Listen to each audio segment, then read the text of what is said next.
And also starting recording.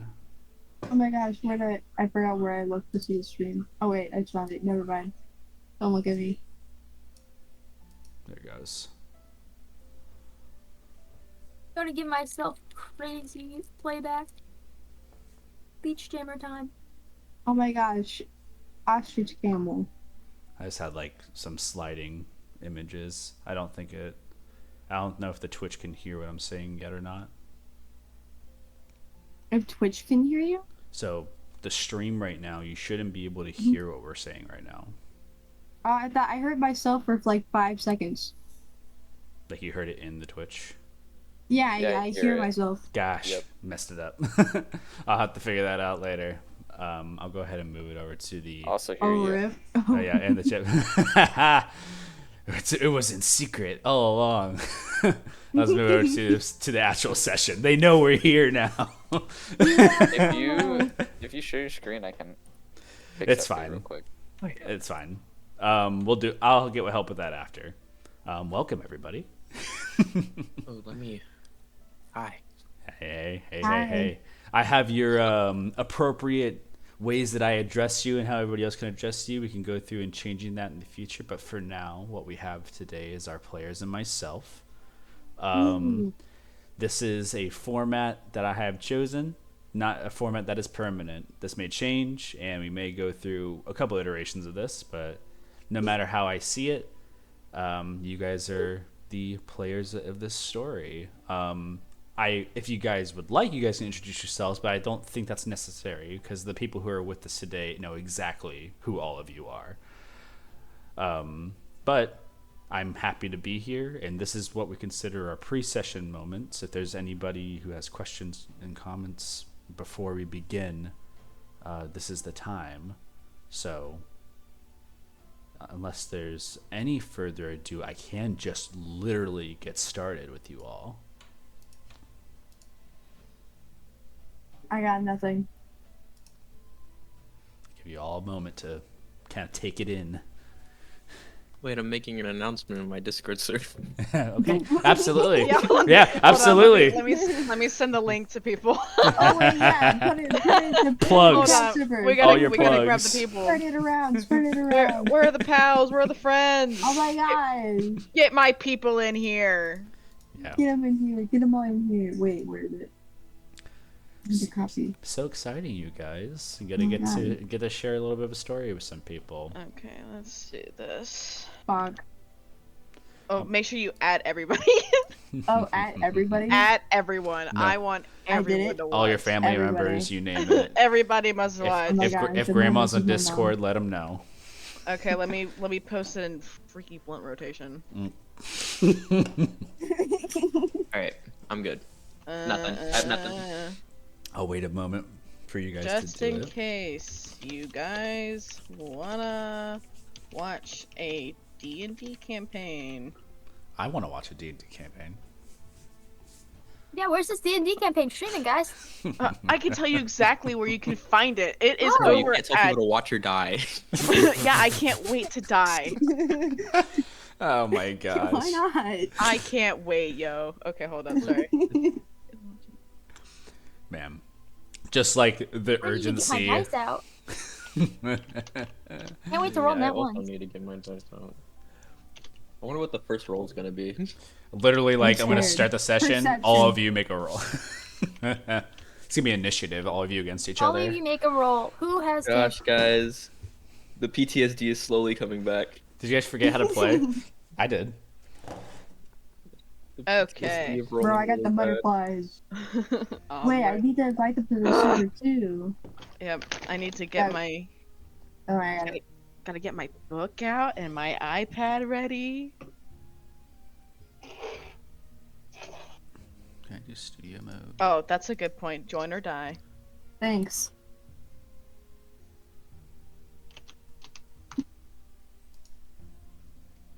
And you guys better follow too. Follow, Yeah. subscribe, Do whatever your Let's heart spit wants. Your like money. a I comment. tired, Send us I bits. I literally don't even have enough followers to do like points channeling and stuff like that. Someone buy me the Oh, no. Fortnite knife. Wait, no, the Battle Pass knife on Valorant. Yeah, I would like to get the Fortnite Battle Pass. Can somebody send me food? this- I'm so hungry. I would Literally, my they're starving Venmo. me. I'll attach it in the Discord. Yeah, so, shameless plugs now. The last thing I'll say before we begin. We got 13 people. Let's go. Yeah, the last thing I'll say before we begin. This story is something that we've all drafted and generated together, and it's hopefully a fun time. So all it's meant to do is just hopefully give some laughs, giggles, or maybe cause someone to have really emotional trauma. And then you're here for it, and it's live. So you can watch it on here, and also the videos will be posted on YouTube following. And, maybe I'll make a short here and there, but probably not. I'm probably going to be really lazy about this in the beginning. So maybe the motivation from my player party can help me out with that. But anyways, you can join into the Discord, join into Twitch, look at YouTube, give you all the avenues to ignore. But if there's anybody who needs anything else before we begin, we can go ahead and get started. All right. Thank you all for being here. And let's go ahead and begin at the beginning.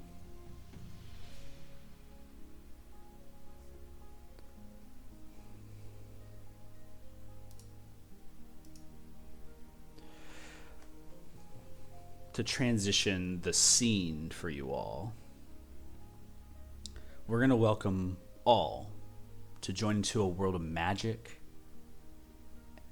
a mystic story that will be unveiled by the heroes of fantasy. But I want to illuminate all of your minds with a sphere. And on it, this wisp of swirling magenta and red, a gas giant amongst the stars. 24 meridians lined with celestial infernal runes, what is to become a planet of gods and devils. Brilliant feats of these planetars carve underneath the storms of Pagoda Prime. However, we drive our focus 10 light cycles away from this place. Orbiting this planet of divine power is Lychoreum, a solitary moon that harbinges the life of humanity. In its earliest days, it was subject to the wrath and benevolence of those ultraplanar beings. And that was until an artificer by the name of Isidora Crest, a clever woman of the time, invented a device to separate them from the divine using a precious resource of immense power, Arcanium. We are now nearly 400 cycles later, beyond this time we call the Divide. And we are in the middle of an age of invention and wonder. 7 kingdoms establish their dominance now not with raw power or gold, but with the acquisition of the same rare material that's divided them from the intervention all this time. The Arcanium-powered cities surge in artificery and now focus on introducing rare discoveries to better and improve the moon they stand on. In Cycle 389, in the phase of Zeus, we begin this story. The planar eclipse within this phase has just left us, and the upcoming phase of Castro is yet to come, bringing with it some inclement changes to the natural world as it does each year.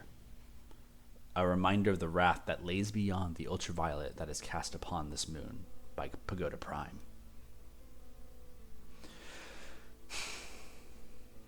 Our heroes start in the kingdom of Oracle, the capital city of the West Continent, as it sits in the middle of the map, basically.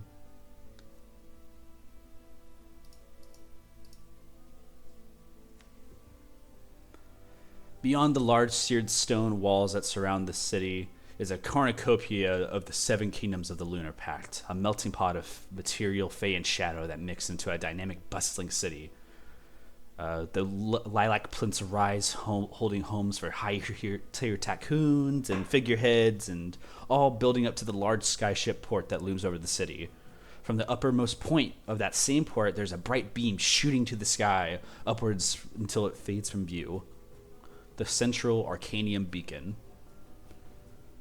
Following the roads from the towers of Oracle down to the Satoria Hills until reaching down to the town center, where shops, hanging flags cross from different buildings and different markets.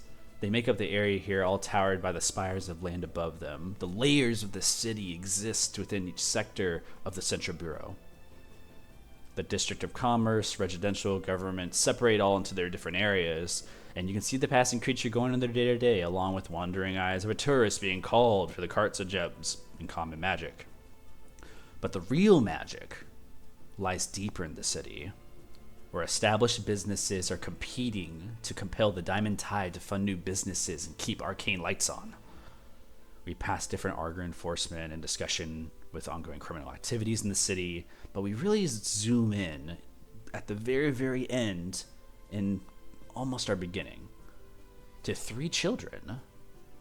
A little orc girl, a tiefling girl, and a human boy. This bunch rushes forward, all 3 of them, into the outskirts of an establishment, and the tiefling kind of chuckles to the other kids and just shh, followed with this little childish giggle. Opening of the red palm of the hand and releasing a flame, opening in fire. Holding the flame up to the wooden wall of the building they sit outside, it just slowly creeps forward and towards it. As soon as the fire touches the little licks of the wall, the whole building shoots in this glyph of arcane, hexagonal wonder. This abjuration protects the building, and the flame vanishes.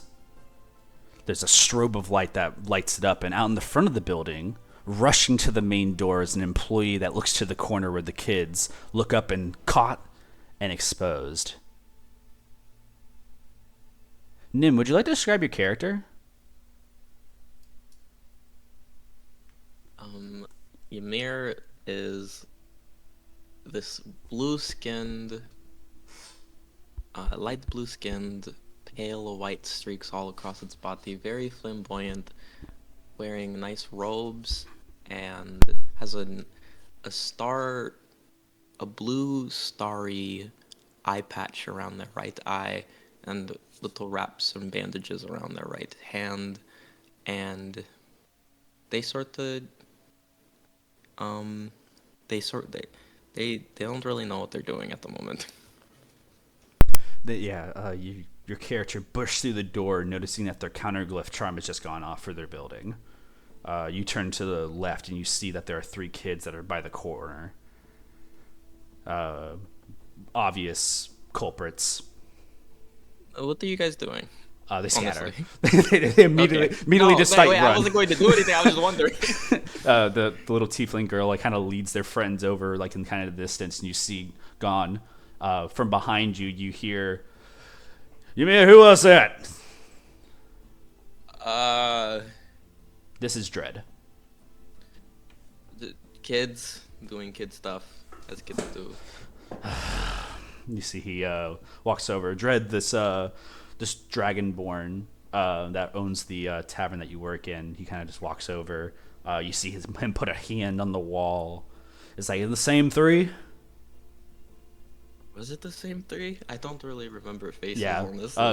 Those 3 kids are probably the biggest pain in your butt of this side of Oracle.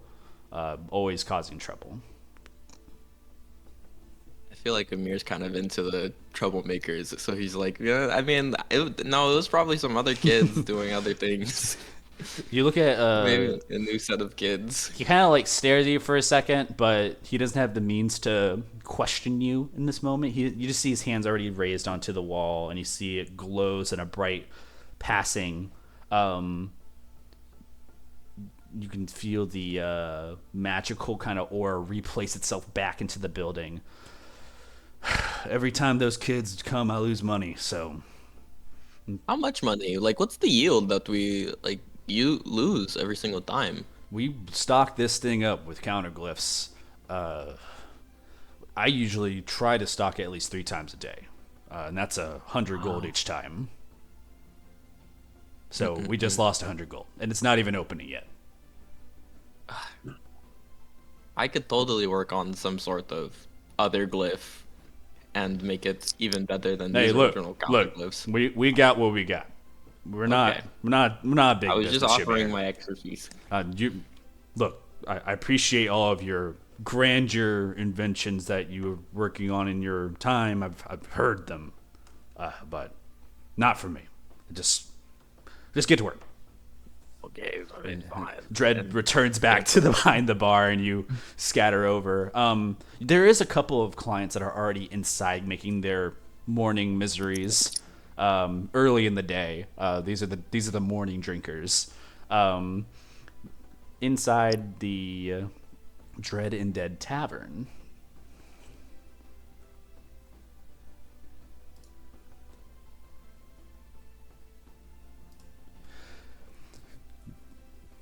Inside the tavern is a couple of like rustic wooden, like steel, like concoctions, I guess you would say. A lot of it's kind of fake. It's a lot of fabrications of things that look like a natural tavern from the outside, but really just has that shine of like it's kind of in the city. So it's a city bar, but it looks like it should be out in the village. It's a fake. It's a very cheap bar, and definitely the drinks definitely show for it as well. Inside the tavern, we see someone who's kind of balancing the empty glasses on a tray and carefully moving back and forth from customer to customer, cleaning up messes. The tray sets it down from the bar, and an employee slides them down the bar for refills. You recognize your employees, but this one is a human that kind of walks through and glides with a little ease. Dred once more shouts and says, "Hey, these aren't quartz glass, Twinkle Toes. You break these, they're coming out of your week pay." And a smirk kind of shrug arises from the boss towards your character, Zap. Would you like to describe anything about your character?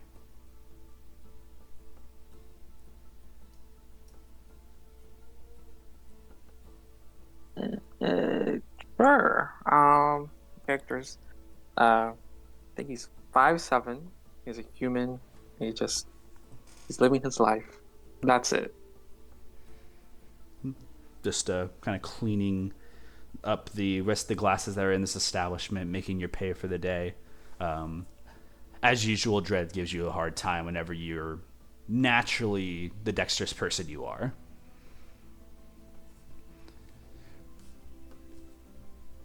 Ymir and Velu, you are working on your shift. You know, you shouldn't let them talk to you like that. I don't really care. I'm just saying. Ymir is sort of like gliding and dancing around the tavern and greeting the early morning people who come in.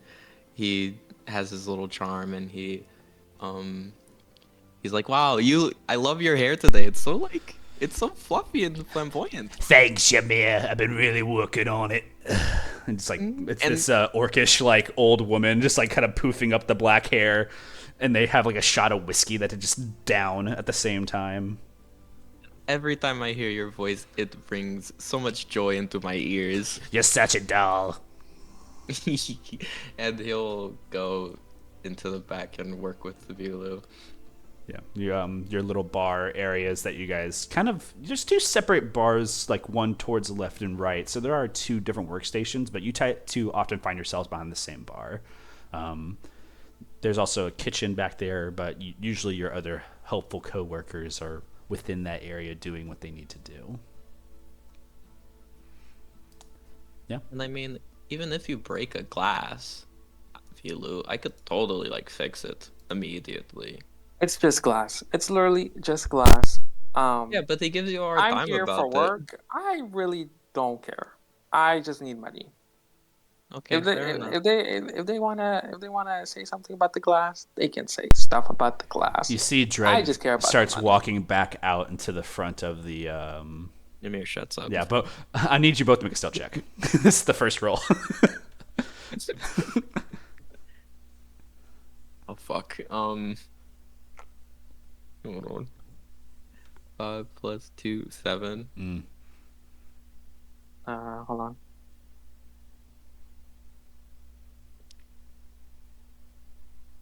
Then 10. Dred kind of walks up. He hears a little bit. You can tell that he kind of comes around the corner with a little bit of attitude. Dred kind of like stops over the bar, picks up one of the glasses, and just looks at it for a second and hands it to you, Velu. It's like, do we serve dirty glasses to our patrons? no, All right. we don't. And he walks away. And then Ymir, he kind of looks at you. It's like, and I expect someone to do something about that counterglyph that we did. And, if you saw them, it's either coming out of them or it's coming out of one of you. Oh, fuck. Okay. One of you? What do you mean, one of you? Wait, so you want us to find them? Well, technically not one of you. Technically it's all of you. That includes you, right?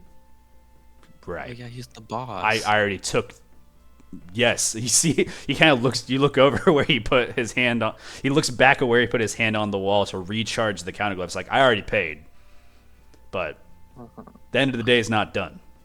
You're telling me this comes out of my pay? No, this comes out of all your pay. And you see, literally, the other 2 employees start walking out from the back, hearing this. The 2 employees that you guys remember.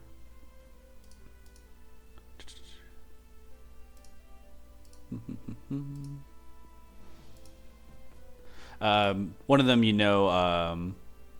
is Merrick, the halfling that you guys have been working with for a little while.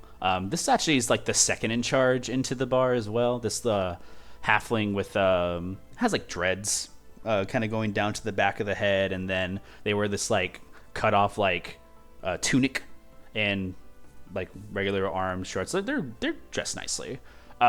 They walk out and he's kind of nodding along with what Dred is saying, kind of always being the brown noser he is. So Merrick's definitely not on your side for this, but coming out looking very upset is Vistra, the female dwarf that you guys work with, where her beard's just kind of growing in for the first bit of her like her 20s. She's rather young for her being a dwarf. This is one of her first jobs as well. And she comes out, but I don't necessarily like that you're going to be charging me back there. I didn't even know that it was going on. And Dred's like, look, it's not anything personal to you all. I'm just saying that's what we're going to have to do. I don't have the money to just pay you if we're going to be doing that. Either bring more patrons in or go find out who did it. So if we find out who did it, do we get like a bonus? Yes, your bonus would be I don't take it out of your pay. For all of you. I kind of want like a... You see Vistra's like... Vistra stares at the 2 of you. Like, she's like... Well, I would appreciate it if you could find them. Oh, why do we have to do it? I don't know what the fuck they look like. Why do don't I have to know. do it? Okay. I wasn't outside. I was here cleaning and serving. And people. I was Okay, cooking. I might have been outside. Okay. And I might have caught the glimpse. I could go and do it, but I just feel like I should get some sort of reward. Dred, make a persuasion check. With disadvantage because Dred's pissed. Okay. Okay. That's still pretty good. So, 17. Okay. Dred nods. Like, tell you what, you know that thing that's going on over in Yuvido district, that presentation that's going on. Yeah. You can get off early for that. How about that? Let's go. Come on, Velu. We're gonna go get some. Wait, I need Velu, and you both go. You just both rush out. You and Velu kind of go out into the town looking for these people who caused a little bit of damage to the tavern. Hopefully to get out of work a little early. Hopefully with the same pay. We're gonna move from your guys' story real quick.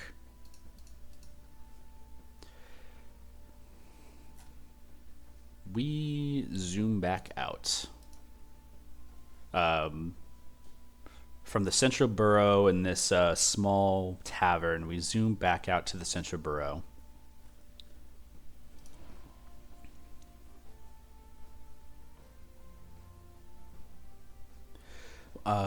We immediately hear one of the town crier automatons out in the center of the street saying, Sending from council. Upcoming vote for restrict magical weapons within the districts. New Feyworld candidacy for Prime Chancellor promises to stop this vote in its tracks. District representatives to speak in Yuvido District tonight, sponsored by Omega Rune. It is Delician Blood End All Wars. Find out. We know. We all know. They know. They know. They know. And you see, like, literally a halfling hits on the side of the robot. They sending from council and just, like, immediately repeats its cry. Kind of like a gristled old, like, halfling kind of, like, looks over and, like, kind of, like, wipes off of its sentry droid and kind of walks back over to sit on its stump as it kind of monitors and takes in, like, the paper money that people are walking through and grabbing, or the scrolls that he's sending out to different locations. A group of people kind of gather around this podium to, like, hear the crier. Some people toss a coin to a jar of vanishing, and then they grab, like, a pamphlet of the issue of lore from the city. But there's one person that's grabbing the paper that's looking at the headlines right now. This individual looks at a small square on the back page of the pamphlet. In small print, the ad says, "Too much to handle? Try again in the next life." Followed by a circular symbol of a snake that eats its own tail on the small corner of the paper. The citizen looks up to the automaton and sees that same similar symbol that's attached and painted to the lower hip of the lower halfling. It's like painted on his side, kind of like a mark. Looking over at the crowd to watch the mech. Kat, would you like to describe your character?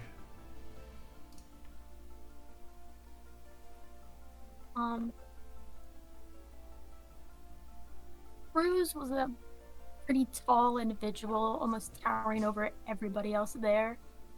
He was really focused on that piece of paper in his hand, not paying any attention to the other people around him. You would find this this robot unfamiliar, but the halfling that seems to be observing, you know this halfling. You share a nod with one another as it looks like he's on a shift, but that paper having that little mark on it gives you a little bit of that hope that there's still a little bit of following around here. Cruz would shove the piece of paper into his pants pocket and call around for his son. Yeah. You call? Looking, Son, yeah, where are you? You turn around, looking around. Kind of hard to miss, but we turn around to see someone investigating, looking around the same area. There's a lot of food carts that you kind of pass to get to this area. That smells like different places of the world. But of course, we do run and stumble into your son. Potato, would you like to describe your character? Like his father, Mimosa is also tall, but he's also wide. He wears really baggy clothing, but even through the baggy clothing, it's easy to tell that he's a muscular person. He wears a hood, and he's like trying to cover up most of his body. He's very modest when it comes to clothing. He's keeping to himself. Both of you come to this city for your own reasons, but it seems as though yourself, Father Cruz, have made your contact now. Maybe not to speak in this moment, but at least in knowledge that they are within the Central Borough with their robotic droid crier. So you know where to be to continue your discussion from the last time. As you turn around and see your son, often they're kind of just like looking around, keeping out of sight. You're easily enough to find them. You've been with them and traveling for so long. You both here in the Central Bureau.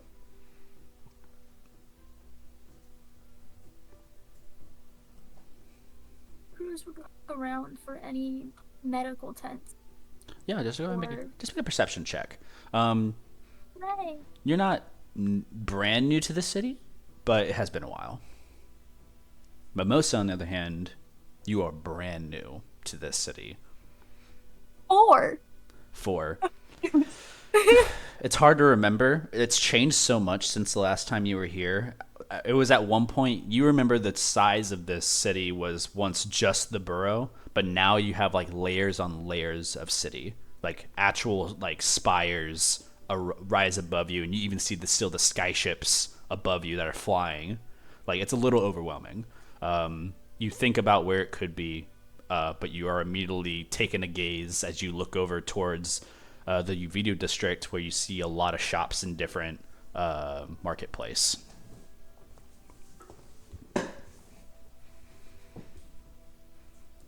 Maybe we can look over there. Keep your eyes up. Wait, are we together? Do I see? Yeah, you're both close enough. Why don't we be together? I don't know, it just sounded like we were a little wee distance away. You're like maybe like 10, 15 feet away. You guys can still hear each other. Mimosa's gonna walk over. I don't see any fish. I have a lot of bread. Well, we're not in the market district. I'd be over there. Okay. Do you want to go get some food? I mean, maybe, but there's so many people there too. I'll order for you. Okay, yeah. You think they have a tavern over there? Let's talk about that later. Let's focus on what we came here for. Yeah. Okay. With both you have varying ideas of what that might actually mean for you individually. You both start to walk towards the district of like where most of the marketplace is. Lots of shop stores, rune crafters, even this really large headquarters sits in the distance of like the Artificers Guild. One of the biggest things here in the Kingdom of Oracle, proficient for all of its inventions and discoveries, and well known beyond itself, beyond the kingdom probably. You guys spend a lot of time walking around within the area of the Kingdom of Oracle. There's a moment where you feel a message being sent to you, Cruz. A voice saying, "Meet me over here in about 30 minutes. I'll be done with my shift, and we can get talking about your brother."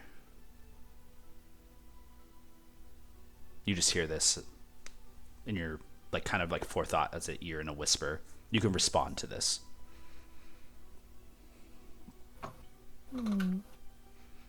Cruz would just say thank you. You nod and continue your walk. We step away from your story for just a moment. We arrive outside of the city. Walking along the fields of the autumn path, we see a Leonin walking forward. Allie, would you like to describe your character for me? I would love to describe my character. So my character's name, she is a 6'2" Leonin, a little tan in color. She has a mane that is not characteristic for her gender of the species. That is a little bit of an auburn red color. And she has a torn left ear with an earring in it. You are approaching the Kingdom of Oracle. You're just about maybe 30 minutes out, but you have stopped in this moment before entering to the city to, one, take a break from the travel. It's been a week or two of your travel. And most of the carts won't take you much further than where you are now. You were lucky enough to get where you were. Looking at the city, you're just in the middle. It's the mid-morning, so you're kind of starting your journey at this time, and you're just taking one of your first breaks. But I would like for your character to go ahead and make me a perception check.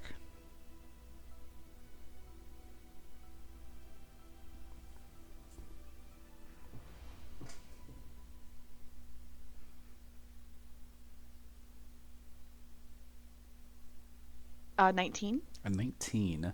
There's a approaching cart coming towards you from your direction. Specifically with your perception, what you do see is that there are two individuals kind of like on the front side of that cart. And it looks like they are within like argument with one another. They look like they're bickering back and forth.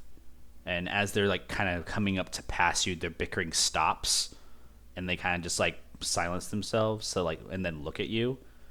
You're not from here.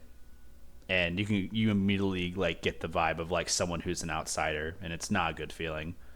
But the bickering makes you believe that you have kind of more of a solidarity among them, so you don't feel necessarily like freaked out by this. It's not scary to you. Just a little, maybe just a little mean. Kind of not Good giving. morrow. How are you? One of them kind of looks over. It's like, did I? And just kind of like sniffs the nose. You see like the other one that kind of wipes like something from their face. Where are you two off to in this fine morning? Heading over to the Delician. Can't stand this fucking place. Like, and you see the other one like looks over. The eyes widen. It's like just looks back over to you. Really, none of your concern.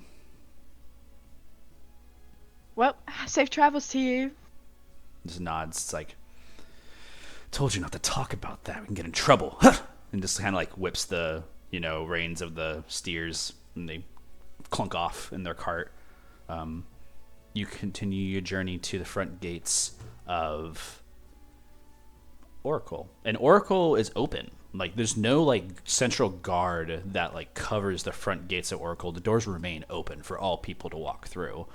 The upper banisters of the walls carry multiple individuals within the city limits, specifically holding like these arcane rune rifles.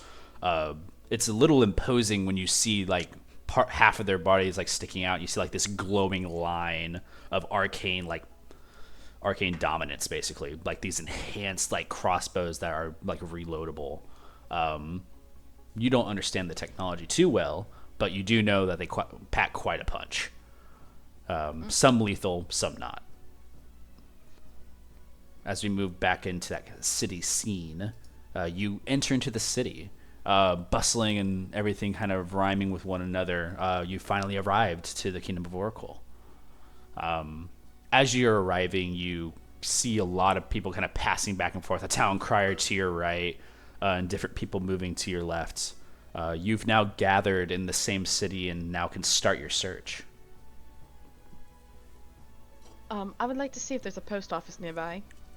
Absolutely. It's not hard to find. You kind of hear it to the corner of your ear as the town crier shouts out, and you see a sending scroll kind of like coming from the air and like passing by your face really quick. You look to your right, you see that there is a halfling crier who's like writing different sendings and sending them out like 5 or 6 at a time to different locations, and then there's like a robotic droid that's like calling out today's news. You step over towards that direction. I would like to look for someone who could track a letter down for me.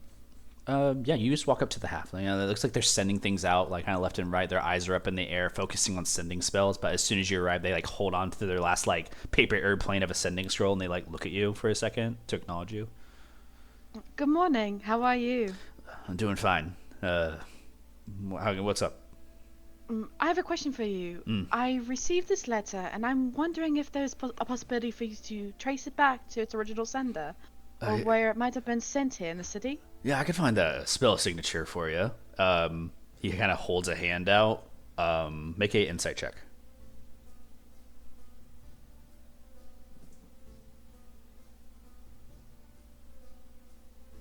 $13. 13. He looks like he might want a little bit of something. I have 5 gold pieces. How's that for you? He just nods his head. I deposit the 5 Yeah, gold you pieces. give him 5 gold and hand him the scroll. And he looks at it. He unravels it. The same kind of folding material. It's like, and you said you're trying to find the person who sent it. I'm trying to find where it might have been sent. Yes. Or sending to or from? I suppose from where it's from. Well, it's definitely Oracle paper. That I can tell you. Not from me. This is a custom message. Probably someone who has their own sending scrolls at home. I would probably start in the Satoria Hills. This is some fine parchment, and just hands it back to you. If you're looking for exactly who sent that, you'll need to find an identifier. But as far as location, you got it right. Thank you. I really appreciate your help. Mm-hmm. And just kind of like nods his head. I'm leaving right now, but if you ever find if you can't find out who that belongs to, I'm more than happy to send to the messenger if you want to pay for that service. Really? Thank you. I'd appreciate that. Yeah. Leave it as your last resort. Thanks for the tip. And just like nods his little Newsies cap to you and just continues to send his spell scrolls out. You see he's whispering so fast, like he's sending like messages through like a sending spell and like into a piece of paper. The paper folds into like a paper airplane type of thing and just flies away. And he's doing it like to 5 or 6 pages at a time, and they're just kind of like blowing out from his hands and just zooming across the city. He's sending like news articles to people. And he like continues his work. He looks like he's rushing. We're gonna move from you for just a moment.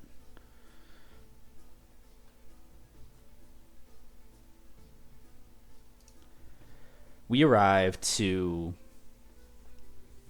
the docks.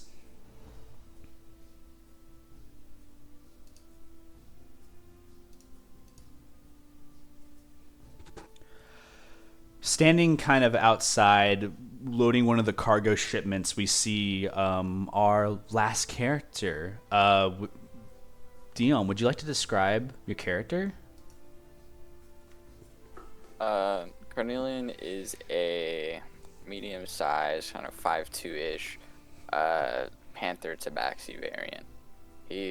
Has a little bandana black mask over his snout, and he's kind of just lifting things, putting them on the boat, moving them wherever they need to. Not talking to anyone, really. Easy job. Easy money. Cargo lifting is like one of the main obstacles that people have when they don't want to pay for the magical cost of those things. And you're one for knowing that doing things all by magic is not necessarily in your reliance. One of your special skills is that you can get things done quickly. You manage to lift most of this stuff through onto the ship, along with some of your other guild members that are along with you. And as the job finishes, you're handed each 50 gold. So you can add 50 gold into your inventory. Okay. Yeah. You finish the job. All the mercenaries kind of band out, not really talking with one another too much. You do know like faces of some of these people, but not necessarily like anybody memorable to be a friend. Mm-hmm. You're walking back off of the dock. It's a nice, warm, pinkish, purple day. The blue like water is reminiscent of like lilac and amethyst, as it usually is. It's always nice being near the water, but you don't have it often to do it because this is just a lake, not an ocean. But the different ships peer off. You could see probably like miles and miles in the distance, the slight peak of another dock in the distance, and other ships just on the water. It's a calming view, to say the least. Is there anything that you want to do out here at the docks before going back to the city? I guess I'll kind of observe what else is going on, see if there's anyone else that would need help. Might as well as I'm there. Absolutely, yeah, make a perception check. Or I'll allow investigation as well, depending on what you're searching for. 11. 11. It looks like some other jobs are going on, but probably not hired by your group of Volcom.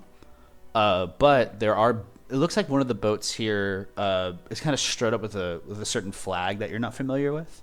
Has like a symbol of trying to think. The symbol of itself is actually like this like pyramid-y type of like deserty flag. It has like this windy shape of like curled sails of like the wind and breeze on it, and it kind of flows. There's like blue hints onto the color scheme of the ship, and it looks as though there's a couple of people who with kind of hoods on, like walking across the ship a bit. They have just taken off from the port, but the ship looked interesting. That's all I can really add for you as far as what you can see. Okay.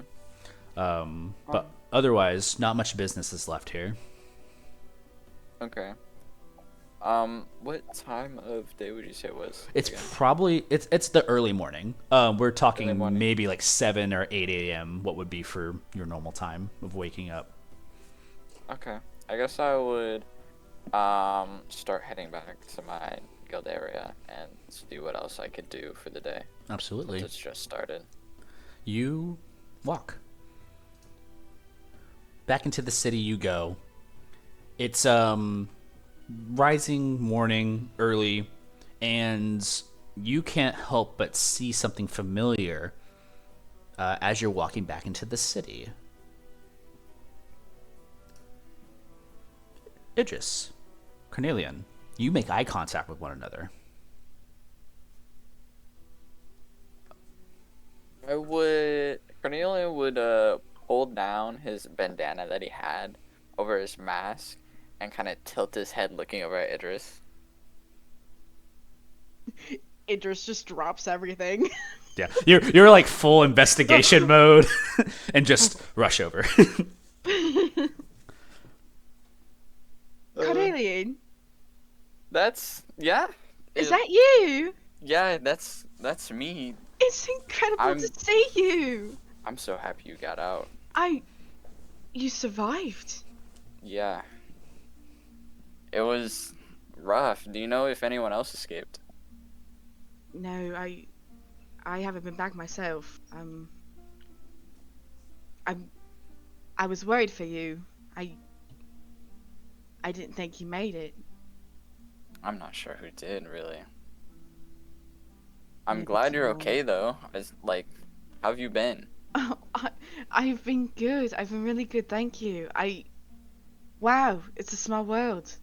Yeah, it really is. Couple What of are you... people cross like kind of between both of you in the middle of the city. It gets a little busier in the morning at this time. You both kind of find a private spot for yourselves to have communication with. You're kind of near like some of the food and other like things. You hear people calling out to you like to sell you some stuff. You're kind of like shrugging them off as you're having your conversation. You're both together and like basically within 5 feet of each other. So, what are you up to? What are you doing? Well, I wasn't expecting to be here, to be honest with you, but recently I got a strange piece of mail from my brother. As you know, he's been gone this whole time, and well, I haven't been in correspondence with him in quite some time, and recently we received this piece of mail, and it intrigued me. Weird that he's here, or at least he was here. I have no idea where he is. Family says he's not there at home, not here, so here I am. I can What? What are help you- you kind of look for him. I'm not really doing anything right Really? now. Yeah, I just got done finishing a job at the dock loading things, but I was gonna look for more work. I can just help you instead. Is that what you've been up to? Yeah, I've kind of just been doing guild work, trying to Really? push the penny. I hear you. Well, I would be glad to have you. Yeah, where's your lead? Do you have a lead? Well, not really, but there's a district that... Oh, what did he say? It's some district that carries this piece of paper. Yeah, it's the Satoria Hills. You're not familiar with this place, Idris, but Carnelian, you're familiar with it. Go ahead and make a history check with advantage.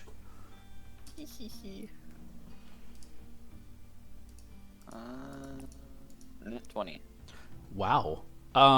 These are the upper hills. Like these are where the nobles sit. The Satoria Hills is like where the high elves and the council members all live. Like we're talking like the ramparts above the city, near like the skyships.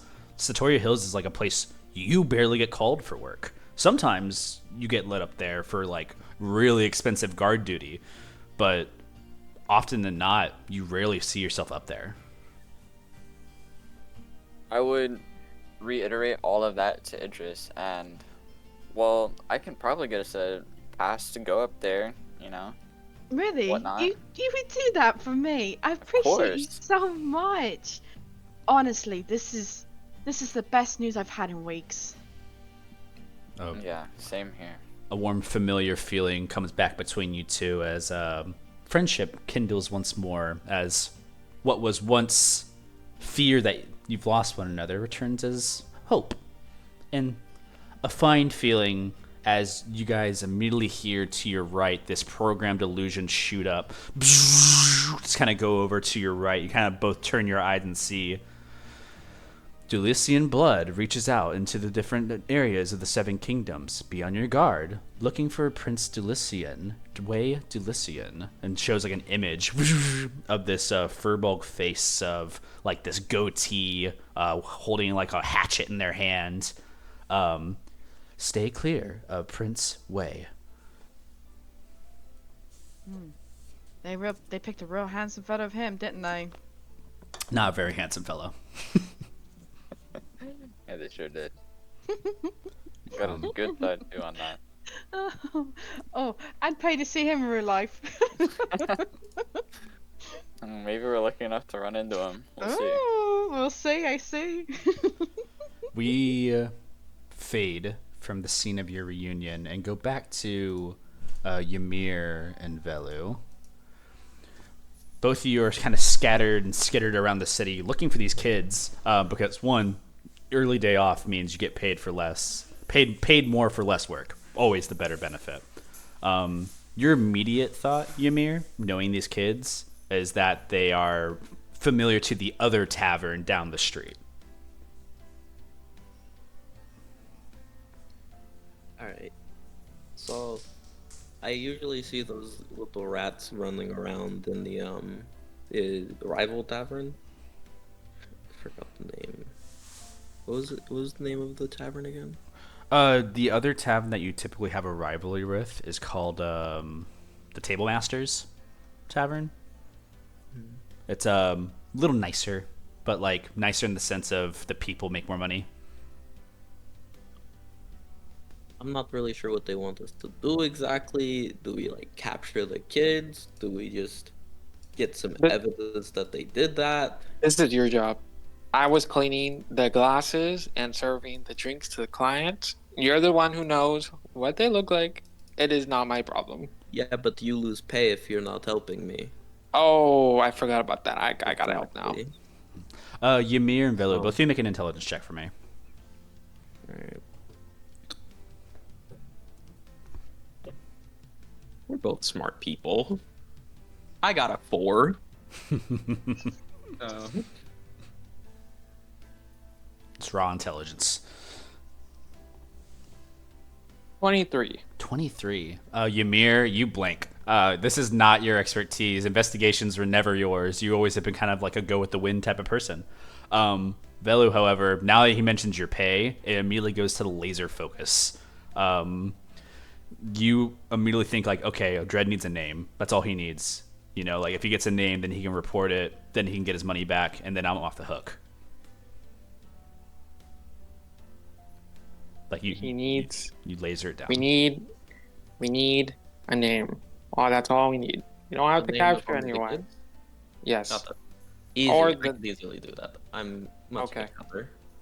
I'm gonna need your help a little bit though, because we have to enter into the bar. Do you think they know our faces? Because we work there? They were obviously hired by the kids. They hired the kids to do that, most likely. So, We could just walk in there. let's Be scope like, the hey. place out. Oh my gosh, I love this. This is like cooperative. Never mind. Let's just go. Okay. Little hop and a skip over to the Table Masters Tavern. This actually is near the Yuvido district, a little bit more of the expensive area. So you guys are actually kind of nearing where your later presentation today is. So it's a little hard for Ymir to kind of keep focus sometimes and also just stare at the stage and see what they're trying to set up. But sure enough, your nose sniffs out Table Masters Tavern, and you see a human boy that's familiar out in the front. one of them. Just the human boy, though, not the other two. Listen, he's alone. All we have to do is get up to them, kind of scare them a little bit, get a name out, and then we're done. Real easy. You want to scare a child? I mean, a child who is deducting our pay. A child who got hired by someone else Okay. to do this. Okay, you make a good enough point.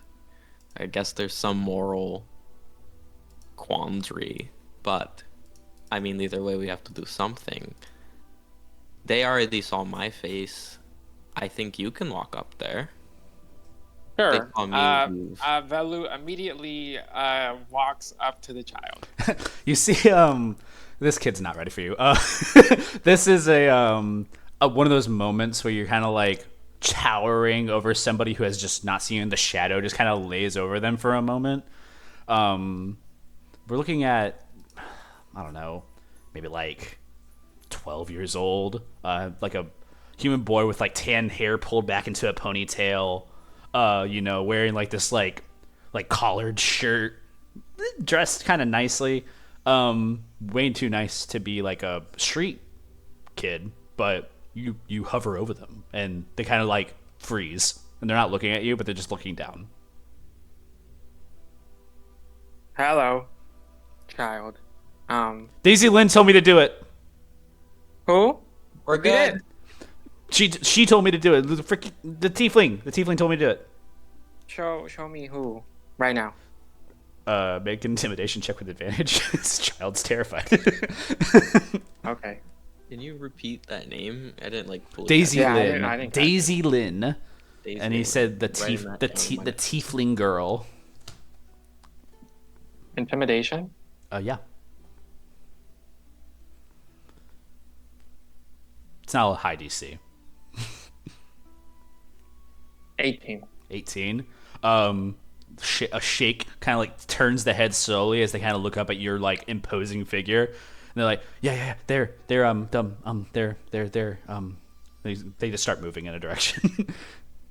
Velu follows. Oh, Like- good job, Velu. You're They're good at this. they're like holding their hands together, they're like slowly looking left and right for them. Like, I swear they're over there. You'll get a good reward if you show us and don't lie. She's gonna be pissed at me. Wait, what reward are you giving them? You Shut the fuck up. Ymir, make a perception check. Oh boy. Guys, I have not rolled a good thing. That's a 5. A 5. Oh my God. Velu, make a perception check.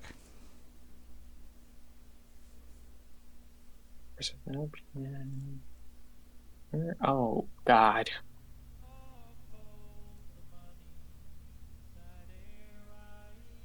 $16. 16. Ymir, you're so focused on what Velu is doing that you're like, yes, we got it, done, job's over. Velu, you keep a keen eye as this child is distracting, not leading, and immediately your hand goes to your right and you grab downwards, and revealing from invisibility, you see a little tiefling girl reaching into your pocket, holding gold in their hand already from Ymir. Oh. Hello. Can I take that money back before I smack the shit out of you? You 'Cause I don't have time for this. You shit. immediately feel a kick on your shin. Huge kick. Just you don't take a point of damage, but you do drop to a knee as you feel this half, like this little orc girl like kick the hell out of your shin on the other side when you're looking the other direction. Ymir, you're just in shock. Like you're just watching all this unveil. Oh no, we're getting robbed by kids! Just the little, like, this little orc girl just beats the shit out of your shin and you drop to a knee. You're still holding on to Daisy Lynn, like the tiefling. You haven't let go. And this human boy like looks like for hope, and Ymir, you look at the eyes of someone who was trying to swindle. oh, I don't care about kids anymore. You guys are criminals now. Wait, no! It's Who just would like to die? and you, Velu, like you're throbbing in your shin. And you're looking at this little orc girl, like has pigtails, and they're like really jacked for a little girl. And you're holding on to this little tiefling girl. The tiefling is trying to like wrestle out of your arm, but you're way stronger than a kid. You're like kind of hold him for a second, and you like look over. This is Daisy Lynn. I smile before I cast lightning lure on her. Okay. Sure. You might kill. Yeah. Roll a save, right? Or is it roll to hit? Hold on. It is. Killing a child first session is actually insane. Hey, we do it live. It is a save. She has to make a strength saving throw. She rolled a 16. He succeeds. Okay. The lightning lure kind of falls short. Who are you aiming for, the tiefling or the orc? It was because I have You, the tiefling yeah, you got the in tiefling in your hand, yeah. I was aiming for the orc. Yeah, she like kicked your leg and she's right next to you. You send the lightning lure out because, you know, fuck that little girl. And like the orc like Pause. like steps out of the way. Just missing too close to you for your strike. And it kind of goes wide. And Ymir, you see like Velu strike out at a child. it's terrifying. Ymir's just like, okay, shit's going down. Can I mage hand my gold back from the Yeah, girl? absolutely. It's like even with her being restrained, you don't even need to like roll for like the mage hand or anything like that. It's just it comes back and your little tiefling goes like, "Hey, wait!"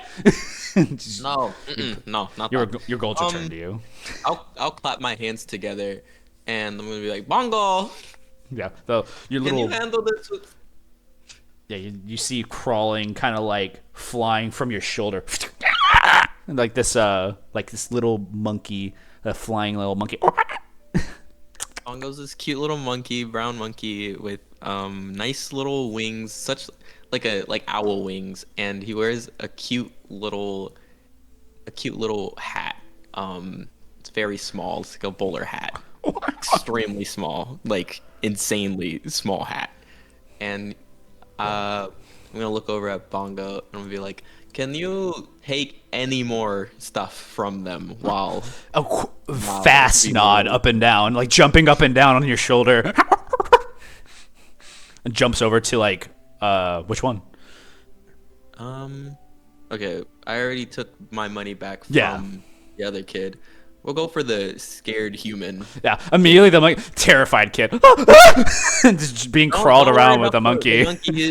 Don't worry about the monkey. Bongo loves taking care of kids. Get it off of me! Would never harm. Bongo would never harm a soul. You see like Bongo's like a little rancid, like kind of rushing through and like running all around the kid and like jumping off. You can add like 15 silver and two gold to your inventory. Hell yeah. This kid's robbed.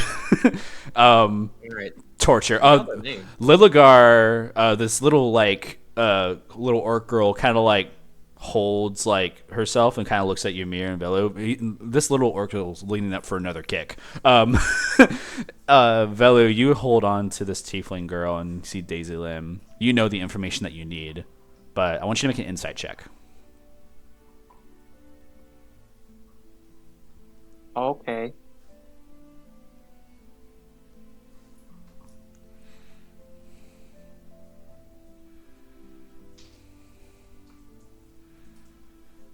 $16. 16. You kind of look at the face of this tiefling girl you're holding on to. Not really a mastermind, if you would say so, but you do see like from the front facial features, they're kind of darting their eyes to the right and looking at the tavern of table masters, hoping it's like a longing for someone to show up.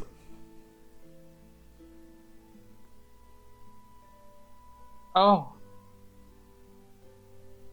Velu would smile at the child, and then look at Ymir.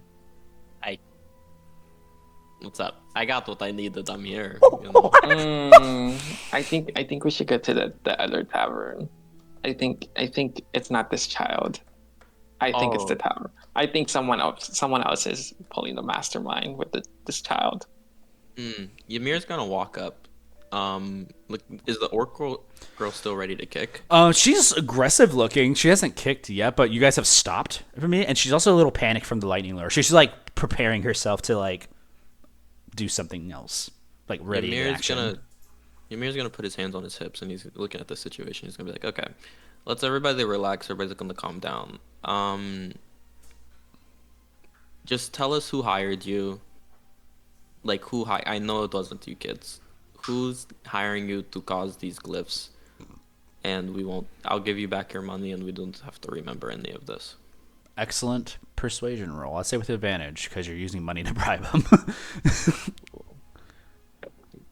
Okay, 24. 24.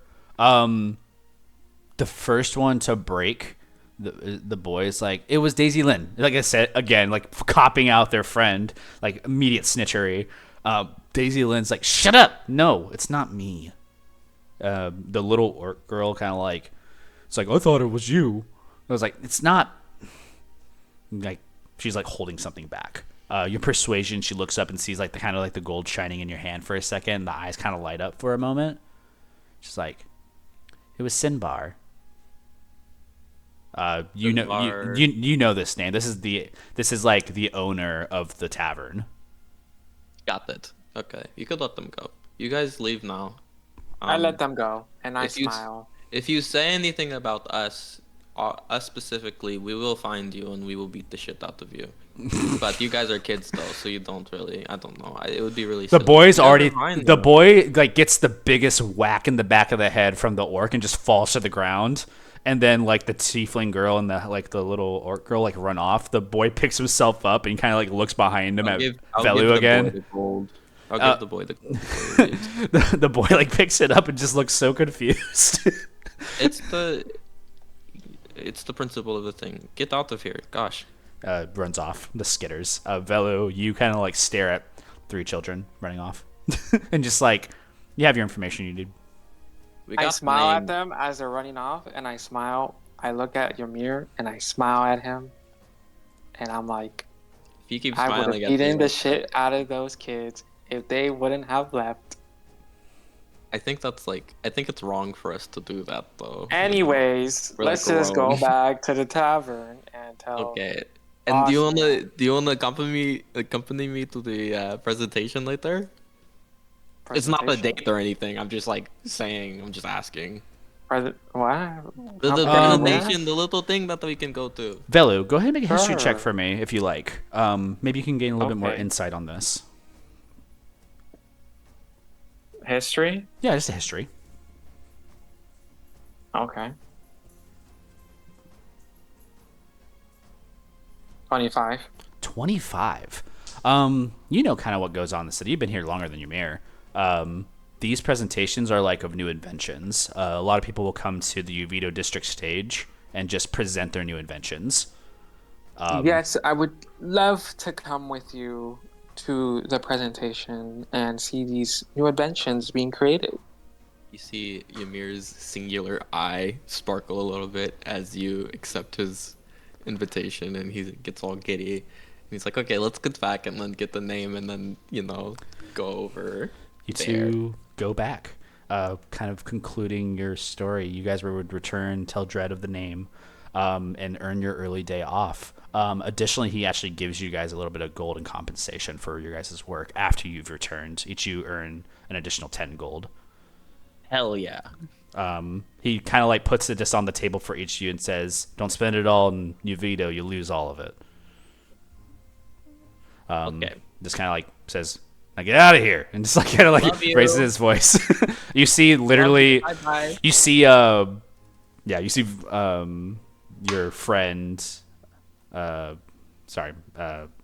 you see your friend who also works with you, the dwarvish girl, and also the halfling, just kind of stare at you as they take on your shifts basically, and they're a little upset they didn't go with you at this point. You can don't even have the insight for that. I'll walk over to them and I'll give both of them 1 gold each and give them a little wink. You guys are probably gonna get even more money than we possibly could have gotten while you're on your shift. Vistra looks at you and like scoffs. It's like, if I ever see anybody come into this bar more than I already see, I know I'll be dying. It's dead. okay, though. Literally, it's the name of the tavern. While I'm gone, I'll tell people that you guys, such beautiful people such as yourselves, are here and working really hard, and they could be served very well and have good customer service. But bye, have a good one. Merrick just kind of looks at you. It's like, yep, yeah, see ya. And just kind of like puts a hand out and just walks back along with Vistra. We leave your story for again. We return back to Cruz and Mimosa. As you guys are approaching the time of here, I would say that Father Cruz, you have an opportunity to go meet with this crier to get more information. And Mimosa, you are with him, but I don't know if you're necessarily wanting to do that together or not. No, Mimosa, he's just tagging along. This place is unfamiliar. Yeah. He didn't really want to wander off. Definitely holding onto your shoulder a little bit. Son, why don't you go and try to order some food? How are you gonna overcome anything? I have to do it for you. I just don't like city. I can order fine in a town or whatever, but Immediately, like a bunch of This crowds like place is- rush past you too close. this place is too big. All right. Why don't you go find a tavern and order there? Okay, Meet you there later. you promise? Yes. Okay. Think I would leave you? No, Yeah. I'll see you around. You separate for the moment. Father Cruz, you meet with Kevin Kraggle, your contact in Oracle, this town crier. He kind of like meanders near you as soon as Mimosa makes their leave and kind of nods to you, both of you finding a secluded place to discuss your business. Hell, Cruz, it's good to see you, and just like puts a hand out. Cruz would shake his hand firmly. It's like small, Good to see you again. yeah, small halfling, just like big, this stout halfling, just like shakes your hand. It's like, yeah, I know you're gonna be around here sometime. All right, listen. Remember how I told you about your brother? Yes. The only reason I know he was your brother is because he was coming out last name Cruz all of a sudden, and you know, with a name like Quaytel, you can't really knock that. And I know you were mentioning it before. So, he's actually up in the Satoria Hills, in the higher area. But if you use that last name of yours, I bet you have no problem getting up there. Think they'd let me in with just my last name? Oh yeah, he's a hot shot. I guess, but he hasn't wanted anything to do with me for a long time. I don't know what y'all's history is, but if I were you, I'd be making money off of that because of my brother. My 16 different brothers. If they were ever worth their salt, they would be up there. They're all around. Well, I appreciate the help. And just like nods and like you see he just puts a big old cigar in his mouth and starts lighting it. You see he has his sentry droid behind him that's kind of following, just like falling behind him. By the way, where did you get one of those? Oh, yeah. He's like lighting his thing. Well, I had to go and scrap this one from the scrap area over by the Artificers Guild. I had to go and find the spare parts, put them together myself. Buying these guys is like buying a new loan for a castle now. So, yeah. Better off finding scraps and putting it all together nowadays.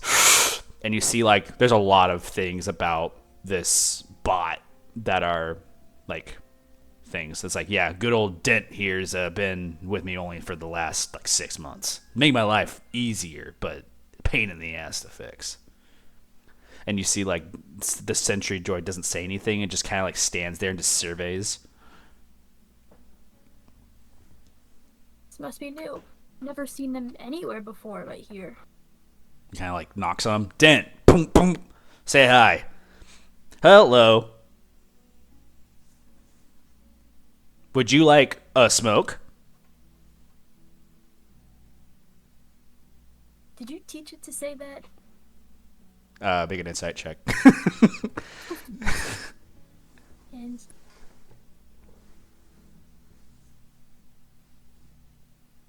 Nat 20. Nat 20? Yeah. 100%. He kind of like looks and like eyebrows you, doesn't say anything, just looks back at the thing. He's like, "Well, you want one?" I'm good. Take The, care of the, yourself. the droid opens its chest, just opens its like container inside its chest, pulls out cigars. It's like holds it for a second. When you say no, looks back up. It's like, okay, just puts it back into its chest, closes its little lock. I better be on my way, Kevin. Take care of yourself, you hear? Yeah, I'll be out here. This whole religious thing, that you were introducing me to. I kind of dig it. I put a little ad in the paper. I don't know if you saw that. I saw it. Appreciate that. Yeah, hopefully it helps you out some way. I'm a big fan. I'm glad it really resonated with you. Yeah. You'd make a great member. Hey, but in the next life, and he just walks off with his droid. Mimosa, we're gonna switch over to you. All right, darling. Did you want that with or without any butter on that?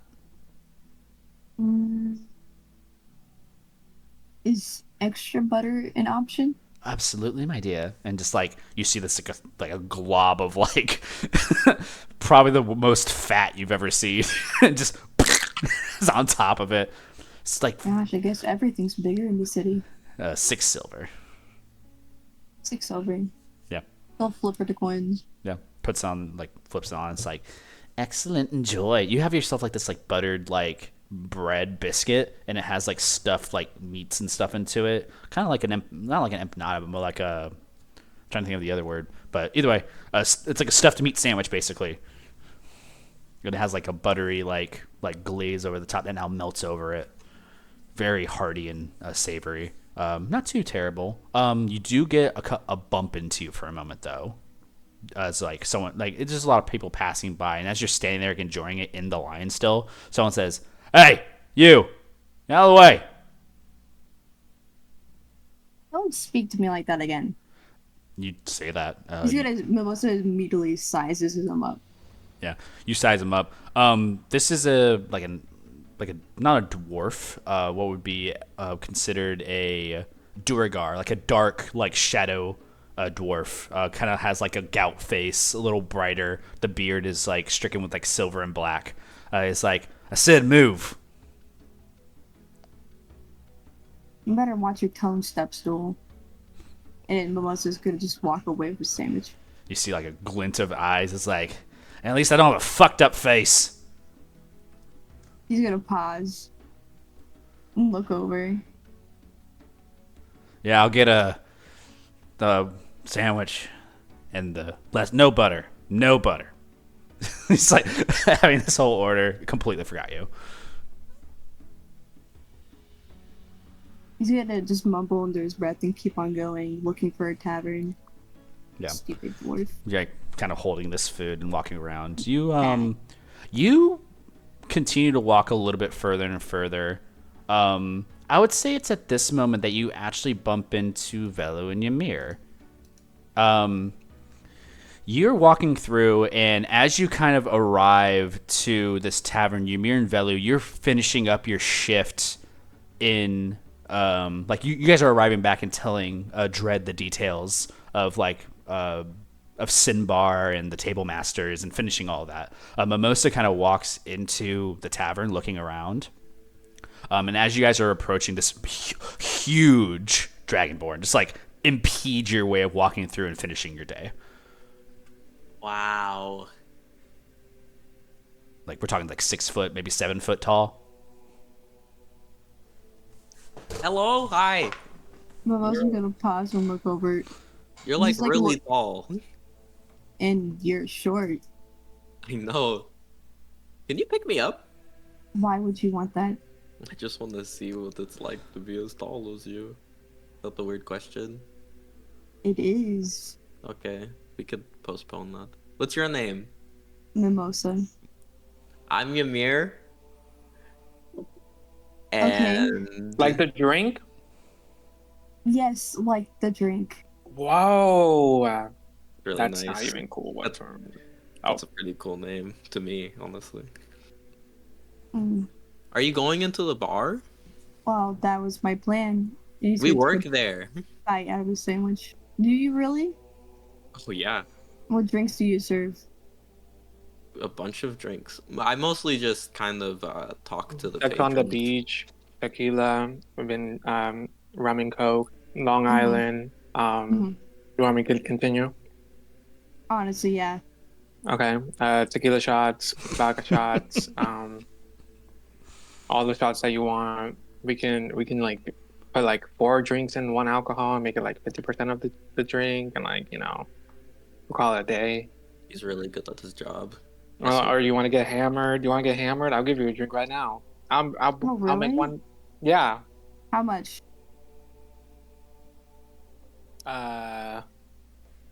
What drink do you want though? Just something cheap that works fast. Let's go with Long Island. $3. I mean, 3. No, wait, fuck. Two. Nose starts bleeding. A void opens in the world. No! Game's over. Never heard of that. Jacob, can I get a? Yeah, you can I can. get a Yeah, price? it's fine. You can probably get this for free. You're like you can probably do it yourself. Like as long as you're doing the work, Dred doesn't care. I do the Velu goes Yeah, behind the counter. yeah, you just And kind then whipped up the drink of shakes it. as in a style because he's good at his job, Oh yeah, it's fine drink.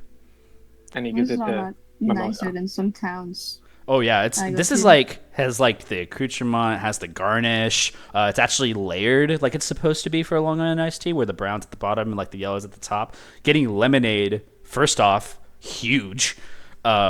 Just in general as the idea and concept of that, and then tea itself is actually very sweet.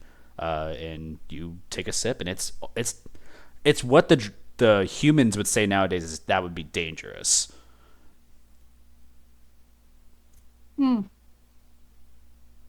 Did you like it? I do. It's just so different from what I'm used to. What are you used to? Just crappy drinks you'd find in random towns. Oh, that sucks. I mean, it's fine. As you guys acquaint each other, to the three of you, there's a moment where Dred comes back out. It's like, are you two gonna be out of here? If you're gonna work, you're gonna work. No, I'm leaving. Goodbye. Velu walked out. Mimosa, 1 second. Sorry, Dred. Mimosa, what are you doing in the town? I'm just traveling with my father. Oh, do you want to go to like presentation with me and my compatriot? What kind of presentation is it? Like an invention, sort of like people show new shit that they made, and I sort of like stand there and be like, well, that hopefully works, but Invention? sometimes the inventions are really bad. Could And it be like a medical invention? It's sort of like anything that Anything? everybody's trying to make it big in inventions nowadays. Mimosa's gonna down the drink, finish the rest of his sandwich, and stand up. All right, Awesome. but as long as it doesn't take too long. Okay. Ymir, these things can go on for some hours sometimes. And he's not gonna say anything. We're gonna cut from your scene. I would say we're gonna return back to Idris and Carnelian. You both are kind of approaching where the upper Satoria Hills would be. You guys have to walk past like this like crystal lake area where like a sauna and like area is like kind of across a bridge. You see like there's like a really like nice building, steam coming out of it, water, and like beautiful like glyph tiles that are kind of like around the flooring of Oracle itself. Kind of is reminiscent of walking in a castle without walls and ceiling. Sometimes has that kind of regale like type of behavior. But in order to get to where you need to go, you need to climb the spires. I'm going to say it's at this moment that Cruz, you're also starting to get up to the hills to go and make your connection as well. And Cruz, you run into Carnelian and Idris both being stopped before entering into the upper Satoria Hills. Carnelian and Idris, you're kind of stopped with this one enforcer of Augur. The Augur enforcers are these like officers of the kingdom, and there's one that kind of like stops you both before you guys enter into the Satoria Hills. It's like one of them familiar with you, Carnelian, because you've worked up here before. Looks at you and says, "Hey, look, unless you have your like contract, I really can't let you up here, Carnelian." I'm doing charity work right now. Look, I understand what you're getting at, but like, you know, if I do this, I can get in trouble. This is at this point, Father Cruz, you kind of like overhearing this conversation behind them approaching the same area. Well, I mean, I don't know. Like, what's going on to where I need a contract now? I don't remember having to have a contract before. Well, if you're doing a job, they typically hire you, you know, and then they call you and you're escorted. Like, there's a whole process. You know this, Carnelian. Don't play this. Look, I can offer my services. I'm, a bard. I'm pretty good. Look, we're not hiring for entertainment right now. There's I promise all I'm kinds. really good. Okay, don't cry.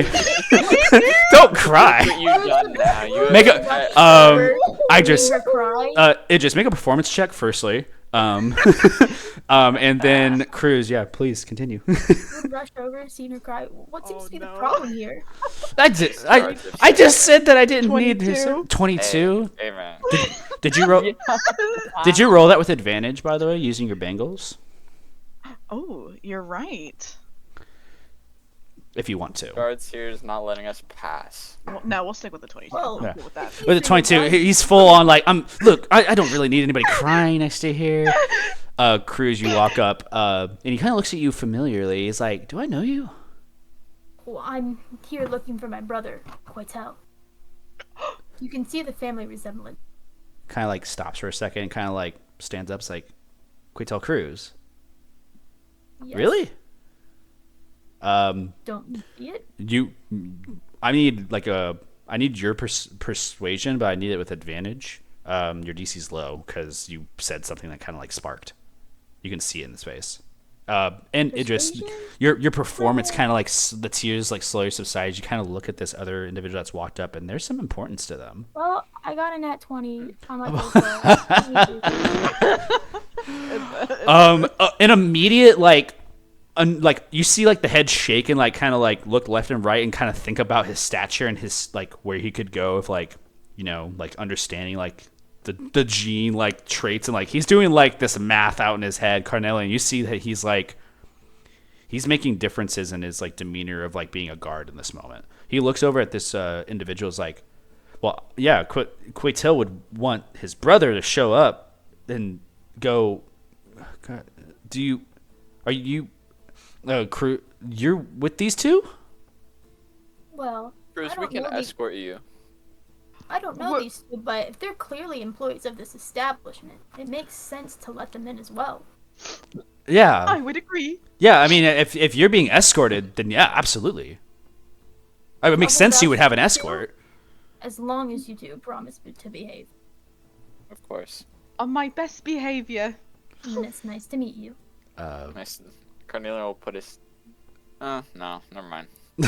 Kind of just puts a head up, like nods. I wave. Cruz would make an effort to extend his hand for a handshake. Was anyone in specific? No, just out there. Oh, we all just grab the hands. Alright, Carnelian will grab the hand and shake it. Like a toddler compared to him. I'm reaching upwards. Yeah. 7 foot tall, dude. Yeah, big dude, big fur bulg. Well, little soft on the face, and everybody here has a little bit of like demeanor to them, but ideally, but all of you meet your same stature of like a medium-sized creature, nothing imposing, just size. Yeah, Carnelian and Idris, you find a new way of getting up there with your little hurdle avoided thanks to this new found person. You guys climbed the plinth and spires of the Satoria. As you kind of approach, you have no familiarity with up here, but Carnelian, you do. I'll go ahead and say, with Carnelian leading the path, you are leading to one of these two places. You can either lead Idris to like their situation, or you can help this new person find where they are and then get to your stuff. I'll help Father Cruz because they helped us. Okay. Yeah, go ahead and just roll an investigation check for me. Okay. 14. 14. As you're passing, there's a couple of... Can I Go ahead. bless guidance? Which one is it? Guidance would be for ability checks. Guidance. Get guidance. Yeah, you feel a soft hand lay on your shoulder, and you add a d4 to your roll. Okay. Hold on, I gotta figure out, because I was just clicking things on the Yeah. D&D sheet. I'll just do it in Discord. No worries.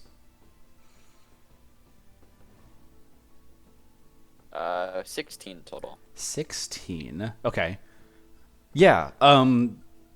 With the help of Father, you kind of get that essence of like you feel this like feeling of, maybe there is hope for, all this to make out and go in well. Like you have this like kind of brightness in your mind for a little bit. As you kind of look over and you see Father Cruz like giving you just the reassuring like dad hand on the shoulder. It's a very comforting. It's soft. It's not imposing in any way like you would imagine someone of tall that stature and someone who just walked up and assisted you. It makes you warm. And as that happens, you kind of like immediately glance over and you see that there are some guard kind of heading over, and you see on writing on the walls of like some of these like postings, you see that there is a cruise residence like sign postage and a tower that leads over to like the left. I believe this is where, or what you were looking for. I appreciate the help. With that Here's being with him, said, 2 pamphlets. you two get 2 pamphlets. You can feel free to open those if you like.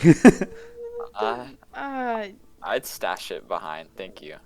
Wow. We're gonna go on our way now. Oh, But- well, good luck. Thank you. Thank you, Bless me again. stranger. Yeah, you make your acquaintance I'm and blessed, Idris. There you go. you get blessed. Thank you. You feel this Appreciate aura it. of like it's ironic because like Father Cruz literally holds a hand up and like makes like that circular symbol with their hand, and as it like the circle finishes, you feel like this like this holy aura just fall upon you, divine in nature. You haven't felt this ever. You know what? Suddenly I feel like I can go for a run. I think we should run, Carnelian. We don't need to run. I think we should run. No, I think it'd be so we much can fun. walk fast. Okay. Oh, I like walking fast. Oh, I forgot. It's hard for you to keep up with me, isn't it? My Both of you apologies. vanish from the scene. We're gonna go into Father Cruz for a moment, and then we're gonna return to the two, and then we're all gonna come back together in the very end. As Father Cruz, you enter into, well, not enter, you walk up to the doorway of this establishment, and you haven't seen your brother in a while, and you don't even remember the last letter you've read.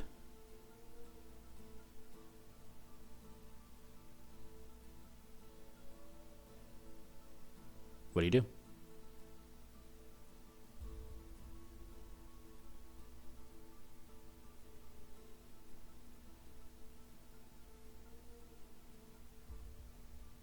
Father Cruz. Father Cruz has gone BRB.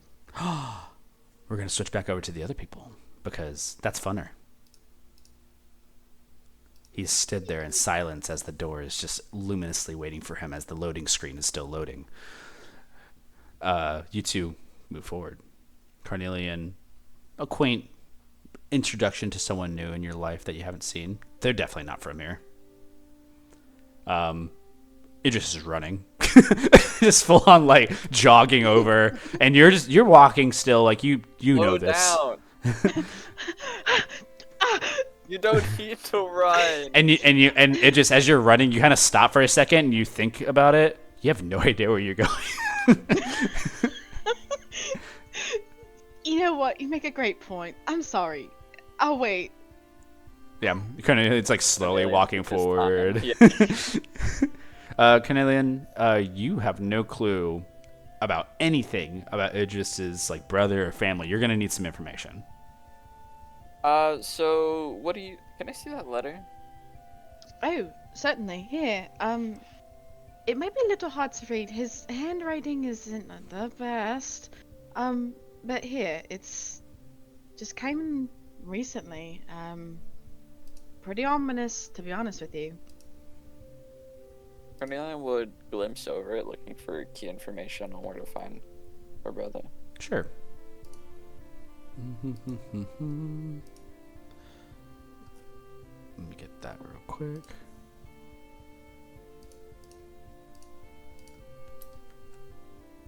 You read a very quaint, cryptic message. You speak Leonin. It says, "I am alive. Yours truly, Laurent." That's it. I'll go ahead and say you can make an investigation check onto this piece of paper, or an arcana check.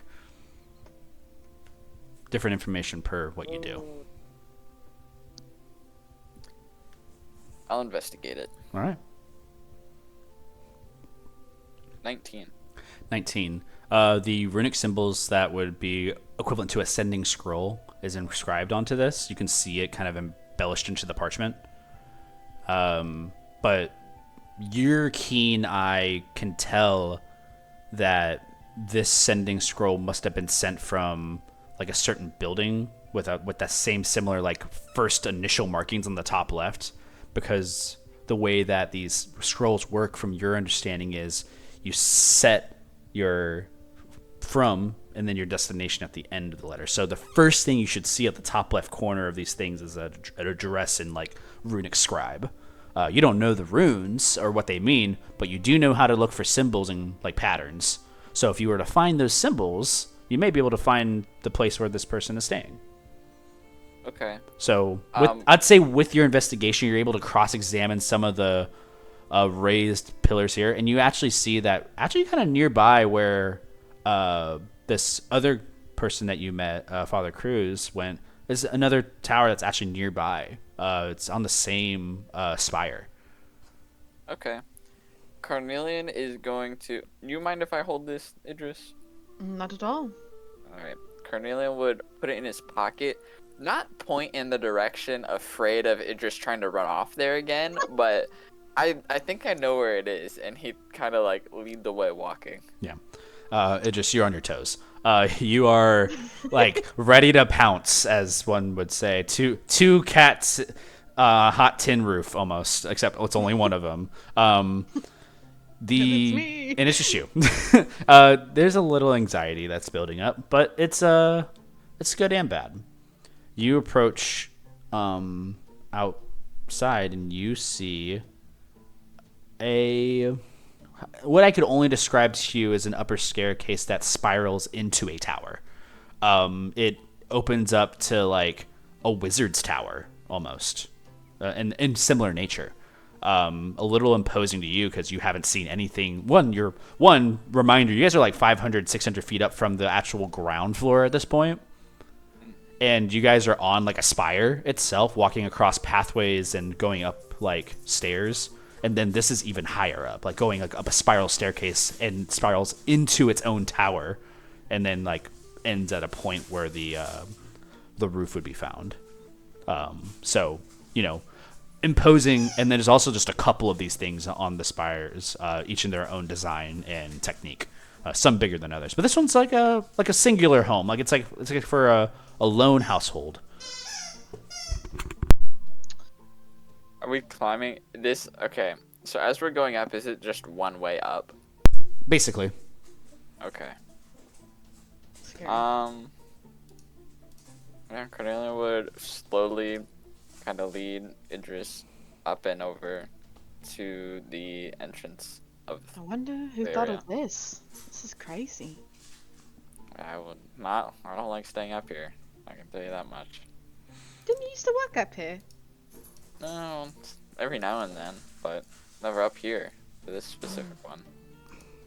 As you guys are kind of climbing up, the door is open. Should we Carnelian say will. hello? It's dark inside. We should like sneak around. Carnelian's gonna draw his arcane flintlock. And You see for the first. Well, I don't know if Idris would see this for the first time or not. Actually, yeah, Idris would see this for the first time. You see pulling kind of from the coat of Carnelian this like goldish silver branded like hand cannon, like this gun. This has this like runic carving on the side. It's very ornate. It has like a loaded like purplish imbuing of like pulse, like, and you see it kind of pull from the side of Carnelian as he's like pulling it and readying his weapon. I'm gonna kind of stealth in there. Yeah, go ahead and roll stealth. I'm gonna look behind at Idris as well and kind of like put a finger over my mouth, signaling to kind of be quiet. I rolled a 12. A 12. You push Your the door. guidance. Oh yeah, you do have guidance. I thought I used it. Oh yeah, I gave it to you again before you left. Oh, okay. Now I'll keep the 12. Okay. You can save the guidance for something else. The 12 pushes the door. At the very end of the door, you do hear the of the door a little bit. But you know, you didn't know this door. The room is still dark. But you do see kind of like dim, like torches have been snuffed recently. You can smell. Dark vision. You do have dark vision. You see within that range. It's kind of like seeing those grays and whites, of course. You immediately kind of turn your vision over to the right side, where you see kind of like a desk and some papers and everything like that, and you see there's currently like papers that are like scattered on the floor. And to the left, as you're kind of like pushing yourself into the room a little bit more, to the left, you see that there is a vial of something shattered on the ground. Okay. I'm gonna point Idris to the papers and whatnot that's on the floor and on the desk. And I'm gonna continue clearing out this like home before recouping to her. Yeah, I'll say make an investigation check with advantage since you're in stealth. And also, not just because you're in stealth, because you're trained to do this. Oh. I'm gonna use my Oh. my D4. I'm gonna use that. I got an 11. 11. Okay. Looks clear. You push through two other rooms. One's a bedroom, and another one's like a kitchen type of area. It's a very like for the tower. It's like. This is just a first floor of a tower. So you're just within like a 10-foot like tall room, and there's like three separate like opened attachments to this tower. And you're just walking through these main three rooms, and you clear out the rest of the rooms. Okay. And then I'm gonna finally close and lock. You said there's two entrances, the one we came from, and then like. Yeah, like the front door, and then there's just two rooms. They're not doored. Okay, I'm just gonna close and lock the front door then. Yeah, you close and lock and it. Then turn on the light and Yeah, look at the you see that there's like a rune on the wall for signaling like the arcane lights to go on. You just kind of like wave your hand over it for the motion, and just like it illuminates the room. You see some of the lights are also damaged, like some of them aren't turning on. I wonder what happened in here. As Doesn't look great. Idris, you walk over to the desk. There's a piece of paper on the desk, very similar to the sending scroll. You look over and down, and you see your brother's handwriting on the desk. So Laurent. you feel like you're in the right place. The writing on the desk reads in Leonin another letter to Sorcha.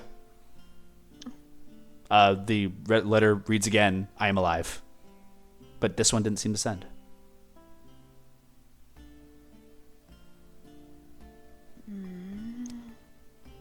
This was to my mother.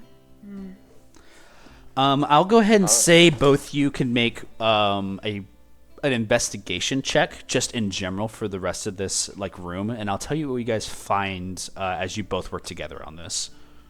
You can use whatever means to help you on this. Got a 10. Okay. Out of 12. 10 and 12.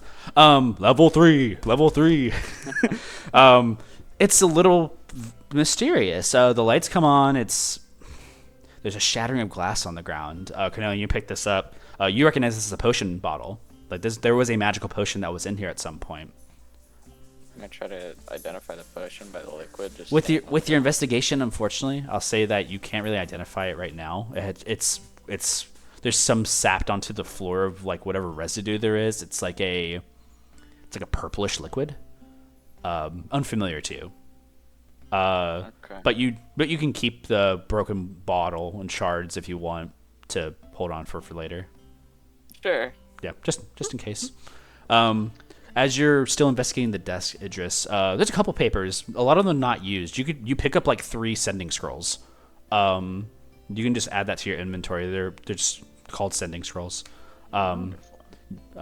Basic use of this is you would write a letter and it would send to a creature that you choose.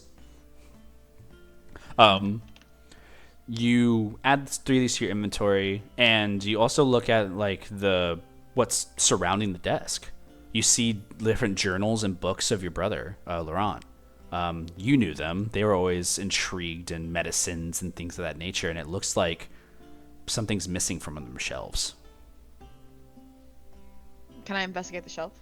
Yeah. With your current investigation for the rest of the room, I wouldn't be able to tell you if you can find that missing book, but I will let you know that there is one missing from the shelf predominantly. You see volume 1, volume 2, volume 4. There's something's missing. And you kind of take that out and you say a book was taken out, and you're kind of looking around for that, and you see that there is another book on the desk. Not of the matching volume, but there is something kind of opened onto a page. I'd like to investigate that book. Do any of you speak Elvish? Mm-mm. Oh, no, I don't. The script is hard. This looks like magical components and different rituals. Unfamiliar. You can just take the book though. I'll take the book. Yeah. It has Leonin transcribed at the top of the book, probably from your brother. It says Fey rule rituals. That's all it says.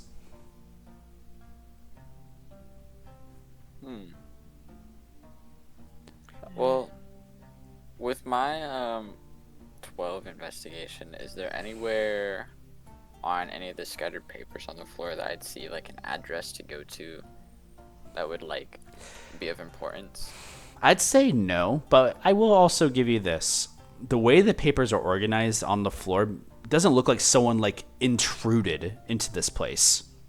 It looks like someone rushed out of this place in a hurry. Okay. So the lights going off and the door remaining open looks like a mistake. So you guys just happen to fall into this room where you're for all your intents and purposes, you have no proof that your brother is alive or dead right now. You have no clue. But what you do know is that from your investigation, there was no altercation in here. There was not another person scrapping with your brother. It was just single point. You see someone had a book open, someone was writing stopped, papers flew from the desk, a glass was shattered on the way out, or maybe taken and shattered on the floor, and a door open. Well, I guess Carnelian would help pick up the other volumes of books. Yeah, you look at all the rest of the books. The different volumes that are listed here. Each of them are like medicinal type of books. So one of them like kind of looks at the intricacies of like curses and different like variations of like healing curses and negotiating contracts with like different extraplanar entities. Another book on the side talks about like wilderness and different like poisonous like different trees, flowers. Another one talks about the same thing with cures at volume 4, but the third one's missing, so you're not sure what that one could be.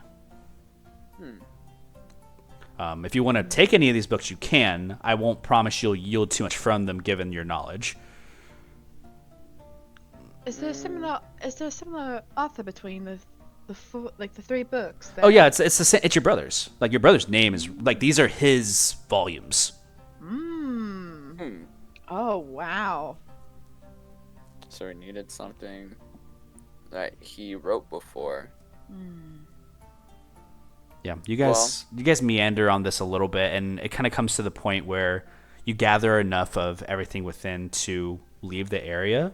And I'll say that you guys may have to return to this another time as you see it's growing dark outside.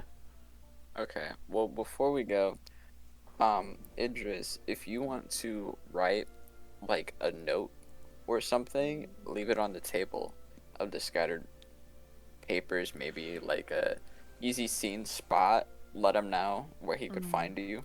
I'll actually say this. Just make an Arcana check for me. Your DC for this is going to be a 12. Okay.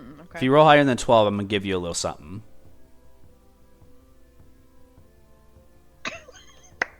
13! 13. You remember when he says write on the scroll. You could follow the sending scroll and see if he's still in the town. You could like write to him with this sending scroll and like follow it. I would like to do that. Can I use one of the 3 that I have? Yeah, absolutely. You don't have to write a long message. You just have to address it to who you want it to reach. I wrote Lawrence, we're here. Or I'm here, looking for you. Love, Idris.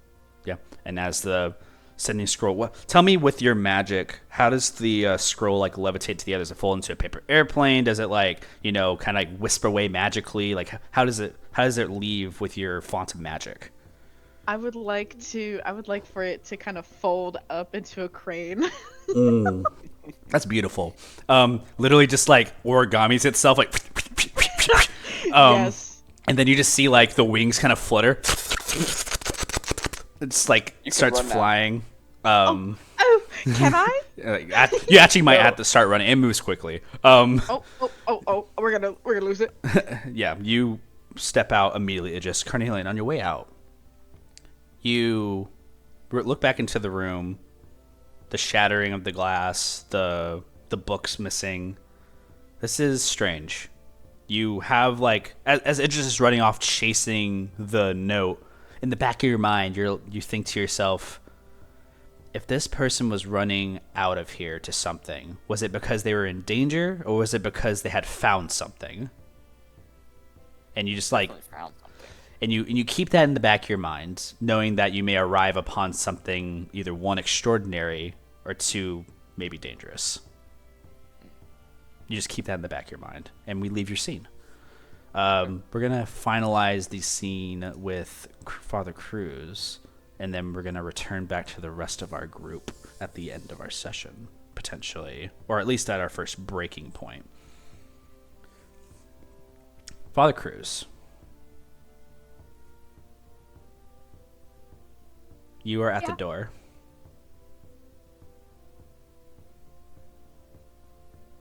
Cruz will knock at it. A soft knock, singular, knocking on like marbled wood. The door opens with a mage hand.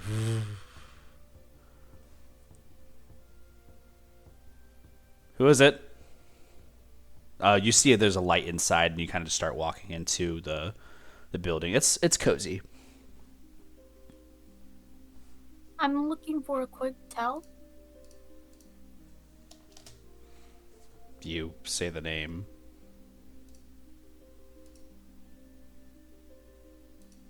One moment. The door doesn't close behind you, but you do feel like the automatic shutting of it. It's not like a urging of like danger to you. It's just natural. You feel enlightened and secure in the moment. You don't feel watched. But you do hear footsteps approaching from inside the room. Your immediate presence is surrounded by like there's like a fireplace immediately inside of here that kind of like races up into a chimney. It's lit and it's on fire. There's like a warm glow of like this real flame. Seeing real flame in the city like this arcane is surprising, but it gives you that feeling that maybe someone traditional might live here. And that gives you a little bit of certainty. And as you smell kind of like those incensed like logs and like familiar smells, you smell that Halavar familiarity, that same incense of like the holy waters that you remember, the oils, and it comes back to you, that kind of like fragrance. And as soon as the steps conclude, you see beyond you your brother. He stands much more grown than you last seen him. He looks at you, he's like, "Can I help you?" How have you been all these years? You see like the jaw kind of clenches down.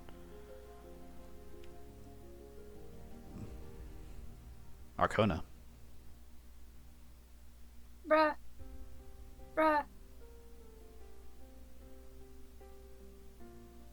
Tell me, what brings you to Oracle? I heard you were in town.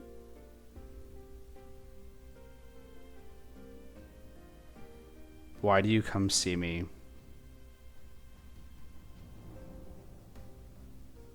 now?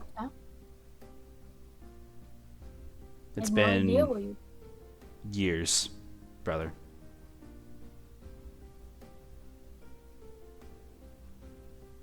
I had no idea where you'd been up until now.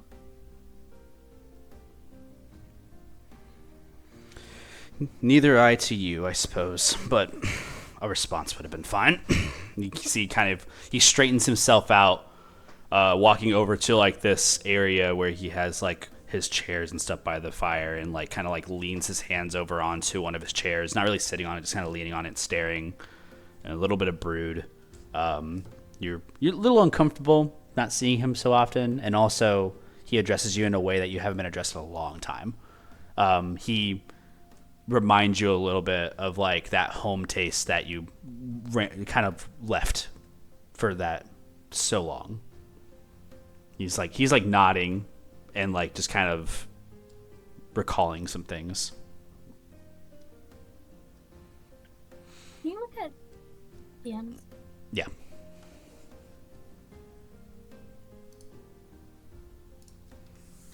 Yeah.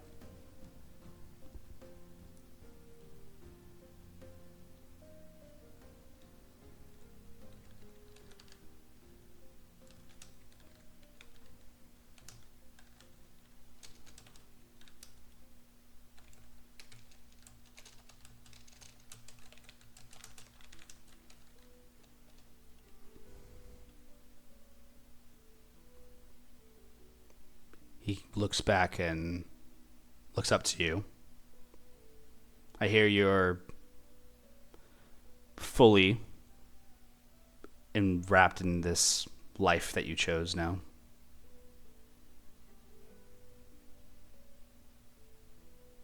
Yes. Made quite a life for myself. What about you? I could say the same. Definitely wasn't the same, you going out, but, you know. Mom and Dad had a easy way of raising us in their time. Mm-hmm. See, he pauses.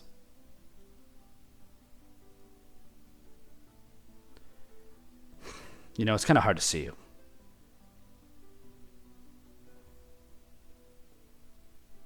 understand. It's been a long time. That'd be an exaggeration. It's like 300 years.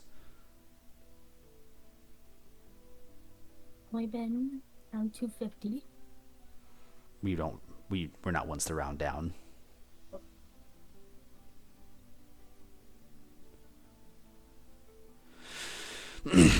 Well, now that you're here, I suppose I do make my home to you, but I will say this. You walk in here on some recent things that I've been coming across for my work, and I'm not going to lie to you.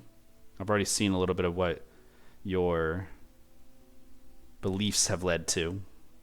So forgive me for being having a little animosity. What do you mean, your work? You've been up to? Well, some of the letters I wrote may explain that, but I can reiterate myself. There's fine creations among us that exist today that do the work of what humanity could not do for so long. And for a lot of my time, I had spent creating and planning and laboring over these metallic machines that you see assisting the kind citizens today. Those droids, the callers, the automaton, the warforged. He just nods. It's quite impressive. All my design, and I can't say that I'm satisfied yet. Matter of fact, I plan on going out tonight and unveiling some new things. I don't ask you to be there. I'm sure you have no interest, but I came to this town to find you. Come on. Let's be honest.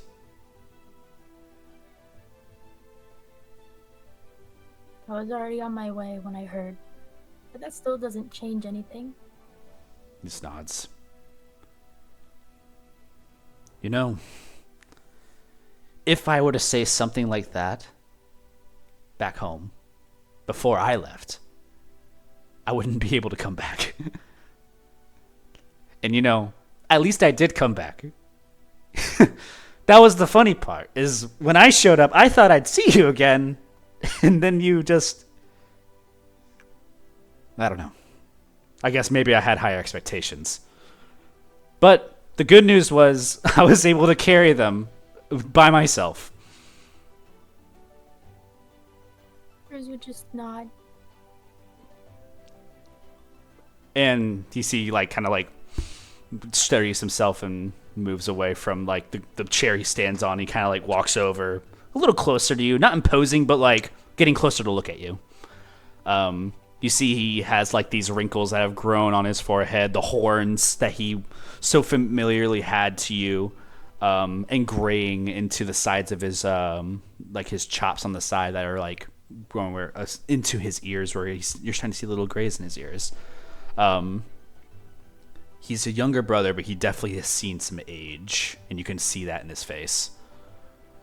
The years have not been pleasant to him. He reveals like his demeanor and like kind of like steadies himself. He's like, no matter, being the bigger person is all it takes, I suppose. So you come here for what, Father?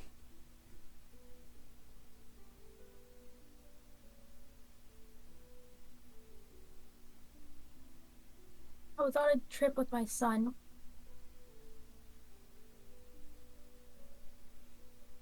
Making connections, finding new people. Business is booming? I don't know. Guess that's what I came here to find out. The new people. I'm not going to ask your help, but I'd like to make you a part of my relations. You know what phase it is? It's early. Phase of Zeus. You know, I sent you a letter. I read them all.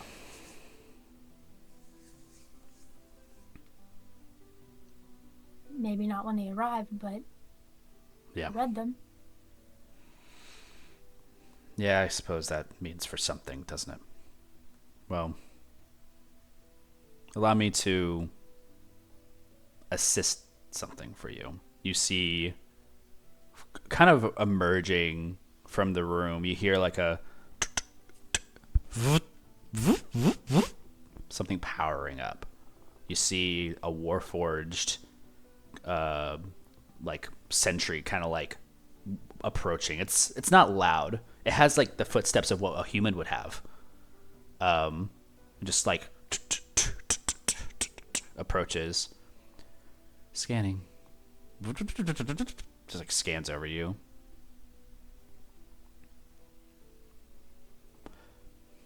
Yeah, This must be what you see like his eyes shimmer for a second as he kind of looks at you and like looks at the thing. He's like, well, you're definitely you, and you're definitely not an illusion programmed to be here to see me, so you actually did come. So there is a lot of meaning towards that. He bites his teeth. Why would I be an illusion? I guess I meandered the thought that you wouldn't be brave enough to step and find me, given the silence over this time, but maybe I have to swallow that and understand that you are a bigger person now. And maybe that just means it betters your business. Or betters your following, or whatever you call it.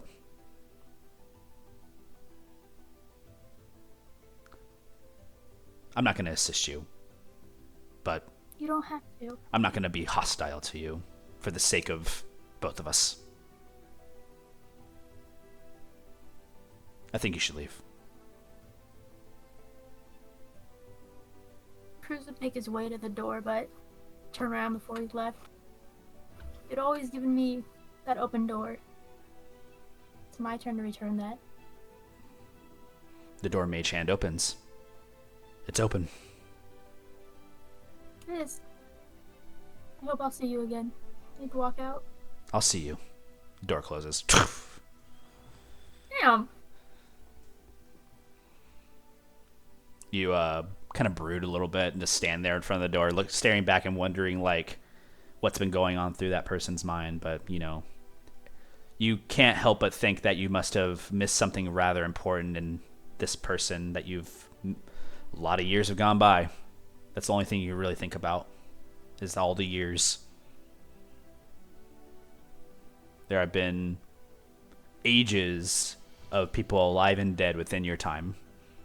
And this is one person that has been stagnant and you haven't seen.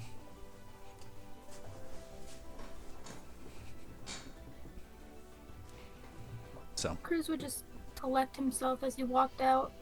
This is all he wanted to do. you immediately see Idris and Carnelian like chasing a piece of paper. Like it's just like you see like Idris's hands are up looking at a crane, and like the Uppie's hands are like happening right now.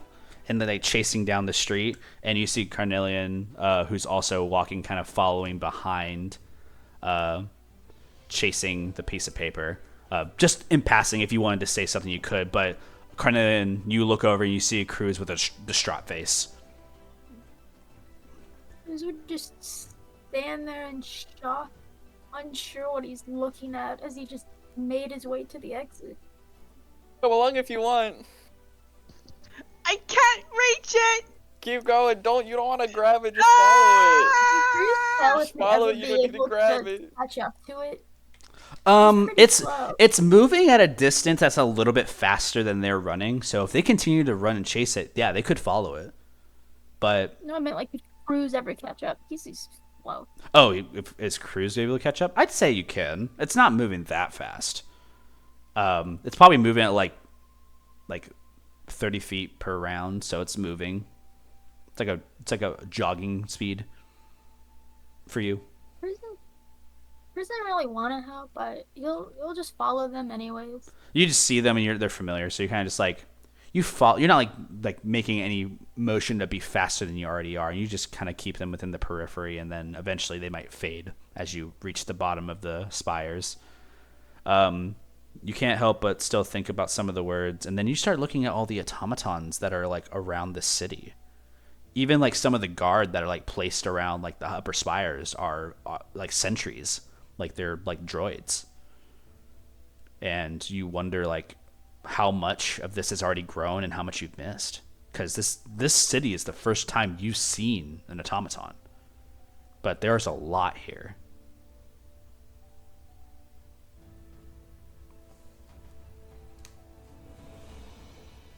These would just kind of be in awe of his brother's empire. Yeah, it's a lot. Like you feel that crushing weight of like your following and his like, you know, entrepreneurialism. Like you could have imagined like the life of you working together. No, he was just proud of him, what he managed to accomplish.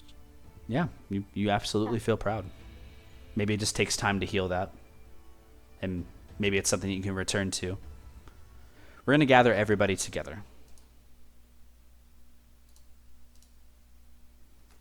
As you all convene and spiral, I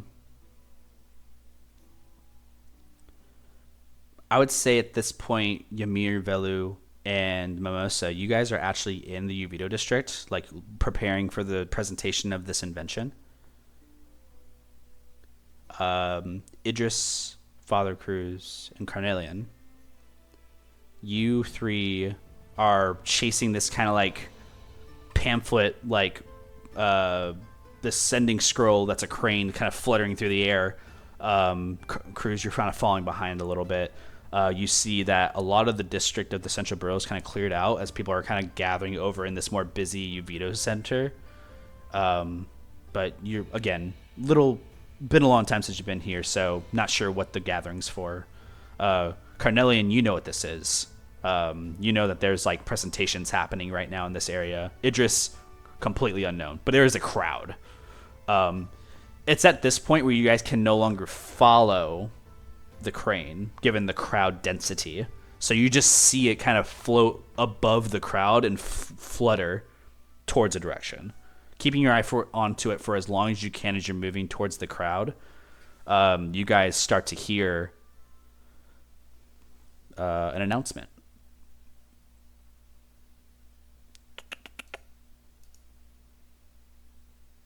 Am I not able to try to like go into a back alley and assume where it's going, kind of? Well, unfortunately, you would lose sight if you like turned away at this point.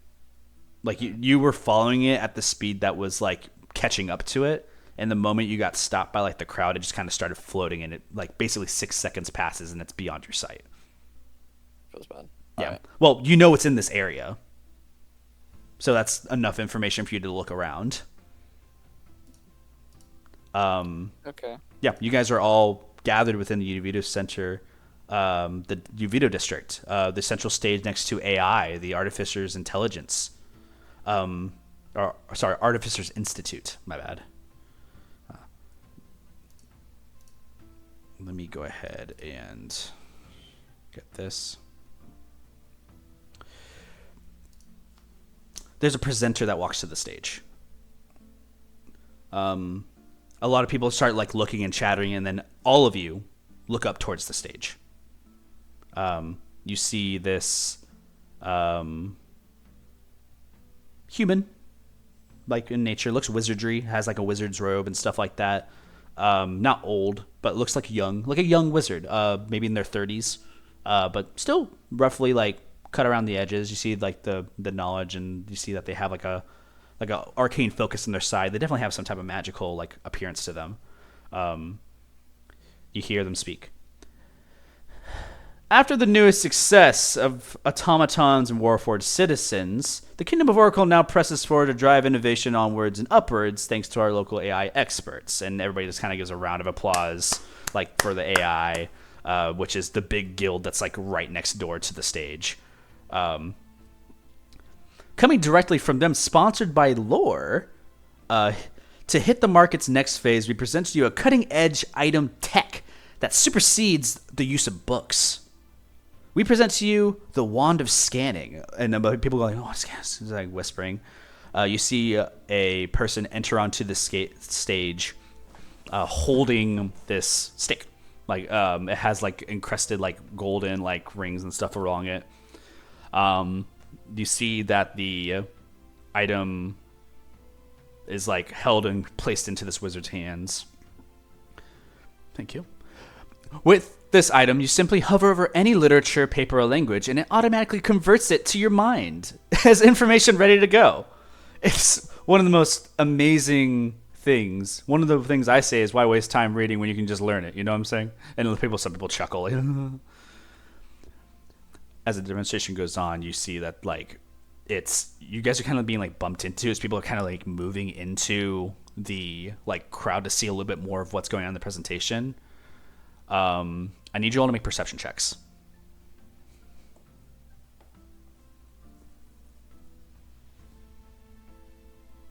14. Oh wait, no. 13. 21. I got that one. Oof. 6. 16. 16. 16. 16. For the two 16s we have, and I don't believe anybody got higher than 16. 21. Oh yeah, you got 21. Yay. Yeah, you got more. I would say for the two 16s, you guys are being bumped around, and you're noticing like certain individuals are like being a little bit more aggressive than others. Velu, you notice this more. Mimosa, you notice this more because both of you are very Mimosa's touchy. bumping them right back. Yeah, it's almost full mosh pit back for a Mimosa, but Velu, that same kind of bump is the same kind of bump you would give somebody if you're like, figuring out like what their kind of like their figure was. Like this was intentional. And Idris, on your perception check, the bump you receive kind of rubs against you the wrong way. You feel someone trying to pickpocket you. Ooh, can I react? Yeah, absolutely. You see that there's a kind of like a half-elven individual, hoods up, coming forward and just bumping into you. You see that their eye meets you, and they go invisible. You keep your money. You didn't get pickpocketed, but now this person is invisible next to you. And there's a crowd. Can Velu do something? You don't see what Idris sees, unfortunately. No. But the No, I'm guy, not but the talking one about, that's like- bumping into you. Yeah. Yeah. What would you like to do? Is Ymir next to me? Yeah. Ymir is next to you, and so is Mimosa. You see Mimosa's getting irritated as well. Ymir's just enjoying the show. He's like, wow. Completely. I would grab Nobody's learning Ymir's anything. arm. I'm grabbing Ymir's arm, and we're leaving. And What? I look at him in the eye, and I'm like, we're leaving. Why? Can you tell me why? I feel uncomfortable. Okay, then you go back to the house, but I'm going to stay. Okay, bye. I leave. Velu, you leaves. push yourself out of the crowd a little bit. Okay, be careful. I'll see you home. You're moving at half speed right now, Velu, because you are surrounded a little bit. Okay. Uncomfortable space. You're moving at a pace that allows you to continue on, but then you hear from behind, as the presentation continues. Here, ma'am. And he just hands over a book to the lady that's kind of like nearest to the stage. And one of them hands out. It's like, hold this. Go ahead and choose any page in this book for me. I've never read this book. You can go through it and read through. I look at the size of this tome, everybody. It's like thick book, and it's all filled with pages, words everywhere. I want you to find a specific word on any page, and I will be able to remember it with ease. Go ahead. And you see the woman's like flipping through the pages.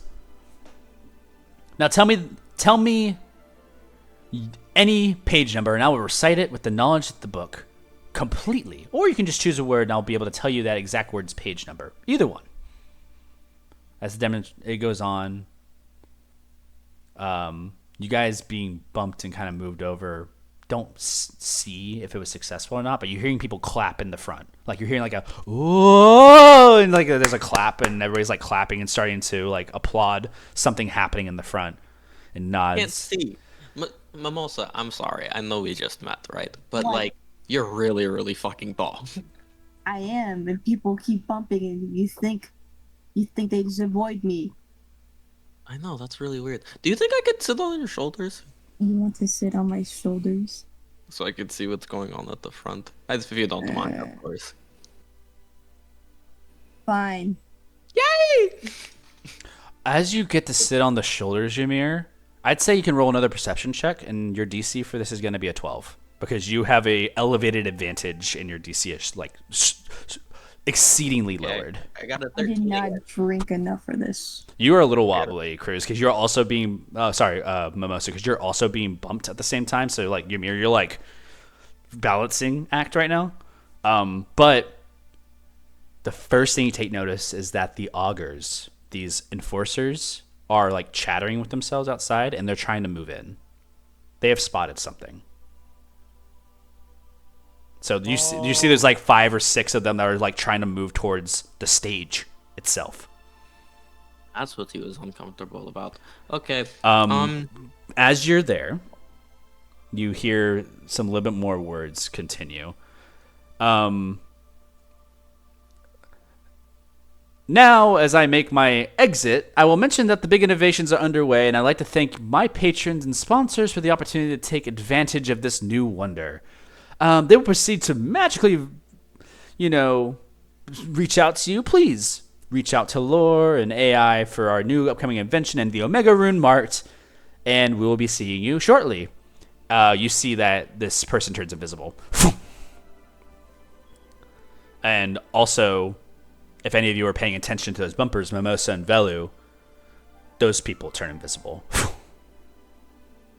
And the crowd kind of like murmurs and scatters, like kind of like not like scatters like in panic, but like they're kind of like looking around, like where do they go? Ooh, like some people are like clapping because they're not sure if that's the end of the show and like what to do next. But you see that the augurs are now pushing through and trying to get to the stage and look around. Something has happened. Idris, you kind of have an idea of what happened. Yes, I do. As you're kind of leaving this scene, the crowd disperses. Velu, you stepped away, and the augurs don't seem to like rush into you or do anything like that. But you see that Ymir looks disappointed on top of Mimosa's shoulders. This was fucking shit. And Carnelian, and you were the one paying attention for where the crane was going. You see it fluttering. Mm-hmm. It's fluttering towards the stage. It's No, like is it's kind of like Idris it's kind of like hovering. Idris is just kind of like still a gasp of like looking around themselves, but you see next to the stage there is a door, like a trap door on the stage, and you see that the crane is like landed on that trap door and is just on top of it. I'm gonna call out Idris and be like, "Hey, come over here." Oh, right. Right. Sorry. Yeah, you kind of move forward.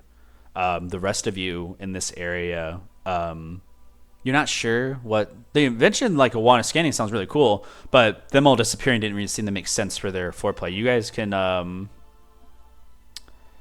make any rolls you want to try to determine like the meaning of this, like an intelligence-based roll. Otherwise, it's very suspicious. And you guys can just get that from the gleam. I'll do an intelligence roll. I will also do an intelligence roll. Sure. I got a 16.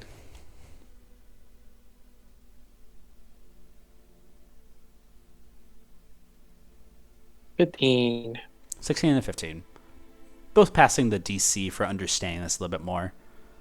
Augurs wouldn't be involved unless some type of like strange activity was occurring, and it looks like they're investigating the stage directly. And you're seeing this tabaxi start to approach the stage, like wearing like this collared suit. They have like a guild's like crest on them a little bit, and you're also seeing like a Leonin, and then there's also someone standing just kind of like mulling in a moment, unfamiliar to you, Ymir. You know most everybody in the city, given your job, along with you, Velu. These are like new people. Mimosa, you see Father Cruz, who's looking distraught right now. You have Ymir on your shoulders, but you see your father look like someone like had just told him his like whole entire like life was gonna be gone tomorrow. Mimosa's seeing that. He's not even gonna care that Ymir's on his shoulder. He's gonna just start walking over, pushing people. Oh, okay.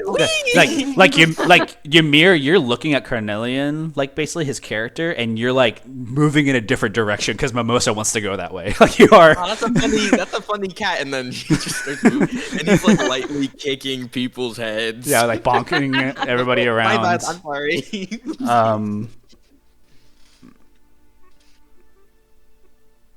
This is a interesting moment for Idris because Idris, you have like this kind of like scanning mechanism going on right now of like if there's still things around you and you don't feel anything, but you definitely feel as though there's a like missing sense. The crane stops and it looks like it's just trying to tap on the top of the trapdoor. Just I'd like to open it.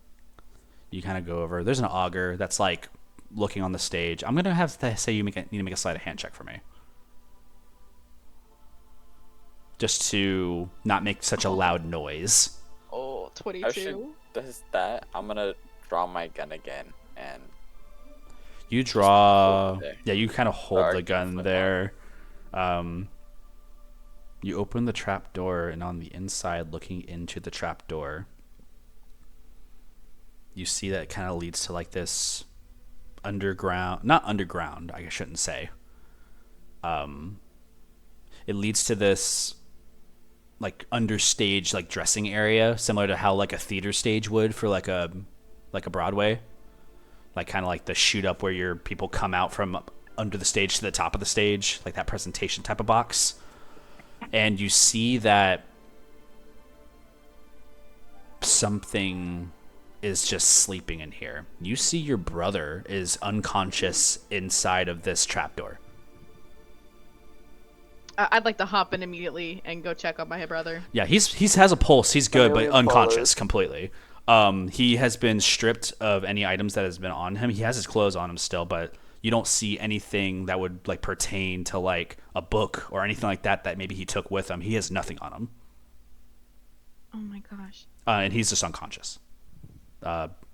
He seems to be knocked out. Can I clear this room? It's not a room. Like you're literally like staring down a trap door that has like a 10 by 10 box, like that's underneath the stage. Oh. And literally, like you're staring down, there's a body just underneath the trap door of the stage, and it's just Okay. you're kind of holding your gun there, and you see like some of the augurs start to approach you. I'm Ymir, you're interested in this, and so are you, Velu. putting my gun. You said guards? Like they look like officers. Okay, I'm putting my arcane flintlock on and standing above the trapdoor. Yeah, one of the augurs kind of walks over. And it's like, what's going on? Looks down inside. It's like, oh my god. And Idris, you're holding your brother, just like looking up and like wondering what's next. We're going to stop for a moment as we're going to look into the eyes of Mimosa and Father Cruz. Mimosa, you look in pain, and Father Cruz, you look at your son, and you see like fear, but you remember what that fear triggers. Mimosa, I need you to make a wisdom saving throw. Oh. Okay. I'm still on your shoulders, right? Yeah. Okay. I bless her. I bless him. God bless. What is bless? What is bless? No, sorry, This wait, is a guidance. this a is a guidance. saving no, wait, throw. No, I do bless. I do bless. Yeah, I have to bless. Just to help you out. Yep. What is bless? Yeah, an Yeah. extra 1d4 to your save. Yeah. Okay. I just. As the daytime is starting to Okay, shift 15. towards to night. Okay. There's a glitch. That was with the D4?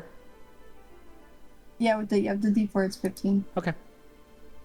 There's a shift, Mimosa. You felt it. You were like, no. Like you said, not right now. And Father Cruz, a hand reaches out and almost grabs your face and just like wants to pull you in and hug you. And then all of a sudden you blink and it's gone.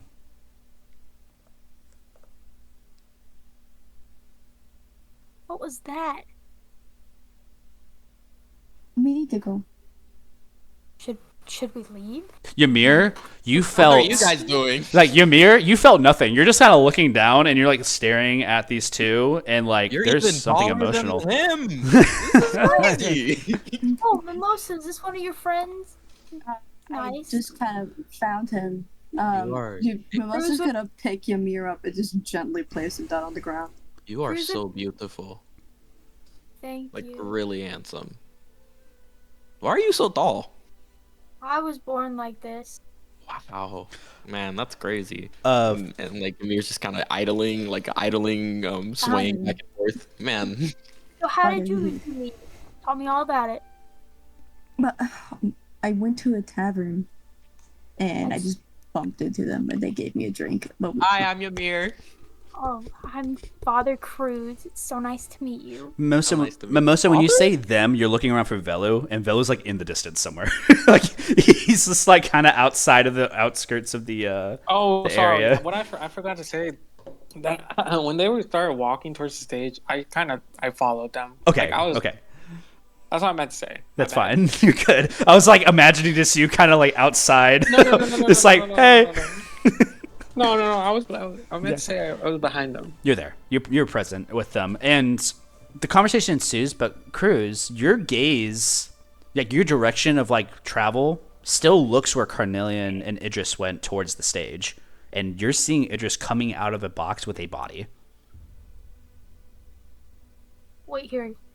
You say to them, immediately locking in, going over to this. Ymir what else follows. is so important? Ymir follows. I mean, Ymir has to Monster's not follow. following. Oh, well then you have to get off of Mimosa in order to follow. Well, he put. He already. Okay, he already okay, did. okay. Bella I'm was just also gonna stand next to. interested in this. Bella was just gonna stand next to Mimosa. Cruz would So- hand them No, pamphlets. Mimosa's following Cruz. Oh. Hand them pamphlets. You know, pushing a path. You handed me a pamphlet. You seem like such a sweet young man. I feel like Ymir Yeah. reads it immediately. It's so interesting. The What does it say? yeah. Do you want to describe what it says, Kat, or do you want me to just kind of give a generic? it's some religious ad. It's just a pamphlet about joining his religion. Oh my gosh. Do you read it out That's what loud? you meant by father. No, Oh. that's what you meant by father. You're like I'm like a prophet. oh, I'm a priest, but I hope I Oh. can become a prophet. Oh, do you know? Actually, so what do you like believe in? I my believe God. in rebirth. You know, I'm so glad you asked. You know, let's save this conversation for later. Yeah, it just I is was about like to say- it just I has was about to say, tears in literally- their I eyes. was literally about to say, time skip. You're holding your Totally brother, out. coddling them, petting their head. What are the guards doing? The guards are just staring, like they have no clue what to make of this, and they kind of approach you. It's just like, do you know who this is? It's my brother, Do you have a name? A name? Lawrence. Lauren. Lawrence. Get that down, Lauren.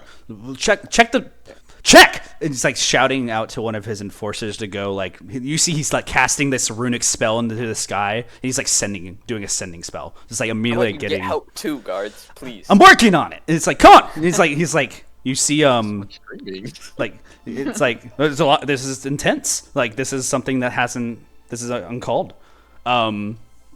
As the enforcers kind of scatter and like get themselves bound to assist in like finding out who this is and what's going on, you already know who this is, Idris. You look at your brother who is unconscious and can tell that they're not like. You can make a medicine check if you so desire, but with your just natural understanding and wisdom, I would say that you get the feeling that this is some type of ailment. This is something that was imposed onto this person, like a sleep spell or some type of like. This is not natural. No one just sleeps in the bottom of a stage.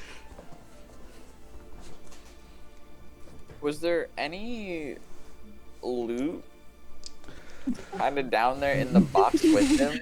Loot's the bad The word. worst Are there word. any items?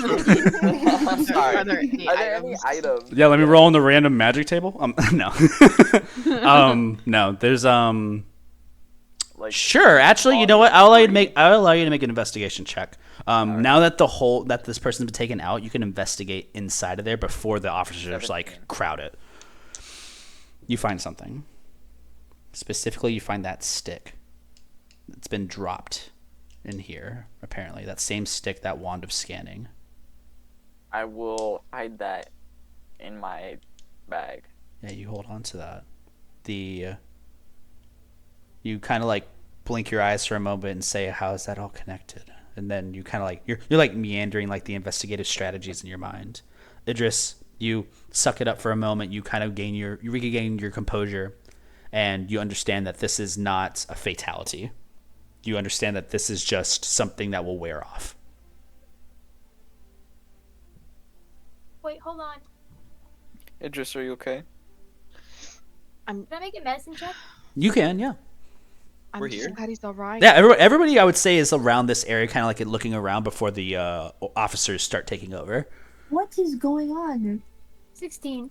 16. They're asleep, but not by natural means. This is like This is bad timing, but you're huge. these or What I was saying. poison. It's mad. And you're It's so like a magical little. spell. I'm Oh, not that small compared to them. I don't have the spell.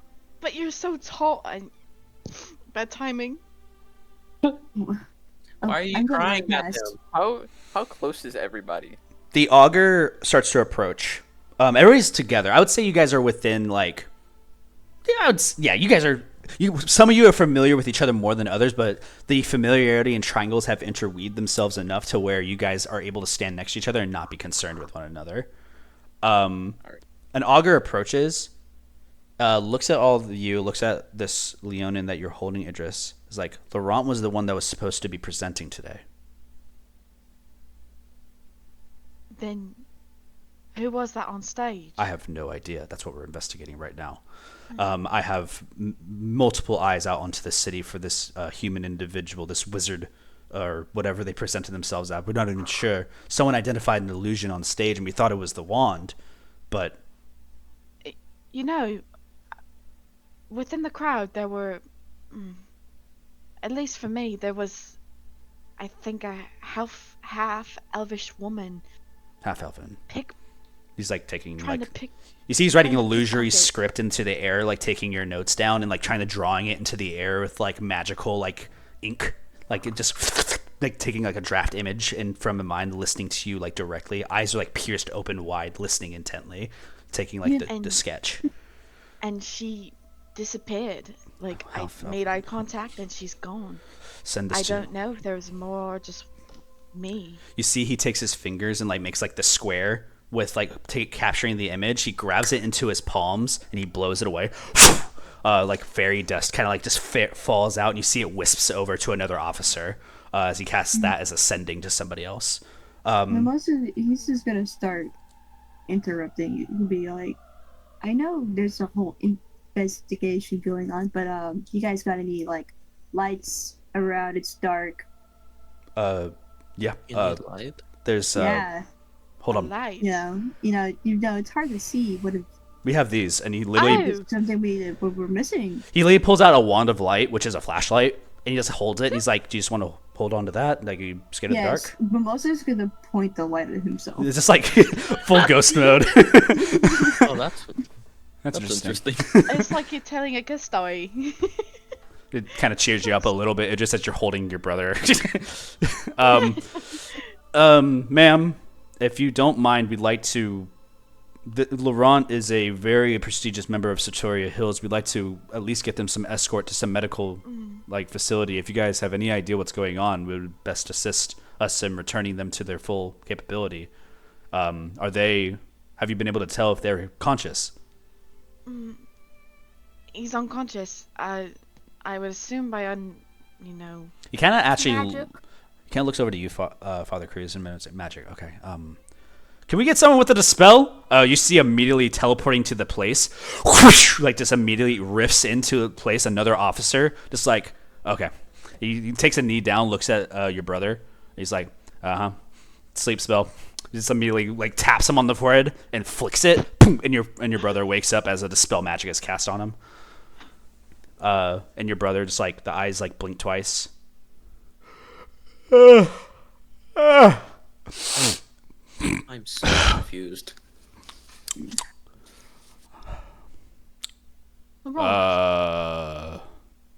What the fuck? He's staring at all of you guys, staring down at him. It's like, are we back home? Or nope, this is Oracle, and I am. Am I dead? On his stage. No. Is this the afterlife? What were you supposed to present? He literally like as soon as you said it, his eyes widen. He's like, where the fuck's my book? Gone. We looked. You guys all remember a book being handed to a woman in the crowd.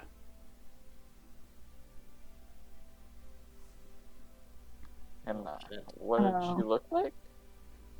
Oh shit. Idris, I'm going to ask you a question. Would you remember a face? I would remember a face. Half-elvish woman, front of the stage, looking at a book, reading out the page number.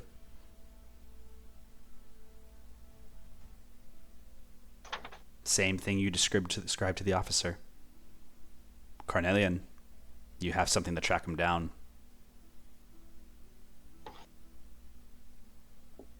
Can I track him? You look at this wand. I'm going to go ahead and ask you to make a survival check. Oh boy, oh boy.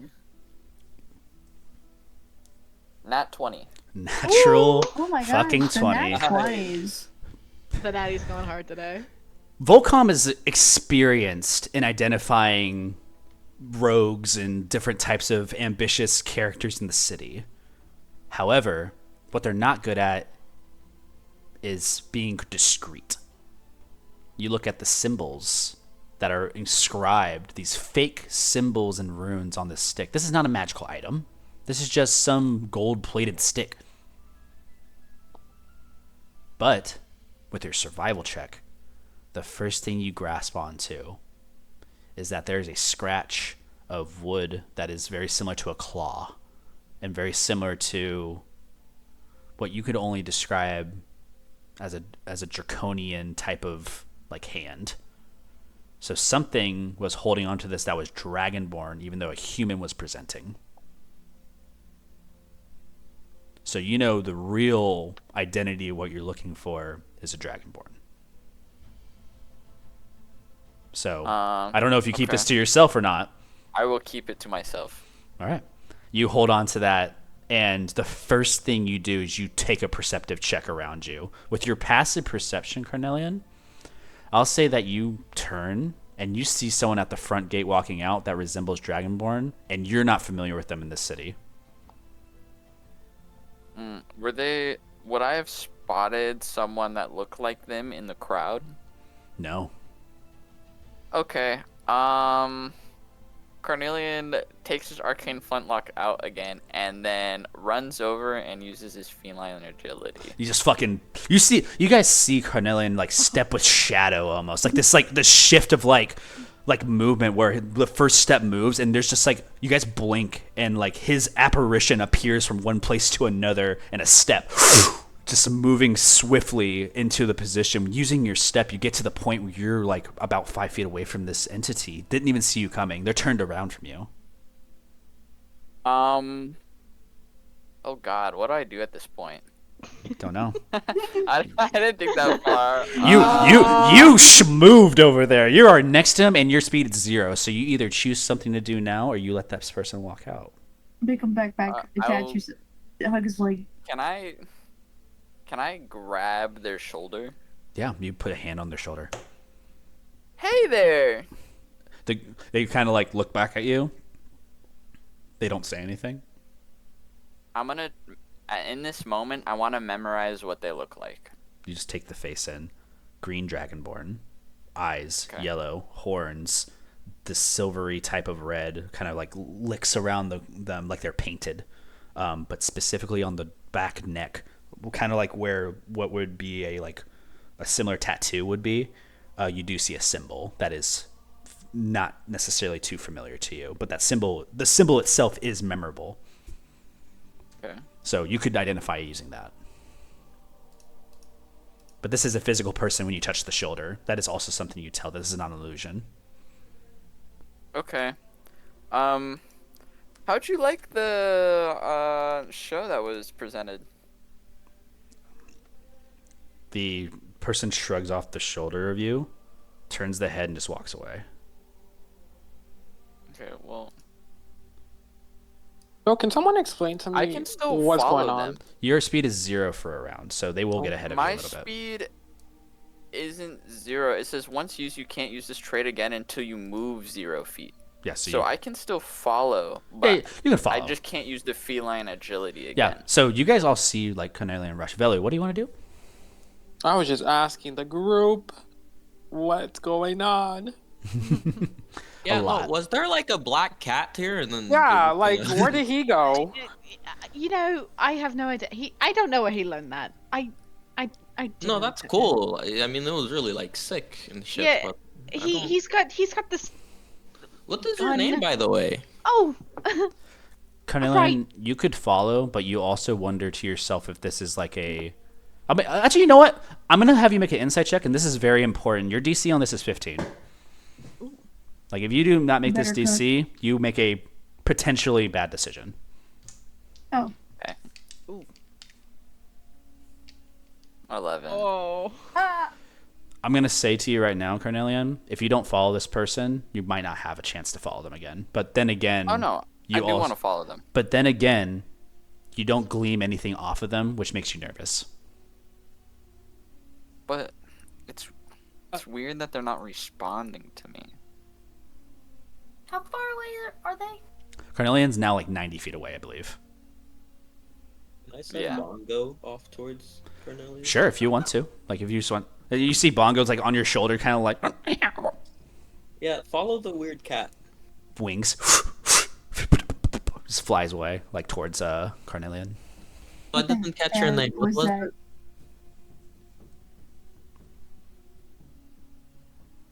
I'm talking to Idris? Idris. Oh, I'm so sorry. What'd you say? I didn't catch your name. What was it? Oh, sorry, Idris. Okay.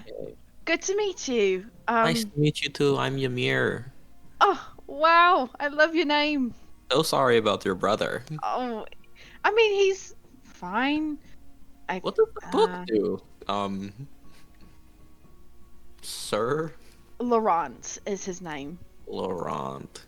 What does the book do? Does it like cause some world-ending evil? Is it the That we have to Book be of concerned Cures? about. Mimosa's Can gonna I like read it? push beside Ymir.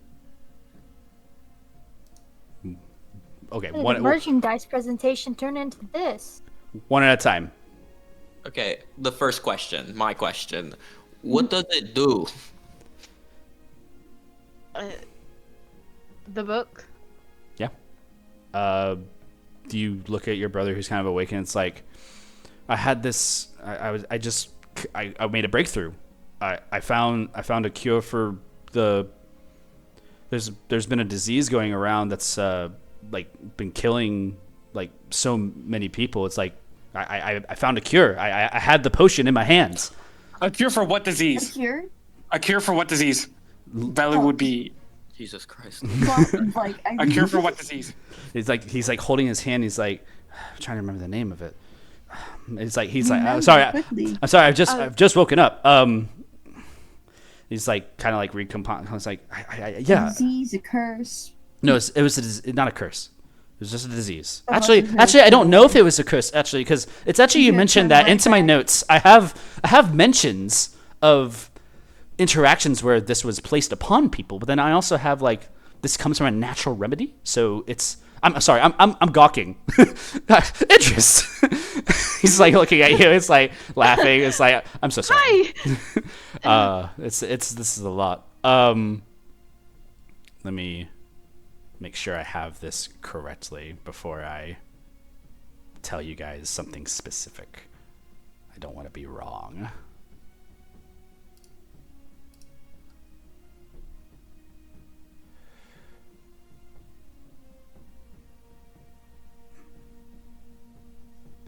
Oh, man.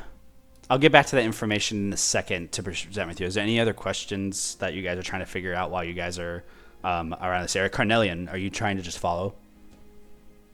I'm just gonna walk beside them, and I want to ask them, can I see your hand real quick? The same person? Yep. I'll say make a persuasion check with disadvantage. And if, yeah, you're already on thin ice for this, so I'm gonna let you know, like, you might be engaging in initiative depending on your actions. Yeah, that's fine. Okay, just letting you know. It's not gonna be great, this roll, by the way. Yeah, it's disadvantage, and this person seems to not want to 4. deal with you. The dude shrugs you off and shoulders you. It's like, back off. Just continues to walk. I just need to see your hand real quick, and then I'll leave you alone. How about that? Doesn't acknowledge you. Continues to walk forward. Now he's moving at a rapid pace. He's dashing. All right, I'm following him. Yeah. Like, As soon as overhears. he feels the dash start to approach you, he stops, turns his arm around. You see a dagger sheathed on the corner of his hand. Turns around and stabs you. I need you to roll initiative. The rest of you, you guys do not see Carnelian as he has stepped outside the gate boundary of Oracle. We're gonna be resolving that one Bongo's round following, around. right? Bongo is there though. Yes. Okay. Bongo is not getting involved unless you didn't tell him to get involved in any combat, so he's taking Oh, yeah, dodge hell no. actions. Just Like, watching. yeah, he's watching, taking an eye. What was your initiative? well, 12. Okay. You're first on the. You're actually first on the initiative. He does not hit you with that first strike. Actually, he goes wide. He slices. You drop down. okay. I said back off. Okay. So, you know what I'm realizing, Jacob? I don't have my special knife thing. You do not. And I would say that this is not something that you have equipped on you right now because it's something that you would keep within your home. I argue that I actually always keep it in my boot. Okay, we'll say for the time you have it. Okay. It acts as a normal weapon for the sake and purposes of you using it right now. What would be the It'd be a dexterity. You add your dexterity modifier on your proficiency. I'm just gonna cat claw him. Okay. 'Cause I'm in slice. melee range, Yeah, you right? are. Yeah, both of you within melee. Okay. Okay. Before I do that, I'm gonna manifest my echo on the other side of him. Yeah. This visage of a shadowy form completes itself on the opposite side. Whispers of shadow. It's like on the corner of his ear. He's like, huh? Turns around. Do I get a flanking advantage? 'cause You I'm absolutely do. All right. What is that like? Advantage. to Yeah, melee? you get advantage on your attack. Yeah. Okay, sick. I roll twice. Nat 20.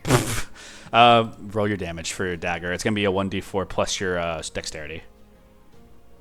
It's actually 2d4 because of crit. So yeah, 2d4 plus dexterity. I'm just using my cat claws. Which Oh, is, sorry. Yeah, your cat. yeah. Yeah. Roll double the dice for that. Yep. So 6 damage, and then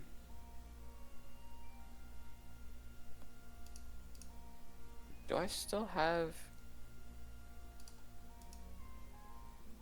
Oh no, I can only make one attack per action.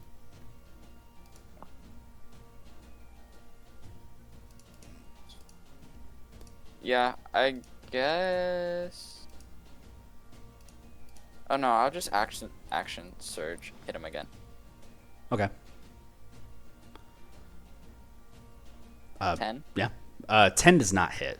Just his natural armor gleams that off. But I will say, what was the total damage you rolled in that first one? 6. He drops to 0. He does not have a lot of hit points. He was a big boaster. So literally, like he threw the dagger just to like slash you away, and you claw attack, and you like kind of flank him too. You and your Echo basically like, do a claw strike at the same time, carving in his back and his front, and make him do a spin where he's at, and he just falls. He's at 0, unconscious. Okay. Could I have not action surge then? Because it would have just brought him. Yeah, that's fine. That's fine. Okay, cool. Yeah. And then I'm gonna investigate the body to see if specifically the book or anything to tie him with.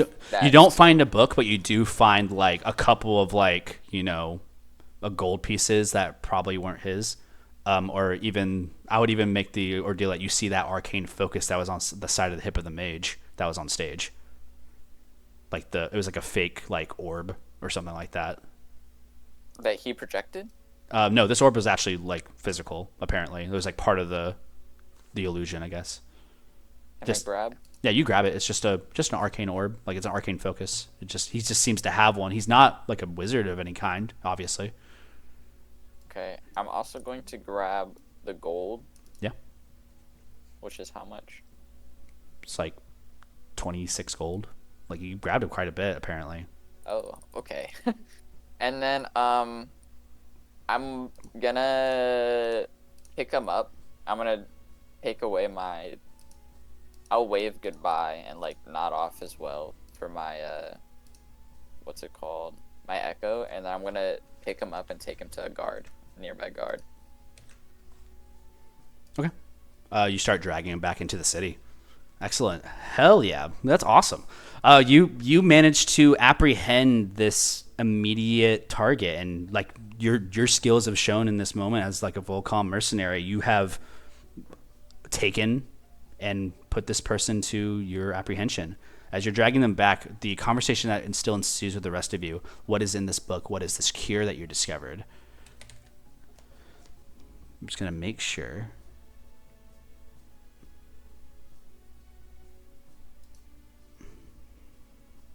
Circadian arrest is what he says.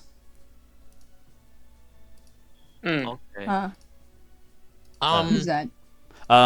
Velu.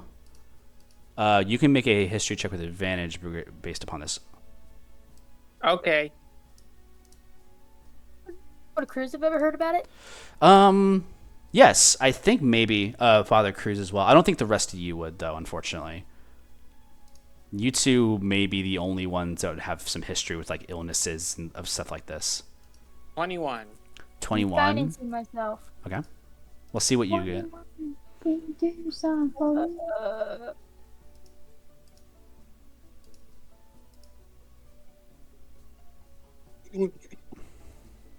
Hey, 4. 24? Mhm. Holy crap. All right. Both of you passed the DC for basically all the information, so both of you glean this at the same time, basically. I'll say Father Cruz, since you had a little bit more knowledge in that, I'll give you a little bit something extra at the end there. But for the sake of like all the information, circadian arrest is a exhaustion disease. The idea behind it is that there is something that basically keeps you awake forever. Like it's a disease that keeps you awake until you die. You will die of the exhaustion points of not being able to long rest.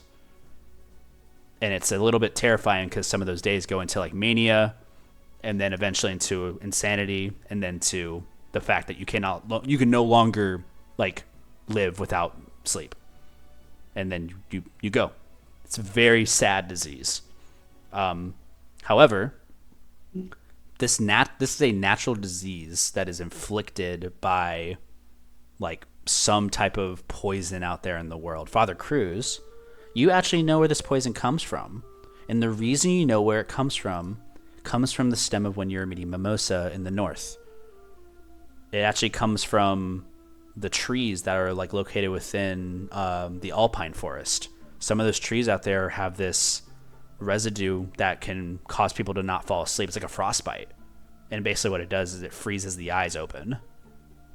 And you're familiar with diseases like this that cause people to stay awake for a long time. And when he says circadian arrest to Velu, you have familiarity to this because there's people in your history that have fallen ill to this disease.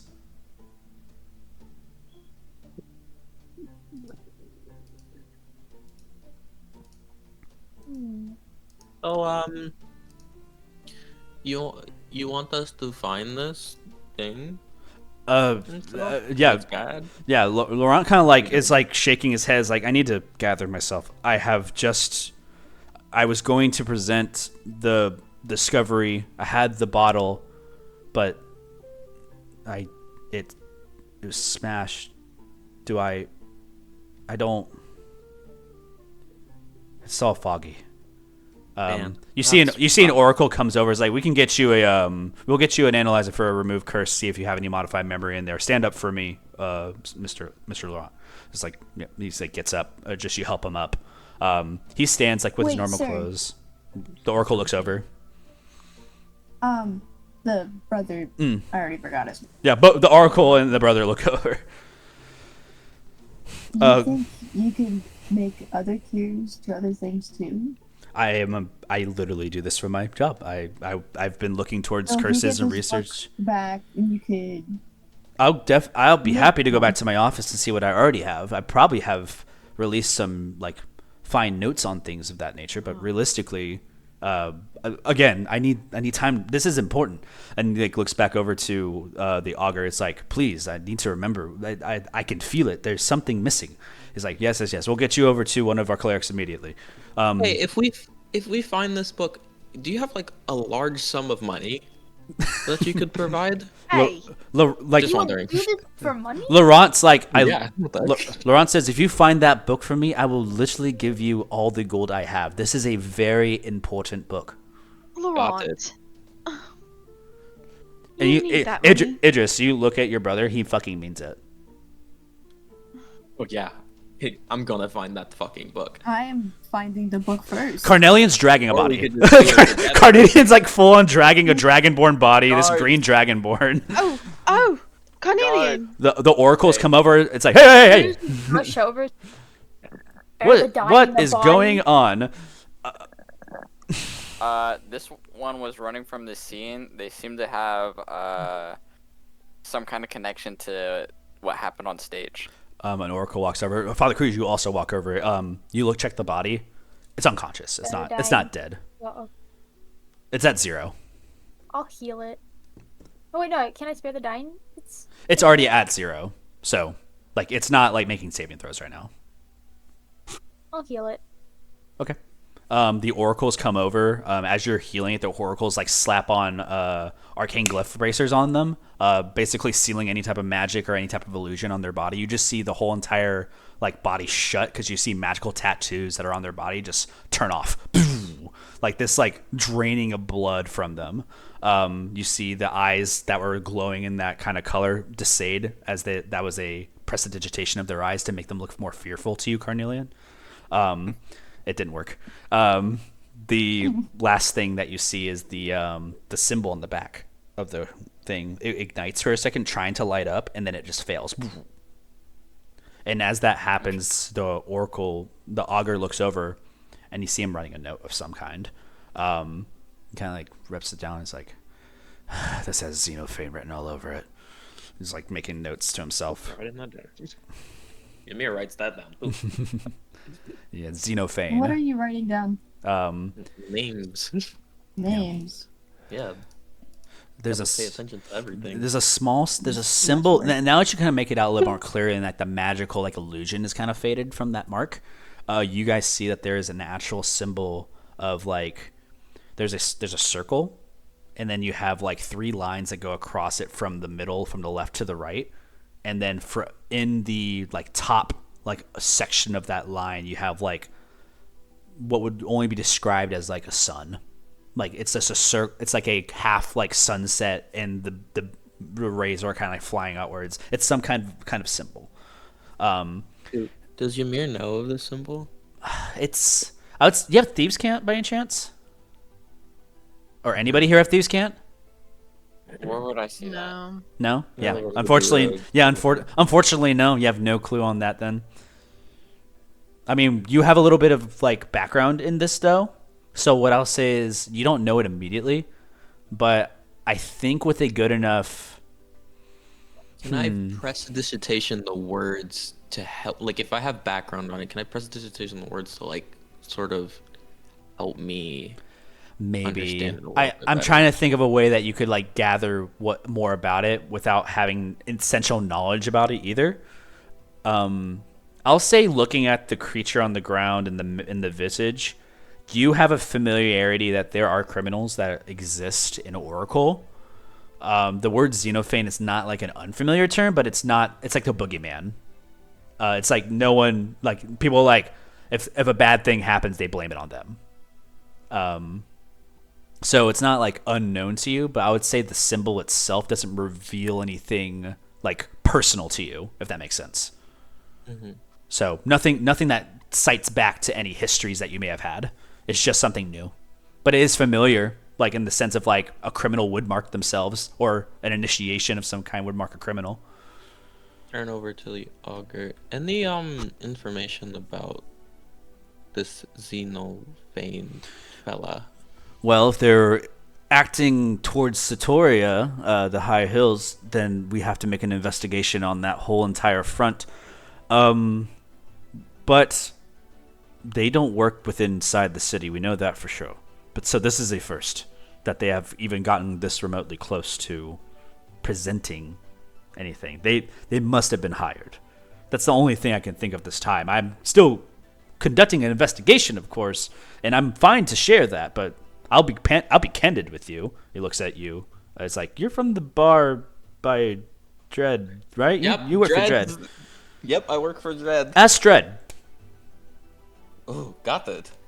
He knows all about them. I was actually thinking about reaching out to him, so I might see him as well. For you. Oh, never mind. You're doing your own investigation. Never mind. Whatever he tells you might be different. So if you do have information, as always, the augurs are here for help. What's your name? You can call me. Actually, I do have a name for this person, but I did not have it because I was looking at the notes for the disease, and I was like, "Oh, that's interesting." I was like reading, like, "Wow, that's so cool." Where'd you go? This is Agar Carstalion. I haven't explained what this person looks like to you. This is a centaur, by the way, that you've been talking to this whole time. I should have mentioned that. Like this is like a large creature. Like this is like a horse person that's been walking around. Like Brad's got a whole lot taller. yeah. He is this augur is the tallest person in your group.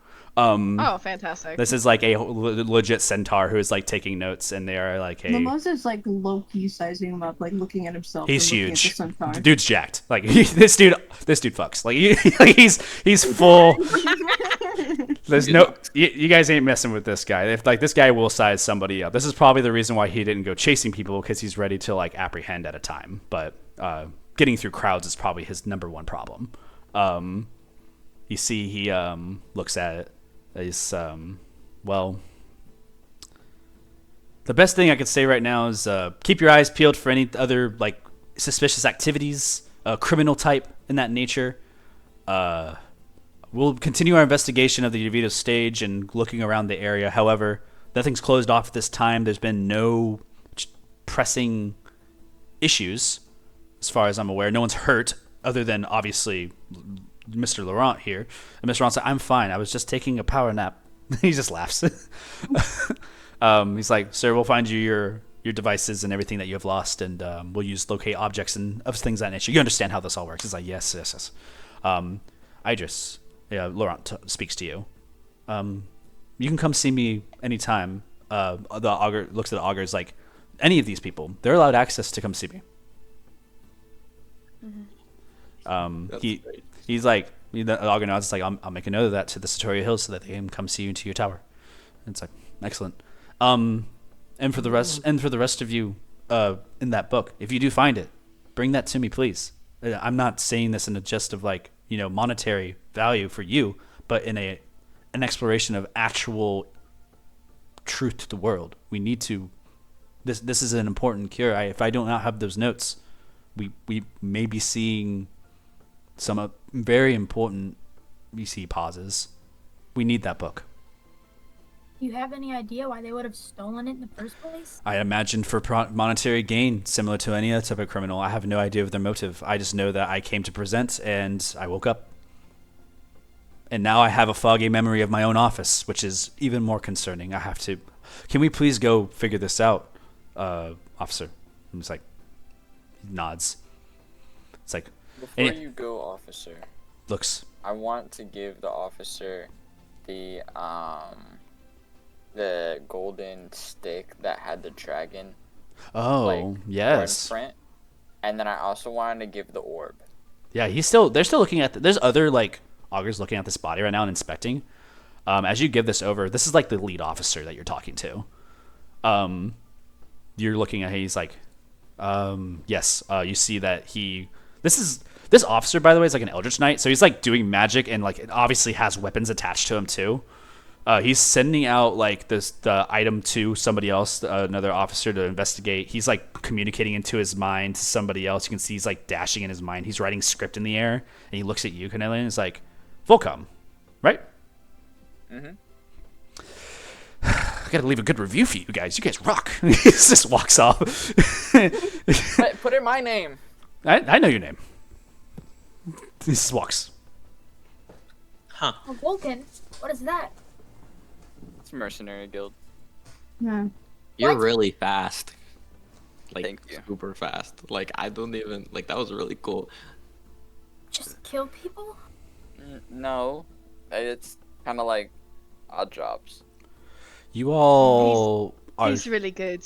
Laurent walks off with the officer. There are still officers investigating this area. You guys can remain here if you wish. However, I will say that for Velu, you kind of loom over this area, still kind of like intrigued in the disease that was kind of brought up and wondering what that means. And Mimosa as well.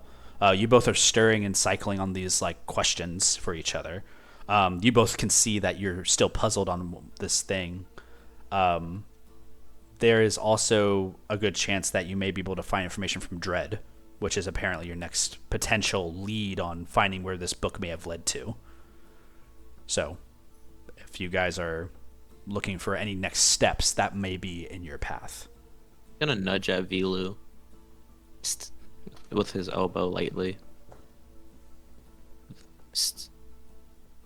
Velu turns and smiles and looks at him. Hi. Yes. We could get like a large sum of money, possibly. Mm-hmm. And it's kind of like a really cool mystery. And we have a lead, and we know the lead personally. Okay, bye. Velu begins to walk off. And Okay, but I'm with you. Right. And Ymir's gonna fall. Like, we're doing the same thing. The abrasiveness of Velu speaks volumes to you, Ymir, because as you know, similar people in your past have been this abrasive, and you know that it's with the kindness of their heart, so you follow. Mimosa's gonna grab Carice's arm. They're like, we need to follow them. They're going to the tavern. I guess we're all going. Well, Cruz would catch up with his son. Yeah, you guys reconvene and discuss what has happened with each of your moments. Cruz not being able to really explain beforehand. You explained the intricacies of meeting your brother and like the problems that occur based upon that. Your concerns and sharing of the automatons that now are in the city and their importance to the like innovations. Mimosa, you are astounded and honestly probably taken a little bit back, knowing that now there's two people that you know that have very large reputations. I would say as well,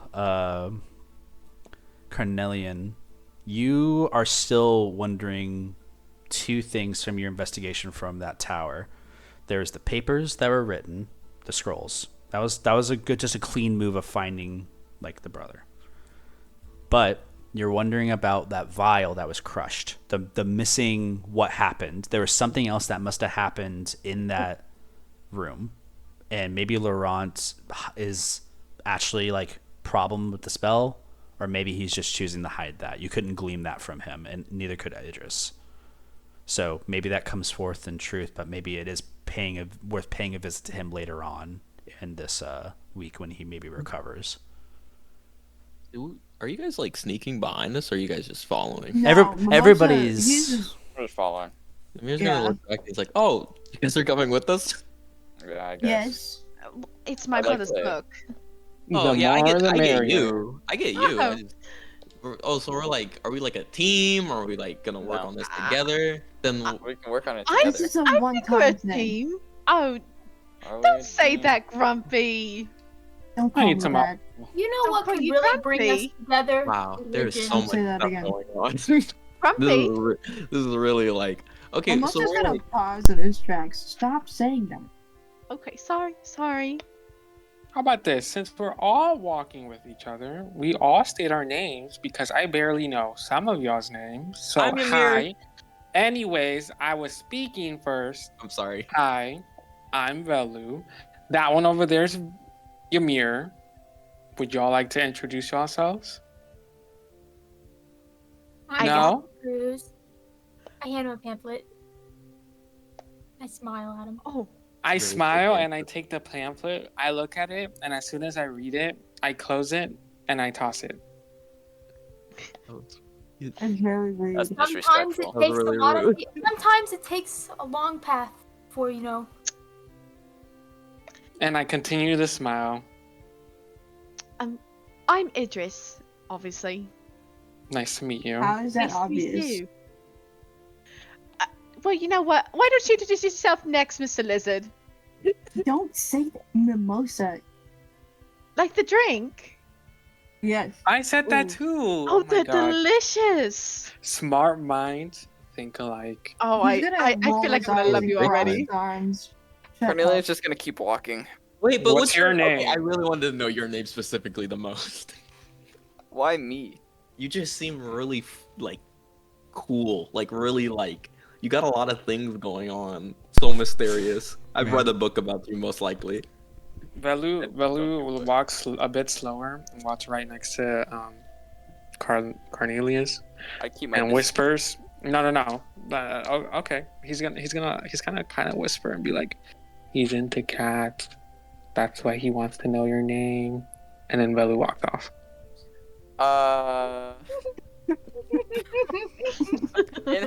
Today's been a field day for Ymir. Holy shit. Ymir's just nodding his head. He's just like, man, I just like, are we just gonna like, are you gonna say anything I'm just or gonna stand there blinking. so like we I'm got gonna Mimosa, catch up to Idris. Velu. What do you mean? He's the cat? I think he finds you adorable, and he wants to. Never mind. Anyways, I'm just gonna continue to walk this People here down. are so nice. Is the tavern in sight?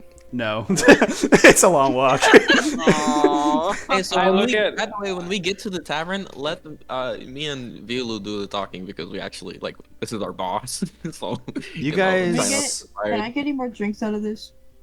Only if think you're we should- quiet while we're talking. I can do that. Okay. You guys arrived to the Cornelia tavern. nods, and Does Carnelian have any blood Is on that them the drink? after like beating the shit out of that one? No. Also, oh, by the way, Bongo.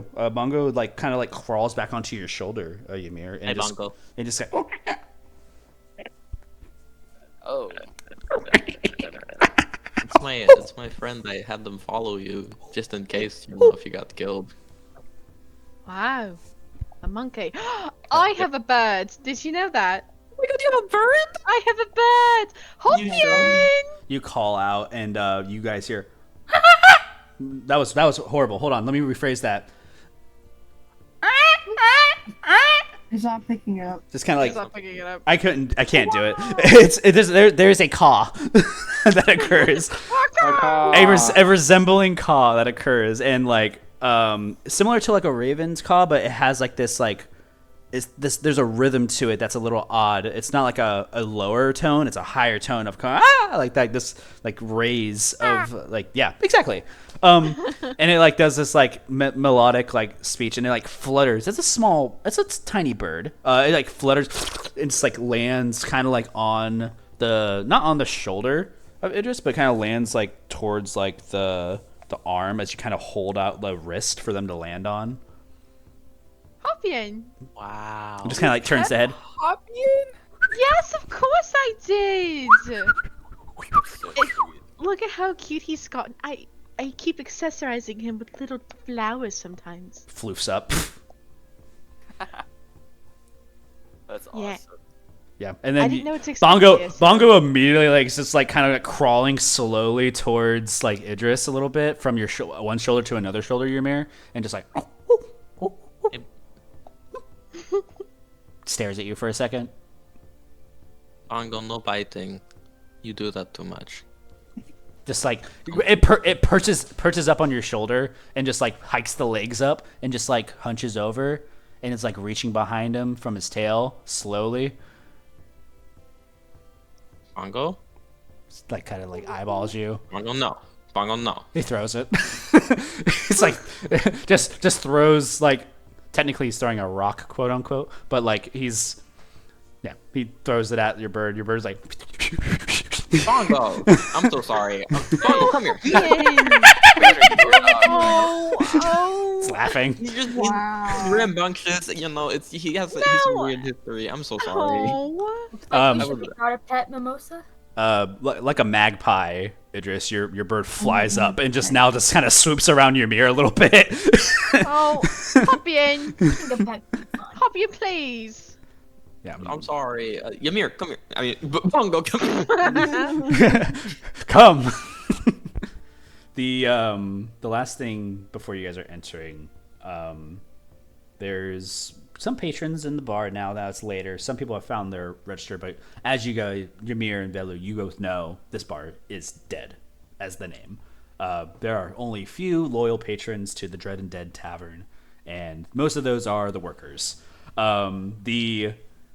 When you enter in, this is probably the most business that your tavern will see is for new like people. So you might accidentally bring attention to yourselves. So keep that in mind. Hello! We're back, and we brought the customer. Hello! Oh my No. god. This is like one of the most like tacky taverns that you guys have been in. It's honestly, if anything, the best thing about it is that there's two bars, and both bars look nearly empty as far as like the drinks are concerned. Like they're not stocked.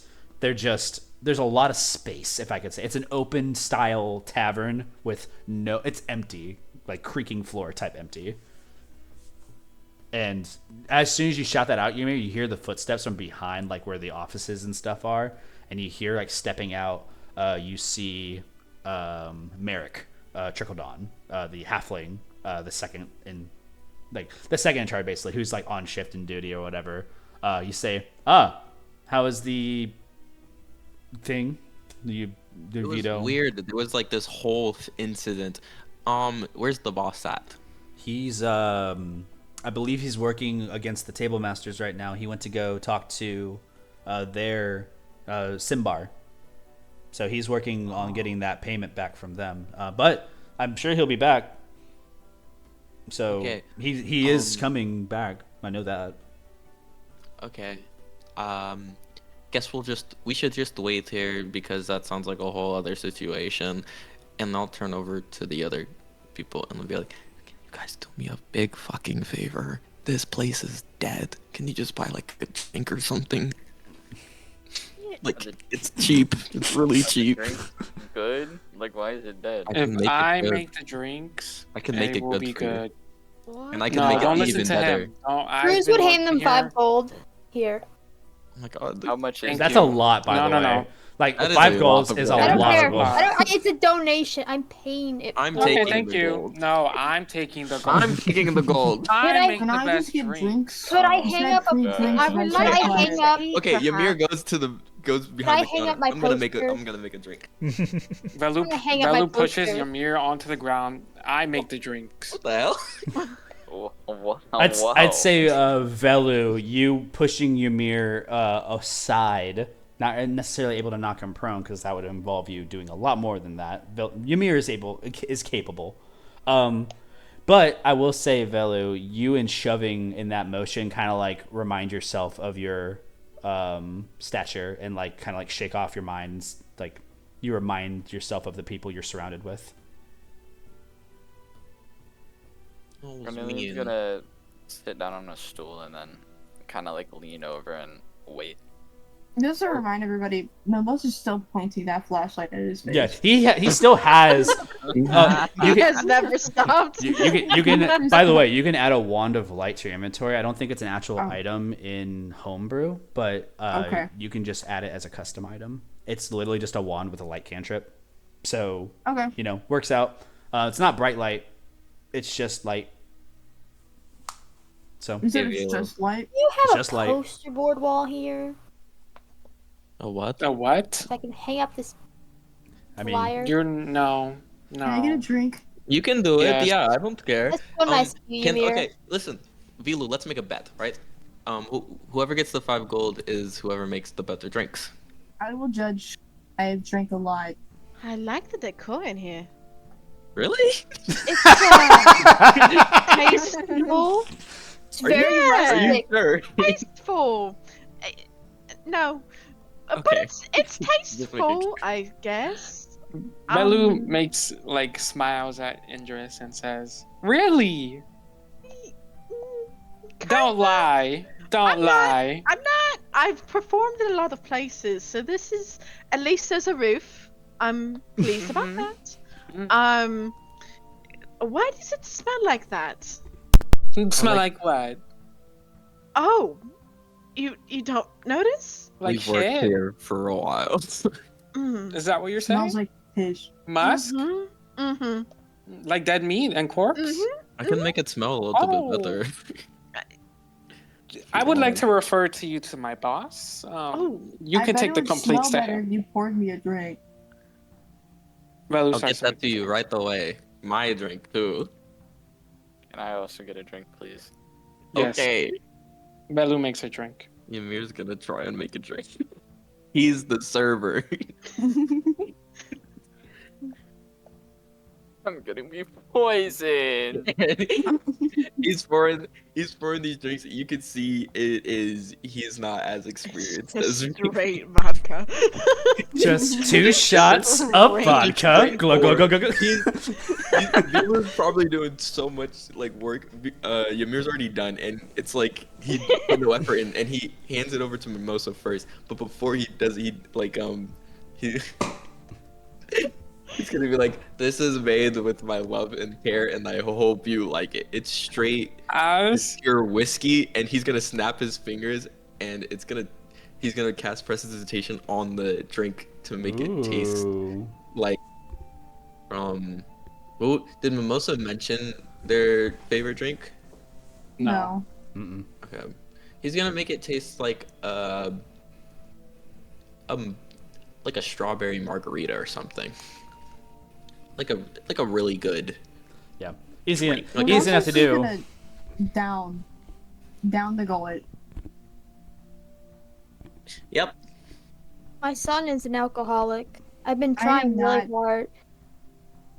You've been in denial about it, but That- I worry about you. You Father, s- I'm fine. Merrick comes Ah. back around to like You see promised. how things are going out in I the promise nothing. to see how things are going out into the tavern. Kind of looks over at Velu and Ymir, and then kind of looks at these new patrons. Is like, well, this is good. This is the most we've seen in the last week. That's great. You This tastes two got surprisingly this. I'm gonna go. Really good at making I'm gonna go drinks. take care of something else, and just walks to the back. You guys are private. There's no one else in this bar other than you guys right now. So my drink is really good, Velu. Oh, Just I saying. want to taste his too. Who's I'll make you giving me the a drink. I'll make you a drink, but you haven't said your name yet, so. I'm Carnelian. Okay, Carnelian, I'm Ymir, and I'm letting you know we're gonna this do now, Mr. Carnelian. If you drink out of his drink, you will most likely be on the floor this night, and you will be unconscious for the next 12 hours. Is that not poisoning? the goal? Or Mhm. just how, No. like... like how bad it is, and you will be either throwing up. What's your favorite drink, Mr. Carnelian? I'll make the drink for you Wow. if you do not want to die tonight. Ymir, it sounds like you may need to have your license revoked. Oh, License? Oh, I finish making up the You're drinks. a prankster. I give one to Drinking. Mimosa, and then I give one to Carnelian. Who else wants a drink? I'll take one. Okay, I'll make another drink I for also you. get then. one. Yeah, I'll make one for you. Would you want one, Ymir, Mr. you can drink for yourself. Father Cruz? I think I'm that's good. your name. Thank you. Okay. Cheers. I could get you milk or juice. Like a Milk would be juice. nice. Okay. There's- milk. You like milk? I think Oh. every, Put milk in my drink. I think it's at You this see- time that everybody like notices something. Idris, other than you, everybody else notices something at this point. Your coin purses are a lot smaller than they were. Like as you guys are like kind of going through and looking at things, you guys are all short about 50 gold. Oh my fuck. All of you, Except for me. Or except for you. me. Oh, Oh, wait, was okay. I robbed too? Yes. Oh no. I searched for You have to be clues kidding. immediately. Velu smiles. Yeah. It's okay. I Velu. have it marked down that you have lost it and you can maybe regain it. You gained back like 22 of it, Carnelian, but that wasn't like from like whoever had Yeah, that maybe was- pickpocketed. But all of you guys were like within that crowd, and immediately that bumping comes into your mind, Ymir, and you're like, oh shit. I should have punched them in their Cruz is faces. immediately disgusted Crowds. at the lack of moral dignity and laws. He Yeah. starts searching for his Ymir, money. you can make me a drink. I'm Yes, you got you. You know what? I'm You gonna make pour my milk own into drink. your drinks. Yes. You could see Ymir try like to not laugh. His lips are quivering like crazy. Are you okay? No. Yes. He's pouring another drink, and you're watching. What's your favorite kind of drink? I don't know. Surprise me. What's your favorite? He's pouring straight vodka mixed with tequila, Put milk in it, please. and he'll pour in milk. Oh, man. That And sounds Velu disgusting. snatches that drink out of your hands as soon as you're done and chugs the shit out of it. Oh, make a Constitution saving throw, Velu. I didn't even get to put Definitely. That's I didn't rancid. make it taste better. It's over. Cruz It's will so bless over. him. I don't know. It's too late. He's already making this save. You had to do it Can I beforehand. bless him? I'm gonna bless him. That was supposed to be He, my he won't drink. be able to take this bless for the save, and you have to cast it before he makes the save. No. Yeah, unfortunately, rolling? it's not reactive. This is a Constitution saving throw. Okay. Oh, I didn't spell that right. 9. I didn't get to make it taste better. Yeah, and Velu, you learn what that means when he says that out loud. The first thing you taste is, it's not even the drink; it's the acid coming from your stomach, as it kind of comes into your nose. And from the corner of your mouth, you feel that sappy, like, you know, the texture of like milk when it's a little bit rotten. It curdled with the tequila in your mouth, and now you have a tequila milk in your mouth. And your first immediate thought is, if this doesn't come out of your mouth, then it's gonna go through your nose. Velu rushes outside and throws up. Yep, just all of it, just immediate like vomit. I can't handle their alcohol. Ooh. Carnelian. Oh. I think Ymir had poisoned it. I didn't poison it. I just put drinks in it. Ymir, Carnelian. can you That's make the right that one. mostly milk? How about that? Okay. He just pours milk. Perfect.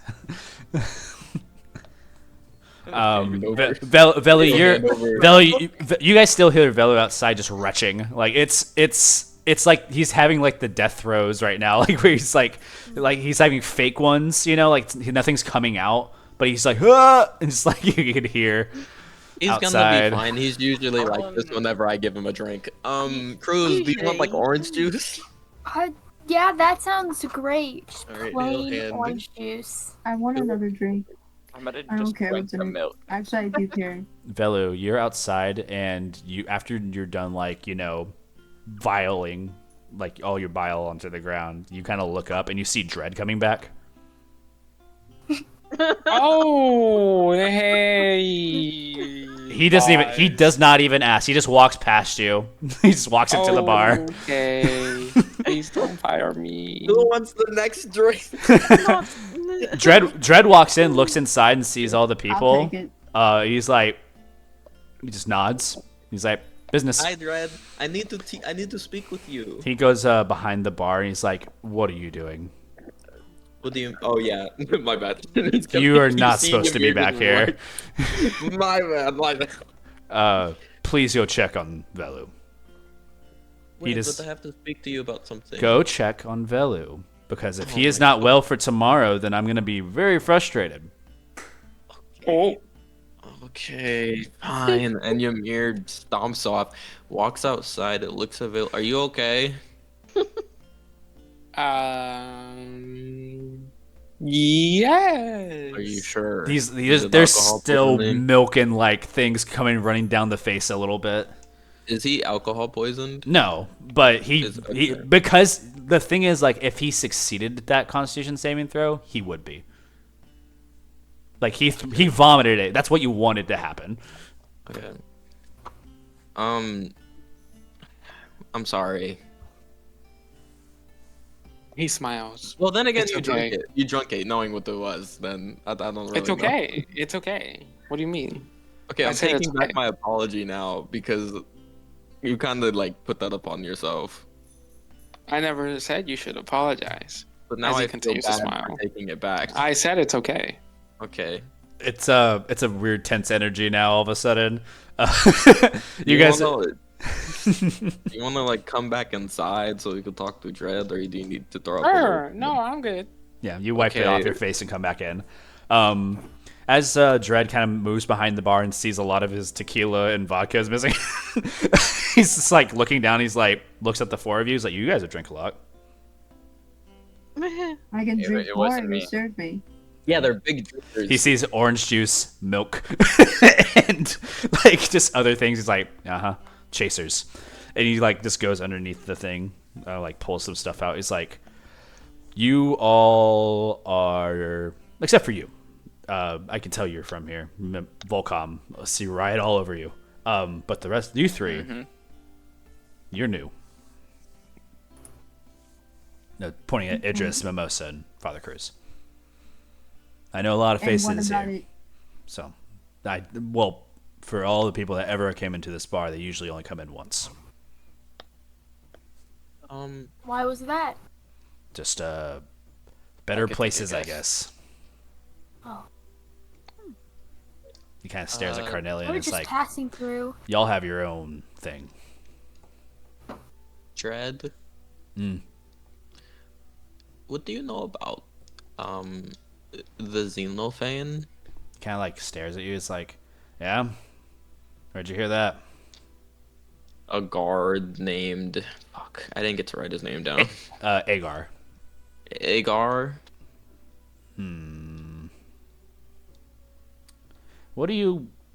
Why are you interested in some criminal faction then? There is some weird stuff happening within the kingdom and the suspicion lies upon the Xenophane. You know, that's funny. Sinbar just got done telling me about some similar shit. Because he told me that those girls or boys, whatever, like, he had said for them to pay me a visit, but he did not intend for them to harm the place, but that's bullshit. I know what he's doing. But he did say something interesting. He was talking about how some people came into his place and they were like suspicious. So I don't know what you might actually be on something there. I don't know what Sinbar knows about anything like that, but given his actions towards telling toddlers to go fuck around with gold for people's businesses, I don't think he's necessarily the person that wouldn't know anything about that, if you know what I'm saying. But Yeah, I'm not going to send you on a wild goose chase either, because realistically, I have enough information about them just based upon my history, I should say. Okay. I need a drink. He pours I can himself. make you one. Oh, never mind. Ymir, if you ever I'm sorry. Do His not- head is down. Don't remind me of the first time you applied and I obliged to keep you here. I mean, all of the patrons like me though. That is the only reason I keep you here. Is His because first But drink I make wasn't the half good bad. drinks. that is why you were hired first, Velu. Oh, so your standards are quite low. My standards are who Oh. comes in here and applies. So super high. We should go check. We should go talk to Sinbar. I would hold off on that. He's actually currently under investigation by the augurs right now, based upon what you and Velu found earlier. So We need information too. he's a little engaged at the moment, I should say, and he probably will be for the next couple days. I tore into him today, and I appreciate you both taking care of that. he sounds like that was hard for him to say. Aw, no problem.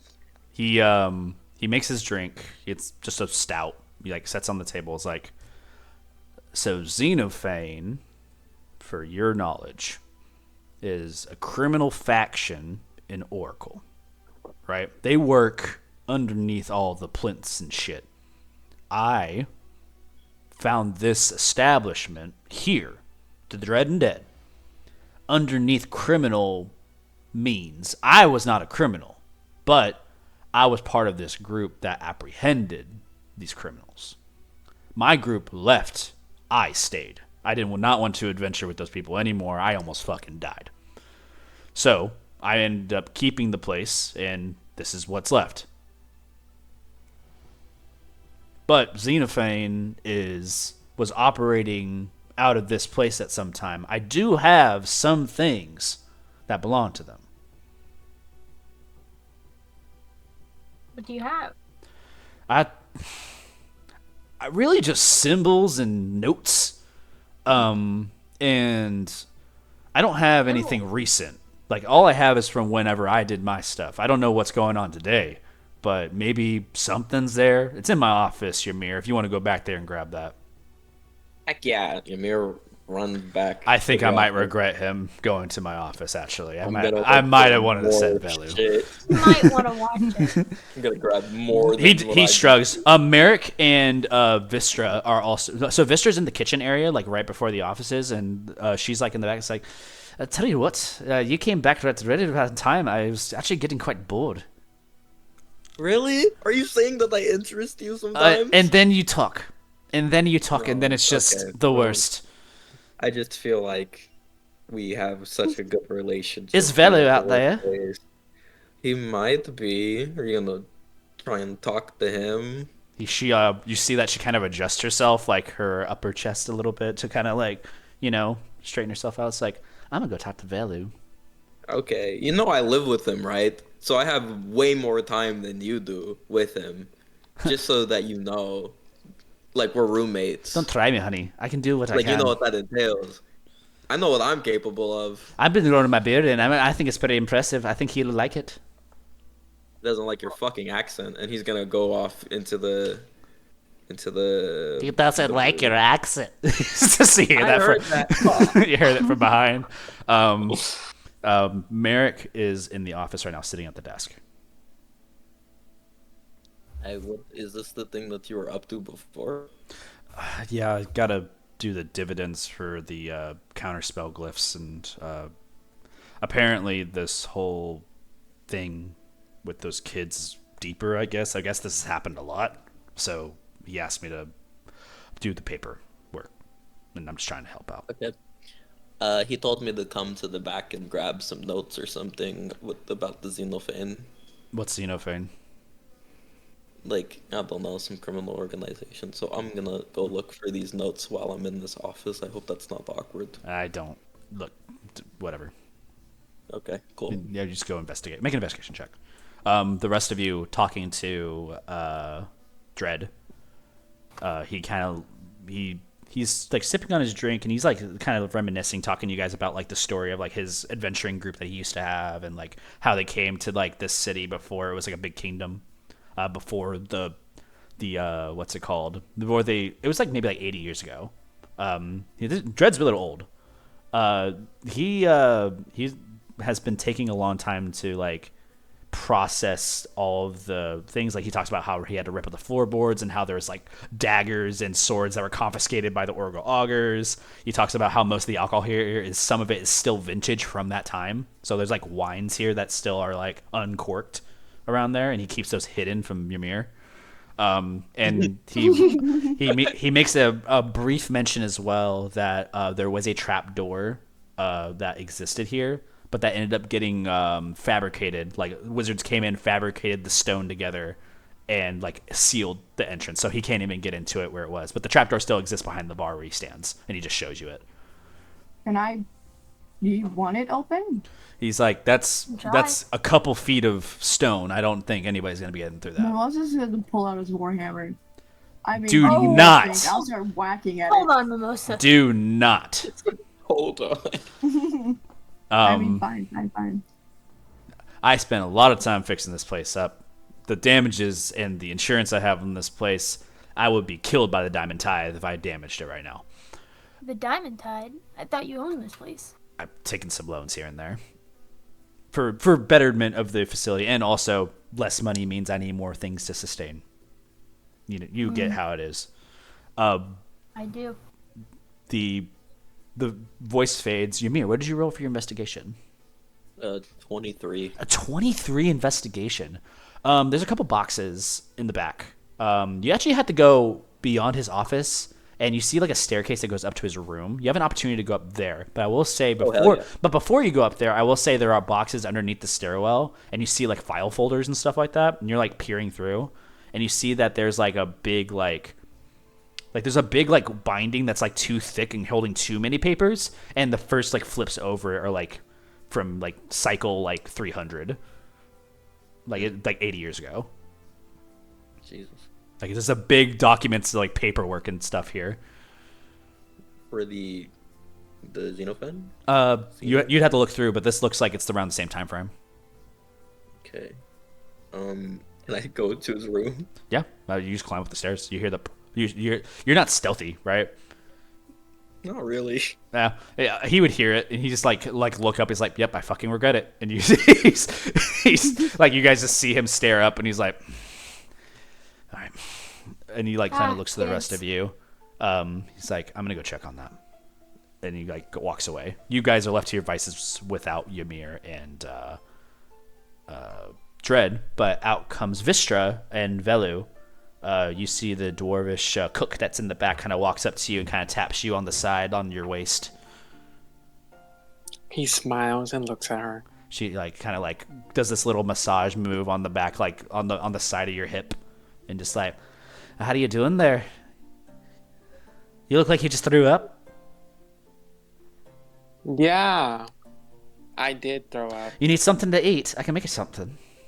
Yeah, you should totally make me something to eat because I'm very hungry. What are you and craving, I my love your dear? food so much. Anything good. Oh, I know something good. And he kind of like stares you up and down and just walks back to the kitchen. And make it hot. Oh, I will. He just like, walks back. That is disgusting to watch. You might need a room. Ymir, you're upstairs in Dred's room. I will say no additional investigation check needed. You're making a risk here. So you find his old weapon.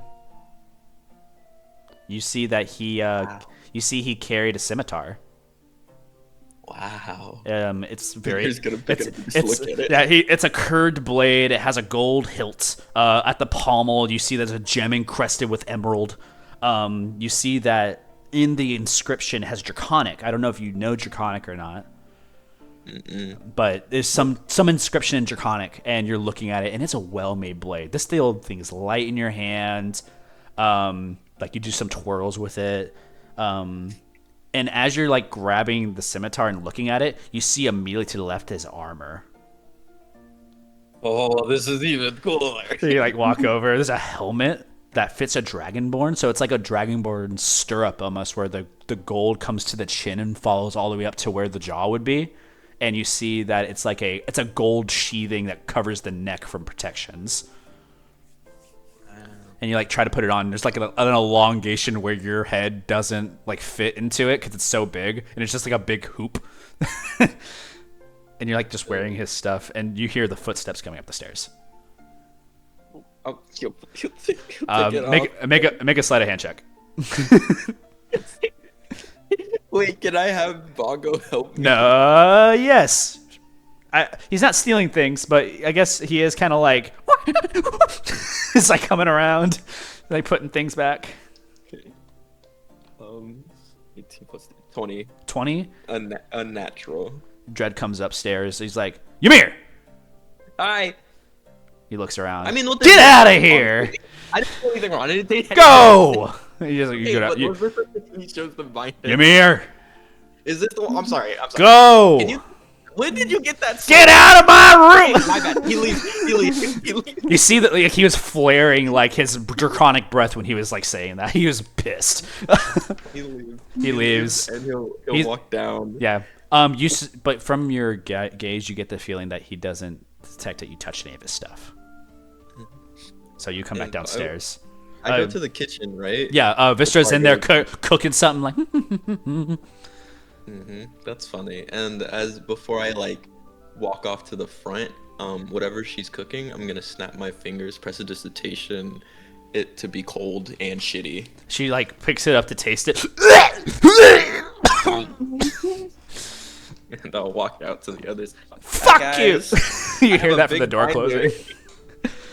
closing. You're like holding this big thick thing. You like slam it down on the bar. A lot to go through. I'll say for the sake of researching purposes, for all of you, if you all want to like take parts and pieces of this is gonna be a group investigation check. If you guys are just looking through the pamphlets and looking for information. There's pictures. That's what Mimosa was looking at. There's pictures, I yeah. have 15. Not 12. 12. I'm rolling. That is What your roll is nat it? 1. This is an investigation That's check. me. He can't That read. one. Wait, I'm gonna guidance myself. Oh, no. Hold on to your rolls for a second. I want to make sure of something when we're checking this. Just remember what you 17. rolled. Oh my gosh. Oh, The way we're going to do this is the DC for this is a 60 DC, but we're adding all your values together to see if it passes 60. Okay. I could tell it's not going to. It's a very generic one. Let's first start with Father Cruz. What was your roll? 17. 17, okay. Mimosa? 17. 17, okay. Idris? 12. 12, okay. We're at 46. Ymir? 21. 21. We're past 60. So now from this point on, it's additional information. Velu? not 20. Ooh, what's the Nice. total on that? 26. 26. Ooh, ooh. Level 3. Carnelian, nat 1. 5. 5 total. 5 total though. Okay. 5. You guys are 2 points away from 100, by the way. So with that, you guys get a little bit more information that you get to glean off of. That's interesting. The first thing you guys learn is that this faction in Oracle, Dred's right. This thing goes back like a long time, like basically as the startup of Oracle occurred. There's like apparently like this is like investigative records that Dred got to keep, and you even see Agar's name on it, like Agar Carnelian, the officer that you guys met. So it maybe makes sense that they knew each other just from this ordeal that you guys are looking at. So that answers that question. The second thing you guys are researching into is like, you know, what their their previous activities were. Xenophane was always interested in stealing magical items. That's always been their thing. When new inventions were created, they always tried to steal it and sell it on the black market. That was like one of their number one things they did. And they hosted this site here as their trades. This was a place located underneath the plinths and out of the way just enough to where no one was coming through unless you knew about it, which kind of explains to Ymir and Velu why this tavern's so dead. This is just the worst foot traffic area that you could be in. Other information you find, though, more in regards to the actions that you were recurring to on the day of. These like divide and conquer tactics are what was described by Agar as how they were able to apprehend. You even see like a note from Dred's previous group. They had a druid that was with them, and the druid mentions that in order to find them, they had to track down using like beast senses and stuff to like trick them into taking these animals with them. Like they used like fake familiars to like intercept their stronghold. Like, and then the trap door, and then there's like a whole entire underground system. The note stops there for the underground system, but from those of you who are with Dred, you remember about the trap door and what was covered. So it is possible that there may still be some tunnels underneath the city. So you guys keep that in your mind as your back pocket information. I'd say as well, with being so proficient as a group with this investigation check, there are some names that come out to you that are familiar enough.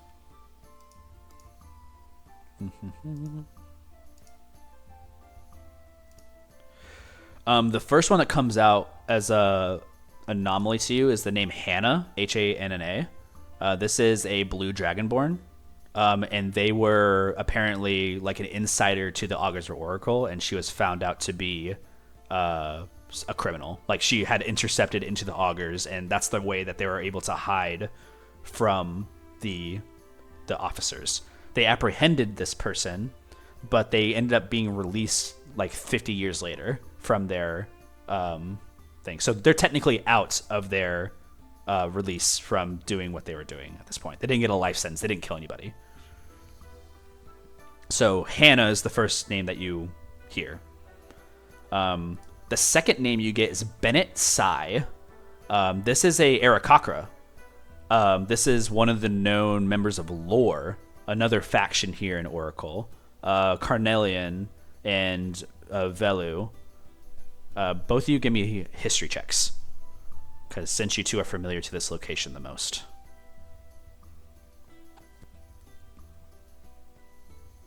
History? Yeah, both of you.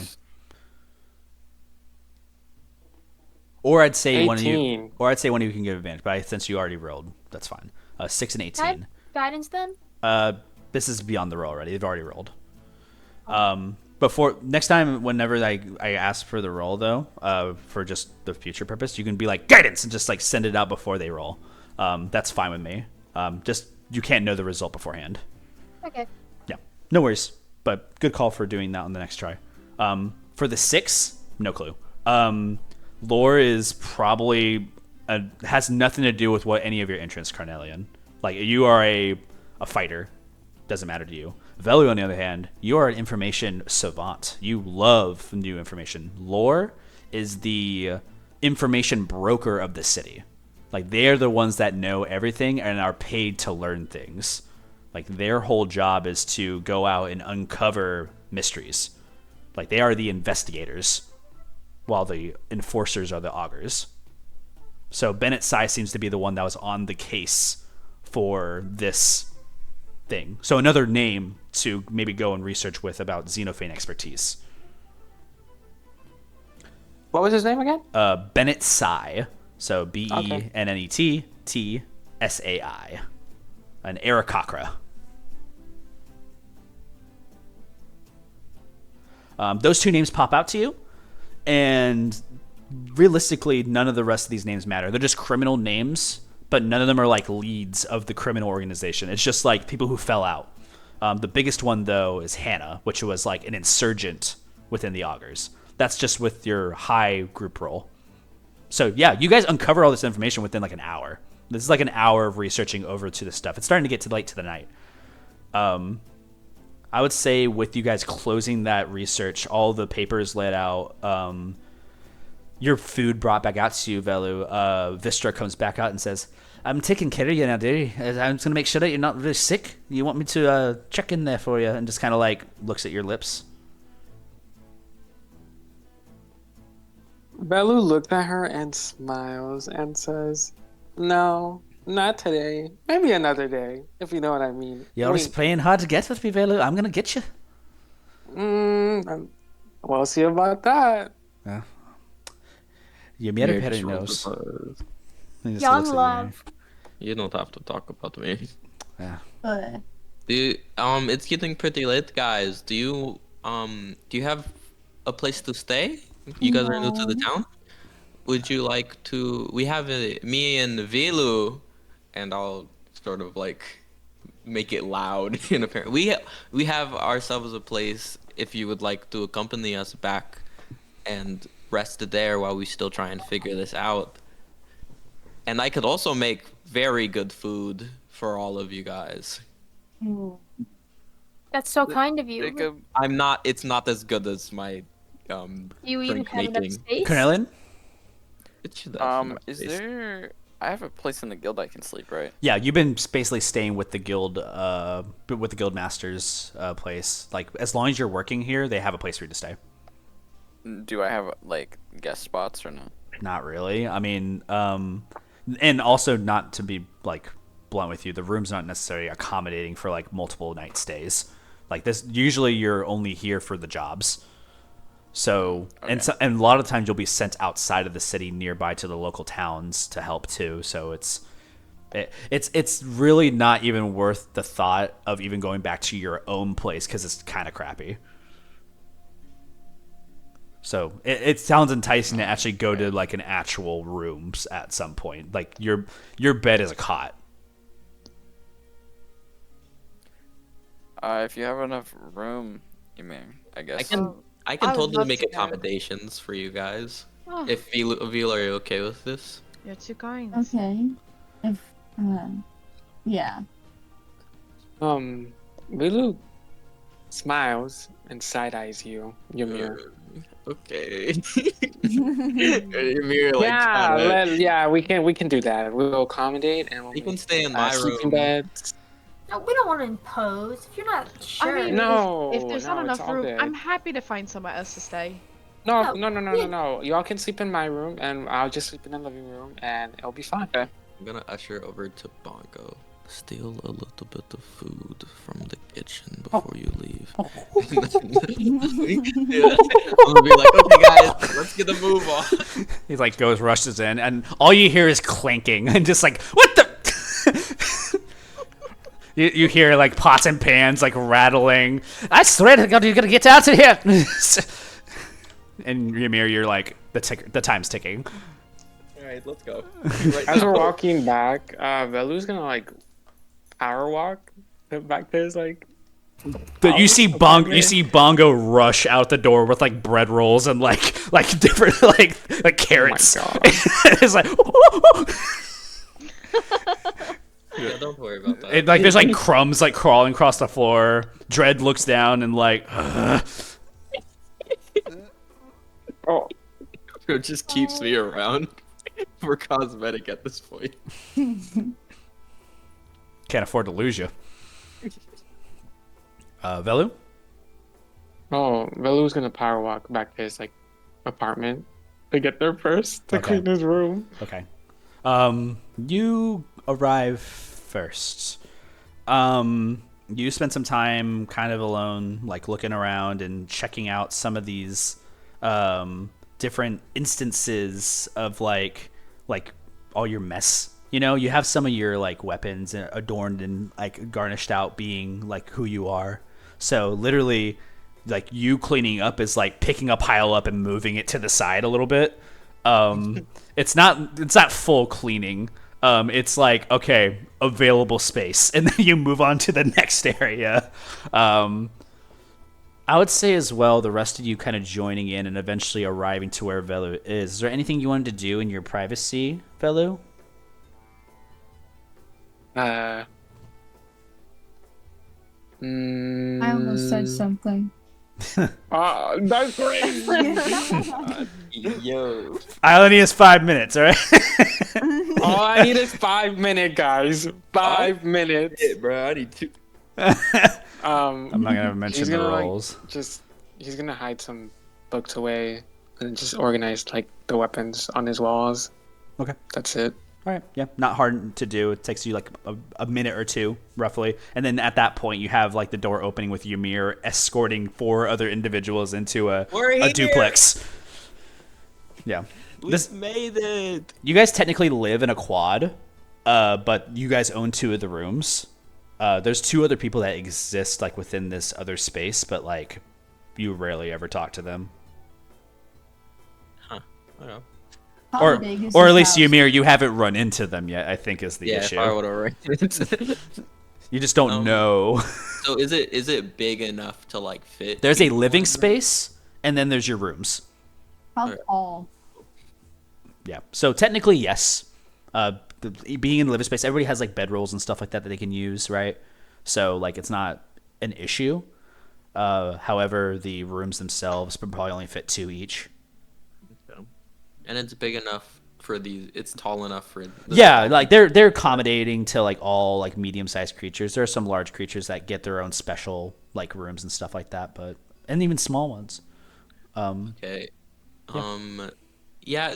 He'll turn to the others. Make yourselves at home. I'm gonna start making the. You see Ymir like not even sneakily grabbing the stuff stolen Yeah, from Bongo. Bongo's like Making handing you meal. like one by one, like up, to you.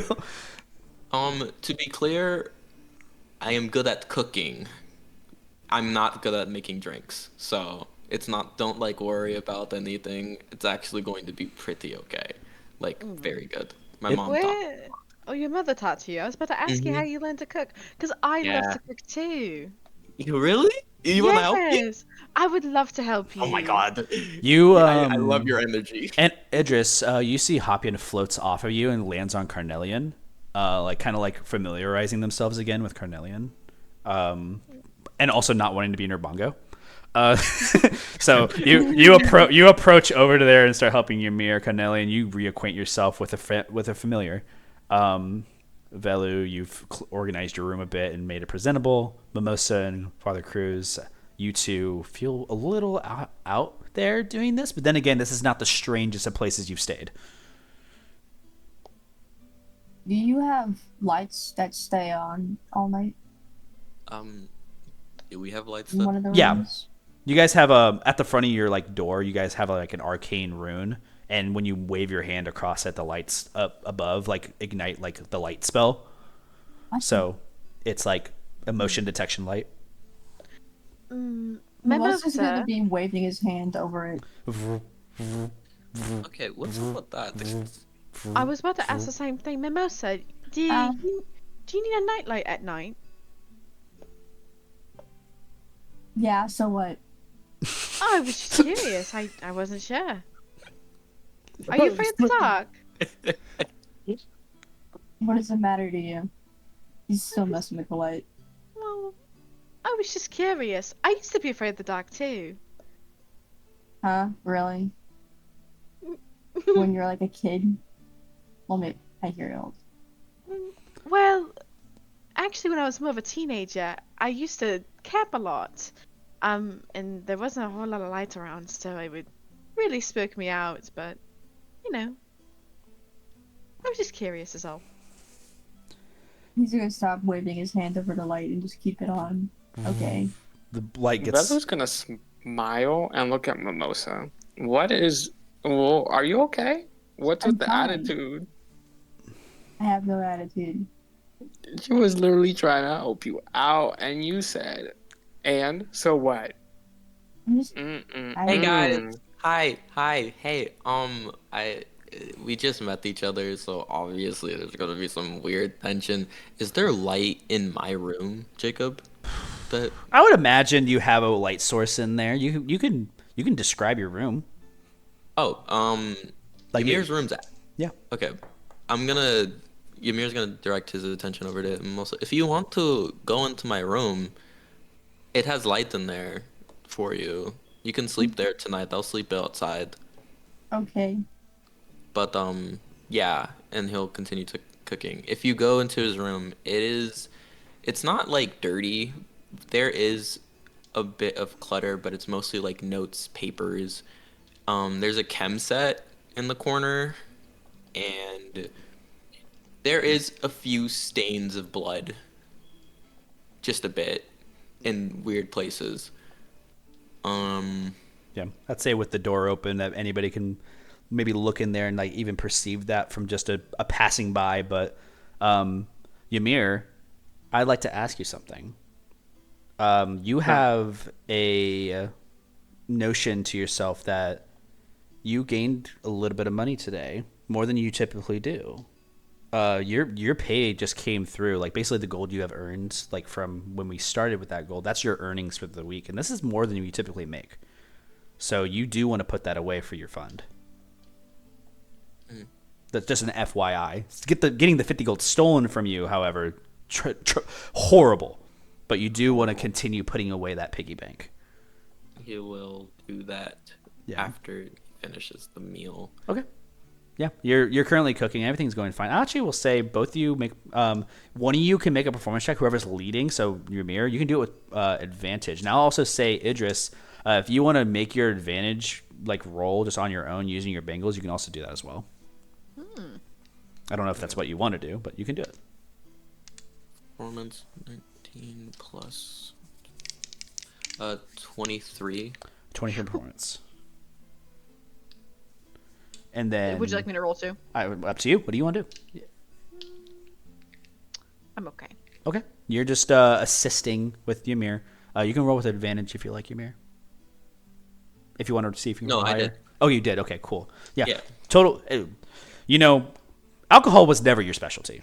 Mainly because the amount of alcohol that exists in your home is like limited to like two types of things. It's either tequila or it's vodka. And most of the time there's no chasers. And liquid is hard for you to even comprehend as an air genasi. So realistically, the steam of cooking above a flame is like even more releasing in that aspect. And you just get it. It snaps like in your mind, and it becomes like it's like reading a poem to you. You know, it's a poetry. And Idris, you see this too. Like Ymir, like comparatively, like pouring drinks. You see he was like sporadic and less excited. He has completely zened in this scenario, and he's like fully locked in. Like he looks at you, and you're like, oh yes, he needs this done. I chop this thing, hand it to him. He's cooking. He's cooking. And I would say You after have a real that, talent. yeah, I'd say after that you prepared like a pretty hearty dish for everybody. Thank you for the help. I appreciate that. He hadn't spoke the entire Nope. time of making the food. It was my pleasure helping you. You really taught me a lot, actually. Did I? You did. I don't even know what I was doing. Father Cruz. Gone. Oh, Gordon. Yep. she's not here right now. Okay. Yep. Carnelian. Hmm. Would you like some food? Sure, what is it? He will make a plate with the bread. He garnished. It's a toasted bread garnished with some eggs and like scrambled eggs and a drizzle of this honey ganache, and he gives you a side of milk. It's just a simple. It looks simple. There's not like too much to it. Odd combination, and there's some green stuff drizzled over it as well. Oh, hungry right now, like not even in character, but Player wise, I'm just like, oh, so Bruh. good. oh good. Thank you, Carlos. Where's the nearest like seat that I could sit down? I'll eat it standing. I think there's a couch. Is there not a couch in our? There is a Cornelius couch. just gonna There is a like couch. grab the plate, walk towards the corner, not fully in it, and then just start eating. He's just standing there eating in the Yep. corner. Dude, Just looking back at everybody. there's a picture for this. For sure. Velu, you look through your room a little bit more. I mean, you're kind of like staying like as guard of your room a little bit. I imagine like you're kind of like in your door frame a little bit. I don't know if that's true, but Kind I of. think you would probably stay a little guarded to your things. You kind of watch everything uncover, and these people are very interesting to you. Uncanny, but you seem to have a knack for finding the most out there people, as you have witnessed. So not necessarily new news for you. you have this like glint of little happiness. It's good to have company in a way, but then again, you also are a reserved person, so you have your social meters expiring soon. Ymir, Yes. can you just sleep in my room? Are you gonna And- sleep with me? This is really forward. Yes. Yeah, okay, I mean, alright. Oh my god. Others can sleep in your room and in the living room. Sounds good. Ymir is full blushing. That's so I cool. hope these walls are thick. And just you guys can tell, like, Ymir's like all giddy, but there's also just you could see spite on his face. It's like in his head. I'm totally gonna tell that bitch in the morning. This is gonna be great gossip. Oh my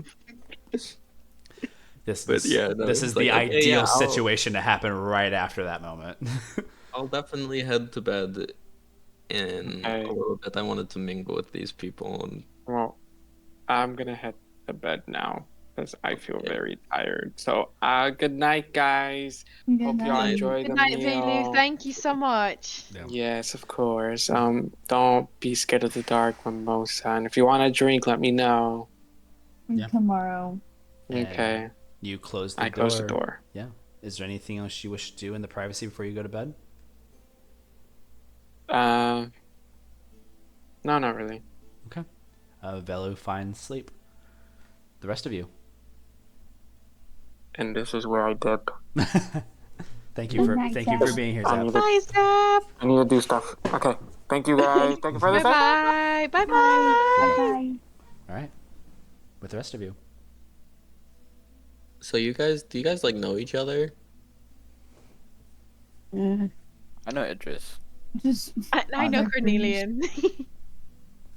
Okay. And then also knows their father. Why is your father not a Oh. dragonborn? I'm adopted. Oh, You know, I was about to ask the same thing. interesting. Wow. How did that come to be? Is there like a little story? A story for another time, not now. Okay. Fair, I guess. You So do you have still standing eating? it's really weird. Like it's like Ymir It's Ymir gives like a weird. side eye. Well, the thing is, like, Ymir, like, you always felt as though that Velu, even though his lack of, like, you know, charisma in these scenarios, was always that kind of that rock of, like, hey, I can be this. And as soon as he goes to bed, you immediately feel that grouping on you, like that kind of overbearingness of like, okay, I'm the life of the party now. Okay, hold on. and you're like gathering that together. It just gives you like that same vibe though, and you feel like you can rip off Idris just very well. And you came to the city for your brother? I did. So actually, I typically used to travel. Long story short, I got a letter and it was very cryptic, basically saying, I'm alive. And, you know, when you get something like that, you go, I wonder why someone would send that. And this was the lead here, so. Interesting. With the notes that you guys uncovered from, like from Dred and Dead Tavern and from the augurs and things like that, it does still question to you, Idris, the I'm alive thing. He could have said way more than that. So when he's writing out these I'm alives, you wonder if like that's what's covered up in his foggy memory, maybe. Or if maybe this was like him doing that on purpose to like, you know, maybe he was testing something. So you kind of like ponder on this. But It is way. weird. It is weird. It's been really long since I've had correspondence with him. I mean, years, and I don't know, something just doesn't feel like it's adding up. In hearing this too, Father Cruz, you relate in a way. Cruz went to bed. Yeah, Cat went to bed. Okay. I'll say for the sake and purposes of that, we guys see that Father Cruz like kind of like is meandering and like kind of falling asleep where they are at. You see that they're slowly like kind of dozing and Old man snoring in the chair. Mimosa, you pick up your father and like you set them down on the couch and they're like perfectly fine. He's gonna put a blanket on him too. Yeah. And with that, Ymir's we'll, gonna Arthur Cruz. yeah, Ymir's we'll gonna close finish up this. his food, and yeah, he'll head over to Velu. All right. Well, I'm gonna go sleep. Just to be clear, we're just roommates. Velu's like, Okay, buddy. I'm sure. yeah, Like nothing's happening. he turn around. Like to the he's audience. attractive, but I'm like I'm not like fully into him. You know. Holy. If I hear something going on in that room, I'm opening the door. You are all great people too. Like everybody is everybody, you know. Like I just have more of a like time with him because I've known him longer. But that doesn't mean I'm like doing anything. Velu with him. shouts, Ymir. Ymir. Good night. Okay. Good night. Don't Nice close meeting you guys. his- You guys are really great. Before you go, actually, no, I'll close that for Ymir. You go into Velu's room, and we'll say that there's a brisk cuddle. For like, it was definitely an attempt from Ymir, and I think that squeeze. Velu is not a light sleeper, and they're probably also an aggressive sleeper. So Ymir probably doesn't find the ideal like laying down like with somebody energy that he was hoping for. You have someone who tosses and turns in bed, unfortunately. Cool. And it's like Hopefully it's like into your arms. it's like a twin bed too. So it's like you might end up being on the floor. Just as a thought, he invited you in, but I don't know if he meant that. Ymir might just like sleep on the floor anyways. Yeah, honestly. who knows? We'll see how it goes in the morning, but Ymir takes their rest. Carnelian will finish up his food and then go into Ymir's room, I guess. I was taking Ymir's room. They could fit 2 people, so. Well, I'm sleeping with the light on. Okay. Would you be fine out here? Yeah, that's fine with me. Alright, I'll be in the room if you need me. Sure, thank Hopian you. floats from your shoulder, Carnelian, like kind of like grazing a little bit of the cheek as it normally does to remind you of its sending off, and floats over to Idris, kind of like cooing. He's a good bird. Are Just- you a good bird? Yeah, it's like kind of like Mimosa's ruffling. gonna enter Ymir's room. You open the door. Good night, Idris. And then Carnelian will walk in as well. Good night, Carnelian. One by one, you guys go to bed. Mimosa. I'm gonna say Carnelian and Idris, you guys just fall asleep. Or is there anything you guys wish to do? The lights are on. Mimosa will also take a little bit of his own time to help organize some of the papers on the floor. Definitely. Oh, I'm taking the bed? Yeah, he'll just give you the bed because I don't think the he would lights fit on. on the bed anyways. Yeah. Yeah. All right. Carnelian goes. Idris. Nighty His night. room smells nice, by the way. You're like shouting through the wall with Velu. It smells good in there. Smells nice. Smells like lavender. No, I'm good. All right, Idris follows. Mimosa, you're picking up papers and things like you're seeing kind of like blood, like trails and stuff. Like it's a little curious. It's a chemistry set. However, I would like for you to make a perception check. Oh, okay. As the light still remains on.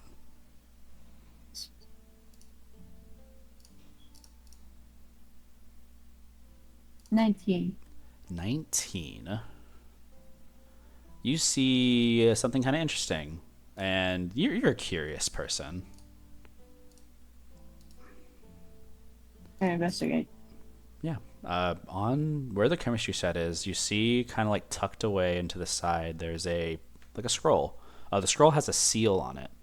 The seal has like a marking of like a fiery flame, and it has like a winged spread on it. It's a very like dragonborn-esque type of like print seal. And the scroll is like set in a way that's like presented, and there's also like a bin that has money in it. Like it's like a jar full of like cash. You see that this is all kind of like placed onto the desk, but specifically this scroll is placed right on top of it. Do you want to look at it? Mimosa will think about looking at it for a couple of minutes, but then he's like, I'm in his home. He's letting me sleep in his room. I shouldn't. And so he's just going to leave it alone. Yeah, you pick it up, look at it for a moment. Has some type of like official seal on it, and you put it back down. The gold jar that remains there, you get curious on what that could mean, but you go and you lay down in the bed. The lights are on. Oh, not on the bed. Oh, not on the bed? On the floor. Oh, you lay I on don't the floor. think I'll fit on the bed. You'll fit on the bed. I don't think the both of us on the bed. Oh no. Yeah, A no. snuggle with Carnelian. Yeah, you sleep on the floor. You kind of like tuck yourself in to like your sleeping like cot, and close your eyes. And I'm gonna say we're gonna cut to one last thing before we close the session.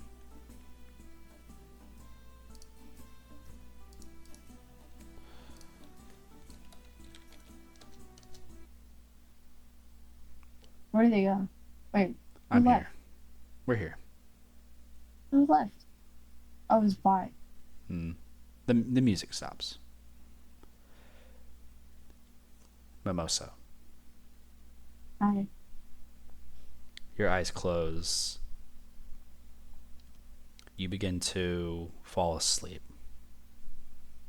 The light still remains on, as it's hard for you to close your eyes sometimes, reminding yourself of what you don't want to see. Nothing. A fear kicks in as being separated from father, not even like a far distance, but just that reminder of being somewhere else and afraid. You can't help but your dreams take you to those same places. You remember wailing. You remember a forest. You remember crying. It's lucid. The endless trees. And the eventual breath that kind of draws into a frost. You see a stance of something terrible in front of you. Humanoid.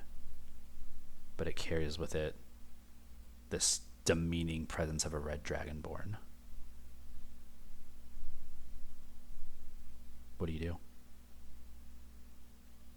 Turn and run. As you run away, you hear, "Get after him! Get them! Louis!" As the word vanishes in your mind, you fall. Hands catch you. More hands catch you, covering your face, your mouth, your eyes, your body. You're swallowed. You open your eyes again, you see yourself surrounded. Different wisps and eldritch, dark, cold. What is this feeling? A pulse.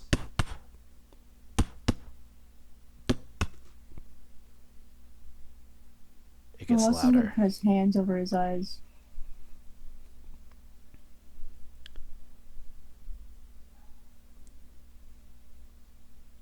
You feel the embrace of a hug. And it's so familiar.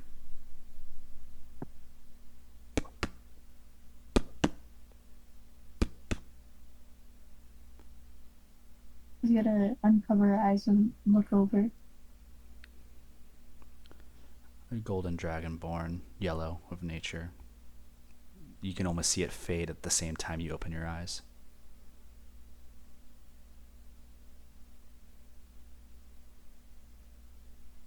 Do you call out its name?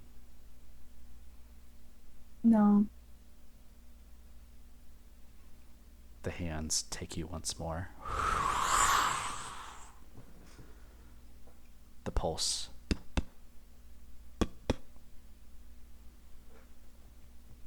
And that's where we're going to end tonight's session. Wow. Wow. Thank you, everybody, for joining our session 1. That was fun. Woo! That shit went hard. Gang. Gang, that went hard. That's session 1 in the banks. It's all happened now. Also, There's you should make Tanner a mod.